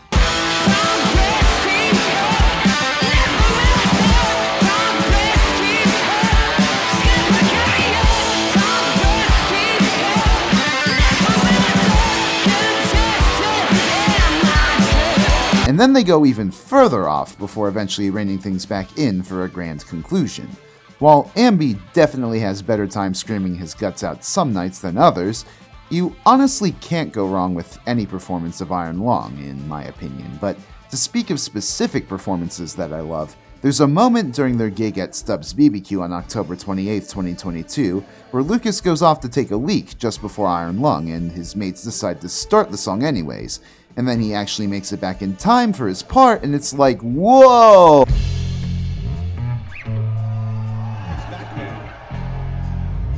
I didn't know you were there. Trick is that you piss yourself on stage, it's fun. Being in a band's fun. Ozzy Osbourne. There's also their performance of the song at Brisbane's Tivoli Theatre on April 6th of this year, which not only rips in its own right, but then transitions into the goddamn Hentai Yumi suite. I'm Jace. Hello, my name is Hentai. I am a cyborg. Iron Lung, then, isn't just a crazy good jam, but a song that feels like a natural part of the Gizzard canon with its placement in live sets. Number 3. Magma. For my money, this song is probably the candidate for biggest live glow-up from the studio version. It's not that Magma is a bad song as originally presented on In Pummel, but rather its dense instrumental layering kind of hides some of the song's red-hot intensity. Almost as soon as they started jamming on it live though, holy shit! It burned with just as much fury as some of Giz's best past rock instrumentals. The version they did in the KEXP session back in October of 2022 stood as the definitive version of Magma and its jammy potential for some time, and it still kicks ass today, though the bar was arguably raised even further when they closed their daytime Red Rocks set on June 8th of this year with a Magma jam that included multiple rhythmic switch-ups on Cav's behalf that transformed it into a right proper metal number. This song has the potential to go in bonkers directions in the future, harmonically and rhythmically, and I cannot wait to see where. 2. The Dripping Tap. In some sense, I don't think King Gizzard ever stopped writing the Dripping Tap, even after they recorded it, because every time they play it, which has been quite often since its debut, they always try to go on these explorative guitar interplay sections reminiscent of something like the Allman Bros. And sure, sometimes it doesn't exactly hit the same in their sets, sometimes you might not feel them taking up a massive portion of their night with another long, extensive Murica jam. But when the jam on the song hits, it hits strong. Well through 2022, they were relatively restrained on it, hewing to the same pattern of jamming that appears in the song's studio version, if a little more abridged. Come the American residency tour gigs, however, the Dripping Tap truly started to take off in a Type 2 direction. The versions they played in Chicago on June 13th and Remlinger Farms on June 17th showed the band absolutely cooking improvisationally at various points, and oddly enough, even before the song began in the latter's case. Damn. Song hasn't even started and we're already jamming. It's crazy. You're fired. The directions this song has gone since have been even more gonzo, such as the version they played at Madrid's La Riviera on August 27th, featuring a sick 5/8 interlude in G just after the second chorus, or the version they played in Lille, France a few nights later with a different, more groovy polyrhythmic jam in the same spot, which proves to me that there are still plenty more directions the Giz Boys can take us with just this one long-ass tune. Honorable mentions. Like I said earlier, some of the metal tracks got a bit jammier from 2022 into 2023, including Gaia and Self-Immolate as an extension of Caps's solo. In particular, I have to shout out the stellar live version of Self-Immolate from the second night of the Chicago residency, with a slow burn polyrhythmic jam that wouldn't sound too out of place in the Mick Gordon Doom OST.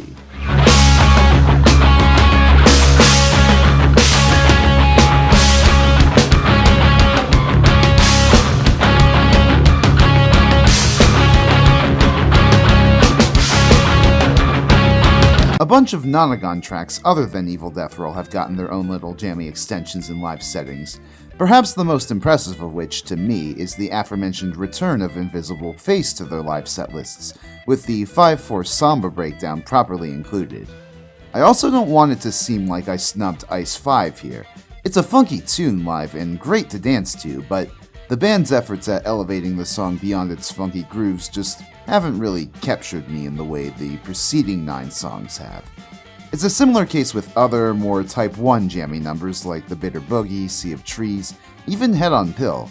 They just haven't been quite as adventurous maybe as they could be. And hell, you might well have said the same about this final jam we're about to bring up to conclude this whole diversion as recently as early 2022. But something's changed recently. King Gizzard are on a direct path to mastering Type 2 jamming now, and it runs directly down 1. The River. I mean, as if it could be anything else.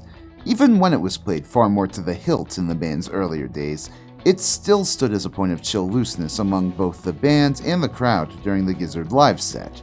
In a lot of ways, that's how it remained well up through 2022. But by the time the band were touring America that fall, something had shifted, and the middle of the river grew gradually more demented.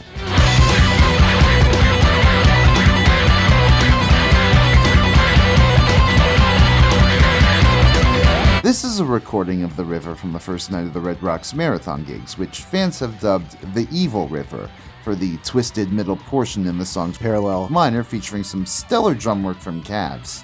Though it would soon become a feature in future river jams, including the goddamn acoustic night version at the Cavern's residency on June 4th, 2023, a new Type 2 section was introduced to the song post-midsection freakout, and before the return to the original tempo, for the band to do some additional cosmic jamming on night 2 of the Chicago residency.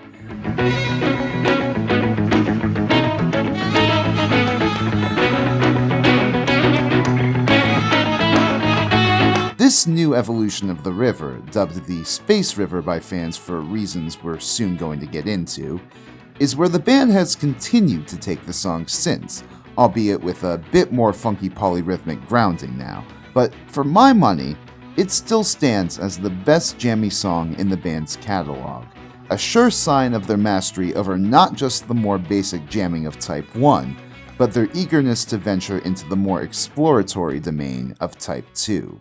But I feel I should now give context to these recent evolutions in jam that we've seen from the band since the new year, because in spite of the decreased volume of gigs relative to previous non-COVID years, oh boy were most of these gigs batting 1,000. They announced a return to Europe as soon as the middle of Giztober, presumably to make up for the fact that Stu's Crones had cut the previous summer tour short. Not that they'd get to make up concerts at specific venues until roughly a year after their cancellation, but you know. But the first European tour, and it should be noted their warm-up gigs back home in Anzac lands, seemed like an all-around fun time, filled once more with varied set lists, evolving jams like the new additions to Shanghai and even new material debuts with the premiere of... The big question at this point, though, is when the band would start playing stuff from Changes. Honestly, the band weren't too sure at this point themselves. Stu made an Instagram story around this time wondering how, exactly he was going to approach learning the entire 13 minutes of Change for live rotation. A good opportunity for those debuts, however, was fast approaching. The Summer US Residency Tour. Announcing this back in November following Giztober, King Gizzard opted to scale back their usual touring plans in America for multiple nights in a few different cities instead of multiple different cities in a row in order to further explore the idea of playing completely different sets every night. And their choice in venues this time was quite inspired. From June 1st to the 4th, they would play the Caverns in Pelham, Tennessee, 2 nights in the venue's literal underground cave, and 2 more at their above-ground amphitheater. Then they would return to Red Rocks for 3 gigs in 2 days, a show on June 7th and then a daytime and nighttime show on June 8th. After that, I guess because tour logistics and booking timing is just weird like that sometimes, the band would snap back to Chicago from the 11th through the 13th for 3 nights at the Salt Sheds outdoor stage, before crisscrossing back out west to Remlinger Farms in Washington State from the 16th through the 18th. It was strange for a band that usually loves going on these large, sprawling tours to suddenly opt for a residency approach, but it didn't come from nowhere. As Lucas explained, "We definitely are doing this for the fans, but we're doing it for ourselves as well, to change everything up as much as possible. A residency tour seems like something fun and different. Part of the impetus was trying to make our touring a bit more family-friendly, so we can bring partners and kids on the road and be in one Sydney for a few nights in a row. We can get comfy in the venue and really get to know it. I think we've played as many as 4 nights in one venue before, and it's a different feel. You become more willing to take musical risks. For those shows, seeing a lot of familiar faces in the audience is really heartening. We're just trying to keep it fresh, and these venues are really interesting as well. We can't wait to come back." Indeed, the boys have their own families now. Stu, Cabs, Lucas, Amby, and Joey had all at this point married, if not had a child outright, and they were now entering the stage in their touring lives where they needed to more seriously consider how that played into their personal lives. But hey, it's not like the band didn't have any single stops planned for the tour. Indeed, to start off the tour, they were coming to Boston for the first time in years, as part of Boston Calling's 3rd day lineup on May 28th. To close the tour? Well, I hate to say it, but New York's record for biggest King Gizzard concert was not too long to last. Because after King Gizzard were done with Remlinger Farms, they were to venture down to Los Angeles for a 3-hour marathon gig on June 21st at none other than the world-famous 17,500 seat capacity Hollywood Bowl. This tour was absolutely massive, and a thrill ride from front to back, so let's break it down. The Boston Calling gig on May 28th had a strong festival set consisting of multiple garage rock jams, but the most notable thing about it was the debut of Converge. This was the tour where they were promoting Petro, remember. Debuts were expected to come at a rapid pace. When they got to the caverns, the excitement among both the band members and the audience was even more palpable. We're in a fucking cave! Both shows underground, the first and the second, are absolute rippers from back to front, though, if you ask me, the stronger of the two is the first, where they start with the dripping tap before moving into a goddamn hour-long medley, consisting of the first half of Nonagon Infinity, Iron Lung, Hypertension, and Hot Water. And then they follow up that feat of endurance with the even more technical Horology suite and a few more metal rippers to close, including Hell and the live debut of Supercell, and it's just the best fucking King Gizzard gig ever for my money. The second isn't half bad either, though, and it's where they broke out Change's funky eco-lament AstroTurf for the first time, complete with extended flute and drum sections.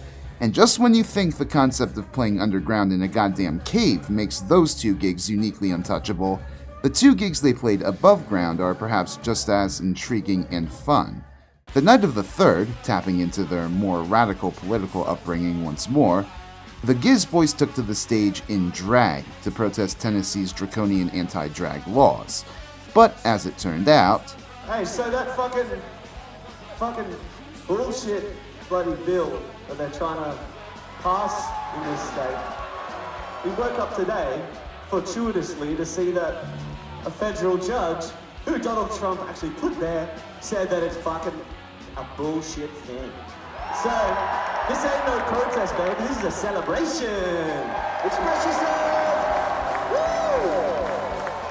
Woo! And what a celebration it was, consisting of a great microtonal block, some tight jams, and, cheekily enough, the live debut of Witchcraft.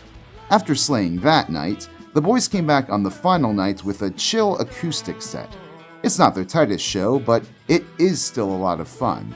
They open with a rich version of the elusive Lonely Steel Sheep Flyer before making a hard turn into the acoustic motor rig with a surprise Hantayumi and the Confused Cyborg. It was a special night and a good way to cap off their first residency stop. On their first night in Red Rocks on June 7th, they played a set rich with jams, yins, yangs, and medleys, and even brought out Cav's dad before a screaming audience of thousands of Gizheads. My mum and my dad are here all the way from Australia in front of all these people. I love you, Mum and Dad. And then they proceeded to debut Hate Dancing. What did you guys mean by this? Does Cav's dad also hate dancing? Please tell me, I've been pondering this for months. June 8th was even more eventful though. I mean, no shit, they had 2 shows that day, but also for anyone with tickets to both, they were allowed to stay in the venue in the middle for a special listening party to Petrogigantic Apocalypse. Both gigs that day were also incredible, of course. The morning was defined by its powerhouse jams, including Shanghai and Magma, as well as the grand reawakening of 2014's Satan Speeds Up, while the night gig, though nearly delayed by thunderstorms, had some tasty microtones and a metal set that went so hard the Red Rock's altitude knocked Cavs out right after the gig. Then Chicago, oh man, Chicago. You know, while I was in the middle of writing this script, the band dropped the entire 3 nights of their Salt Shed residency for their bootlegger program, and I was just like, yeah, boy. Before they actually played these residency gigs, though, they arrived early enough to catch Dead & Company at Wrigley Field on the 10th. Now, Dead & Company are essentially the remainder of the still-living Grateful Dead who want to keep jamming on Dead stuff, which at this stage seems to be just Bob Weir and Mickey Hart, plus sex and guitar god John Mayer, and a few other jam musicians. And at the time Giz saw them, they were in the middle of their supposed final tour. Seeing these elder statesmen of jam do what they did best clearly gave our boys quite a bit of inspiration, and in spite of problems that plagued the Salt Shed gigs, especially the shitty weather that temporarily shorted out the recording equipment on the 3rd night,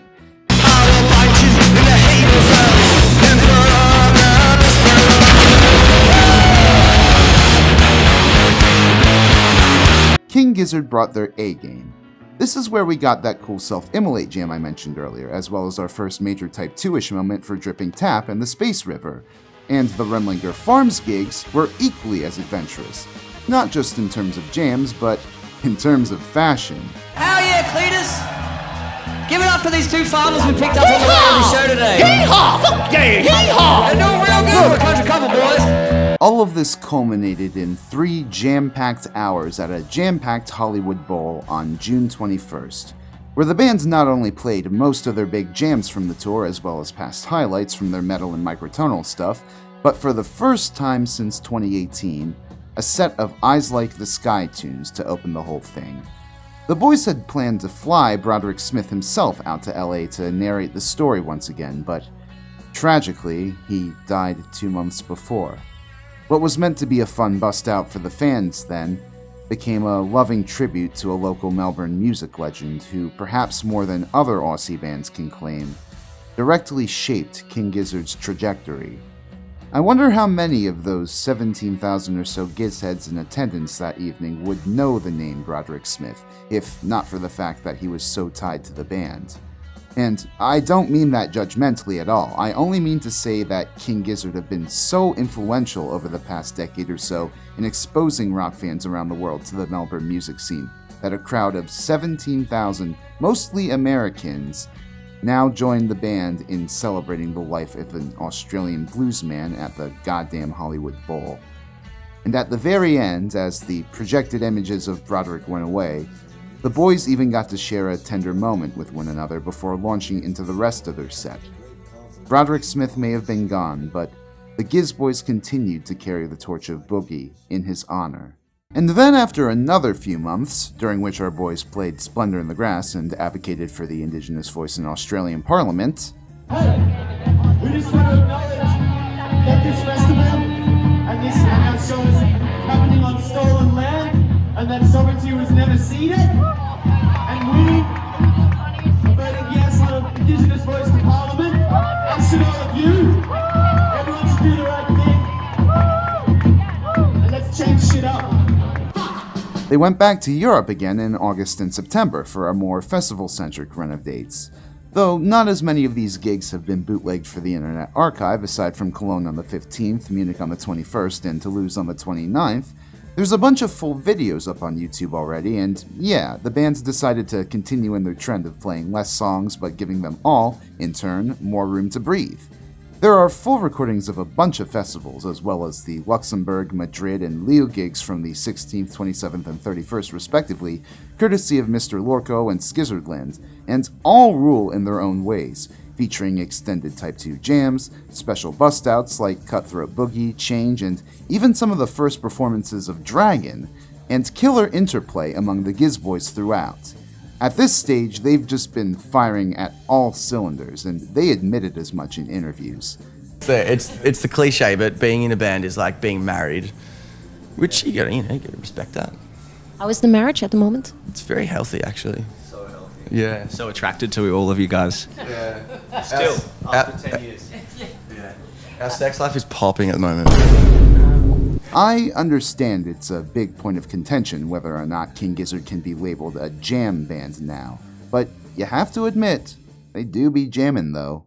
And with that, at long last, we've reached the end of the road. Like, literally, King Gizzard's most recent gig up to now is at the End of the Road Festival in England. After playing there September 2nd, the band have deliberately decided to take some time off for the rest of the year. Save for 2 weeks recording in October, apparently, all they plan to do now is hang back in Australia, drop the silver cord, spend some time with their families, and possibly focus on side projects. The Murlocs have been sweeping through Europe lately, Joey's got a new album out under his EDM project Bullant, and Lucas has his own band now, Heavy Moss, gearing up to start releasing their own music. I mean, they're also planning logistics for next year's tours well in advance as well. Just recently, literally the day I'm writing this part of the video, the band announced 4 3-hour marathon gigs to take place in 4 massive venues across the United States, including, thank the Lord, Forest Hills Stadium once again. But as excited as I am about these future shows, I fear the specter of obsolescence quickly approaching this video, so let's wrap things up, shall we?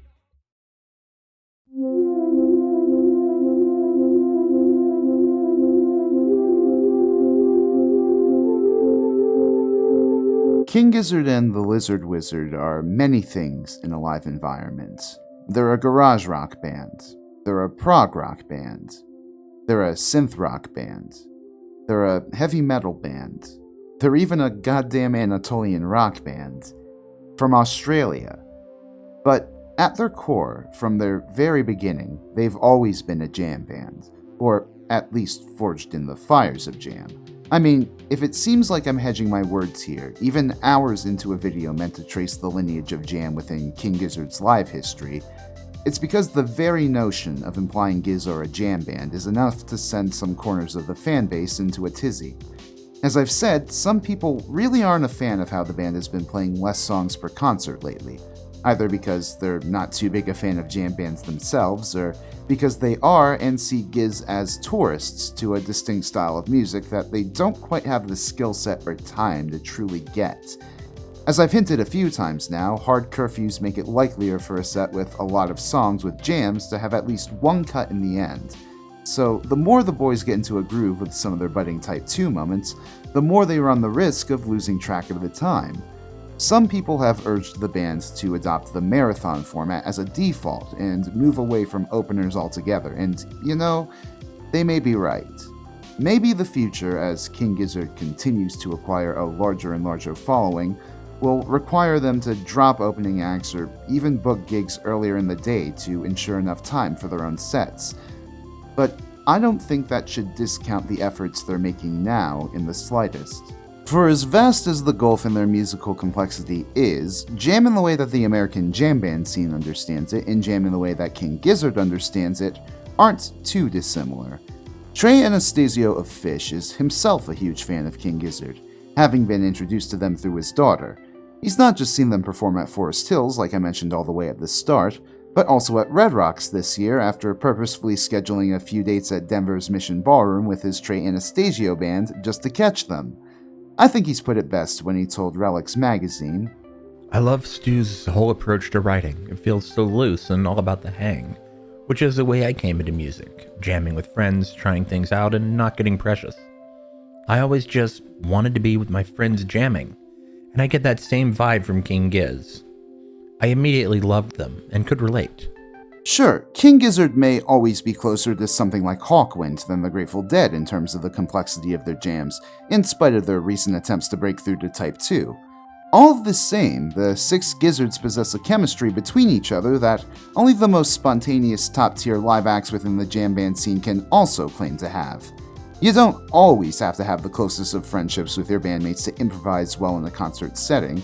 I mean, shit, just look at King Crimson for like most of their existence. But it helps, especially if you expect to endure multiple tours a year with them. King Gizzard have spoken a bit about how they've gotten to the point where they've developed their own communicative body language on stage to more naturally guide along jams.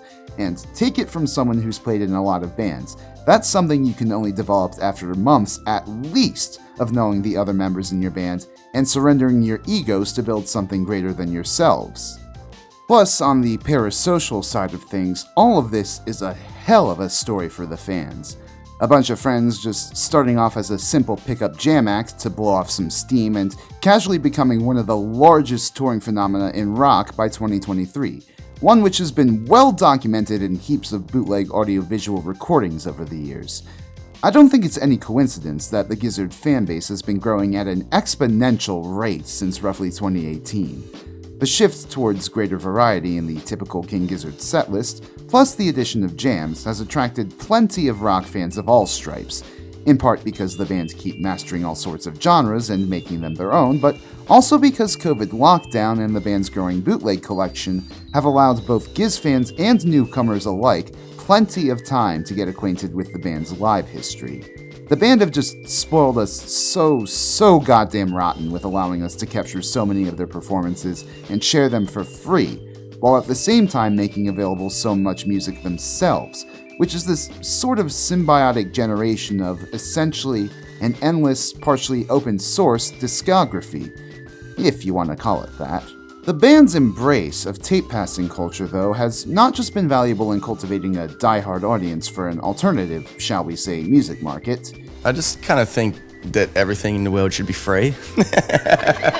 The fact the Giz Boys have allowed on YouTube so many video recordings and direct rips of their soundboard audio, albeit not without AdSense bots swarming, but that's just YouTube acting how YouTube does, tells me that they're just as passionate about making sure their history gets preserved as the people uploading concert bootlegs on YouTube or the Internet Archive for posterity. There have been plenty of legacy bands out there, or their estates, who've been nasty in the past with their music or live footage just getting dumped on YouTube without permission or compensation. Jimi Hendrix's estate, Prince, King Crimson, each of their overreactions to fans just dumping their full albums or concerts onto YouTube might have stricken us as petty, as out of touch. But these were rooted in these figures' past problems dealing with the recording industry, which they were afraid internet streaming would exacerbate. Even beyond artists' hesitancy, though, there are some fan bases in rock music where the artists themselves don't really care one way or the other when bootlegs or full album uploads surface on the internet, but certain fans take it upon themselves to act like goddamn cops and flag the videos for copyright issues anyways. What I'm trying to say, I guess, is that King Gizzard, who've actively worked with our current streaming-dominated music industry since their inception, understood the marketing value of not just allowing their music and bootlegs to proliferate on platforms like YouTube and Spotify, but allowing their fans to do whatever they wanted with it. Commentate over it, create vinyls, CDs, and tapes for it, even make a goddamn Super Mario Land-inspired video game out of it. And the result is arguably one of the largest active fan bases for a rock band today, capable of selling out stadiums and large amphitheaters without a single major label record deal. Whatever the boys had learned from RMIT all those years ago, they had more than put it to good use. They'd not only shifted the ground underneath them in their home city of Melbourne, but they'd captivated throngs of overseas audiences curious about this weird band from Australia, and in the process created a whole artistic universe, a Gizverse, if you will, beyond their wildest comprehension. King Gizzard's 100-plus concert presence on the Internet Archive, which, may I remind you, Stu consented to in a tweet, is a major part of this universe, right alongside the audience-recorded audiovisual bootlegs we get a lot on YouTube, and it's been an indispensable asset to me while creating this video. Unfortunately, its long-term sustainability has come under threat in recent years. The Internet Archive, in addition to hosting concert bootlegs through the Live Music Archive, archived web pages through the Wayback Machine, and just scores and scores and scores of other rare digital and digitized media from the past few decades, has been a pioneer of controlled digital lending, a library practice where ebooks marked up with DRM are loaned out to users in such a way that maintains the 1-to-1 owned-to-loaned ratio, which is the crux of physical library lending's legality in America's often confusing copyright landscape. However, when the pandemic started and physical libraries were in lockdown, thus depriving communities and university students of vital informational resources, the Internet Archive stepped in and, yes, it's true, uncapped the own-to-loan ratio temporarily to loan out ebooks in their possession for these communities. It was a moral, if not entirely legal, act promoting the potential for digital lending to meet needs where more restrictive ebook lending licenses may prevent patron access. And big-name publishers like HarperCollins and Penguin Random House sued them for damages and to not only stop their digital lending program, but put the entire practice into question for other libraries around the United States. Sadly, the publishers won back in March when the Southern District of New York ruled in their favor, though the Internet Archive plans on appealing. That said, now the recording industry sees blood in the water. A bunch of labels, including Sony and UMG, recently sued Internet Archive over their Great 78 project, which preserves digitized recordings of old 78 RPM records of famous artists, for $400 million or more in damages. The labels argue, in part, that these recordings are in no threat of being lost because they're already available on streaming, and that really, Internet Archive are just using preservation and research as a smokescreen for piracy. Need I remind you, however, that not only are these versions on streaming remasters and not the original thing, But the recording industry notoriously has itself had a historically blasé attitude towards preservation. There was a major scandal only years ago when the New York Times published an exposé revealing that the amount of master recordings lost in the 2008 Universal Studios fire was far greater than previously reported, including scores of popular artists from the past few decades. Some of them sued, but were eventually shut down by the district judge when he found that they had no standing since UMG made no promise in their contracts for preservation. They were paid by royalties, not insurance claims, as their lawyer put it. So, while these big record labels may speak a big game of preservation to justify their crackdown on what they see as quote-unquote piracy, in reality they're more like dragons sitting on a vast hoard of cultural gold and using our broken copyright terms as a cudgel to prevent the rest of us from trying to preserve our own cultural history. And so, in a move of solidarity with the Internet Archive while they're going through the most trying times in the history of their operation, I'm going to do something crazy I've not tried in a while. Stream. Yes, to be more specific, I'll be holding a charity stream in the Internet Archive's honor sometime in the new year. I'm not quite sure what I'm going to do for it yet, but there will be charity incentives, there will be guests of all sorts from the VTuber community and hopefully beyond. There will be talk about history, music, and the preservation of both. It's going to be the most important, ambitious thing I do, so please do share it far and wide. I'll also probably do a bunch of Q&A in earnest for the first time, so if you want priority with which questions I answer first, sign up for my $6 Patreon tier. I'll announce some more about the charity stream as I plan it and things fall into place, but in the meantime, I'm still going to try and make another video by the end of the year or early next year, one for all of you classic rockers in my audience. I won't reveal much, but let me just say for now that I've got a feeling that you're going to love it. More than a feeling, in fact. But I'm afraid that's all the time we have for today's video. Once again, if you loved it, please do like the video, comment below, and subscribe to me for neat music history videos to come. I've been Rezi Orenji, and I'll see y'all next time. Bye-bye!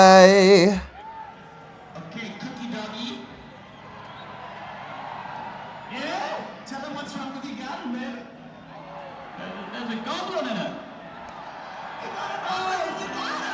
There's a goblin in the garden. A goblin in your garden, mate. A goblin in your garden, mate. Fair enough, bro. It's gonna be fun.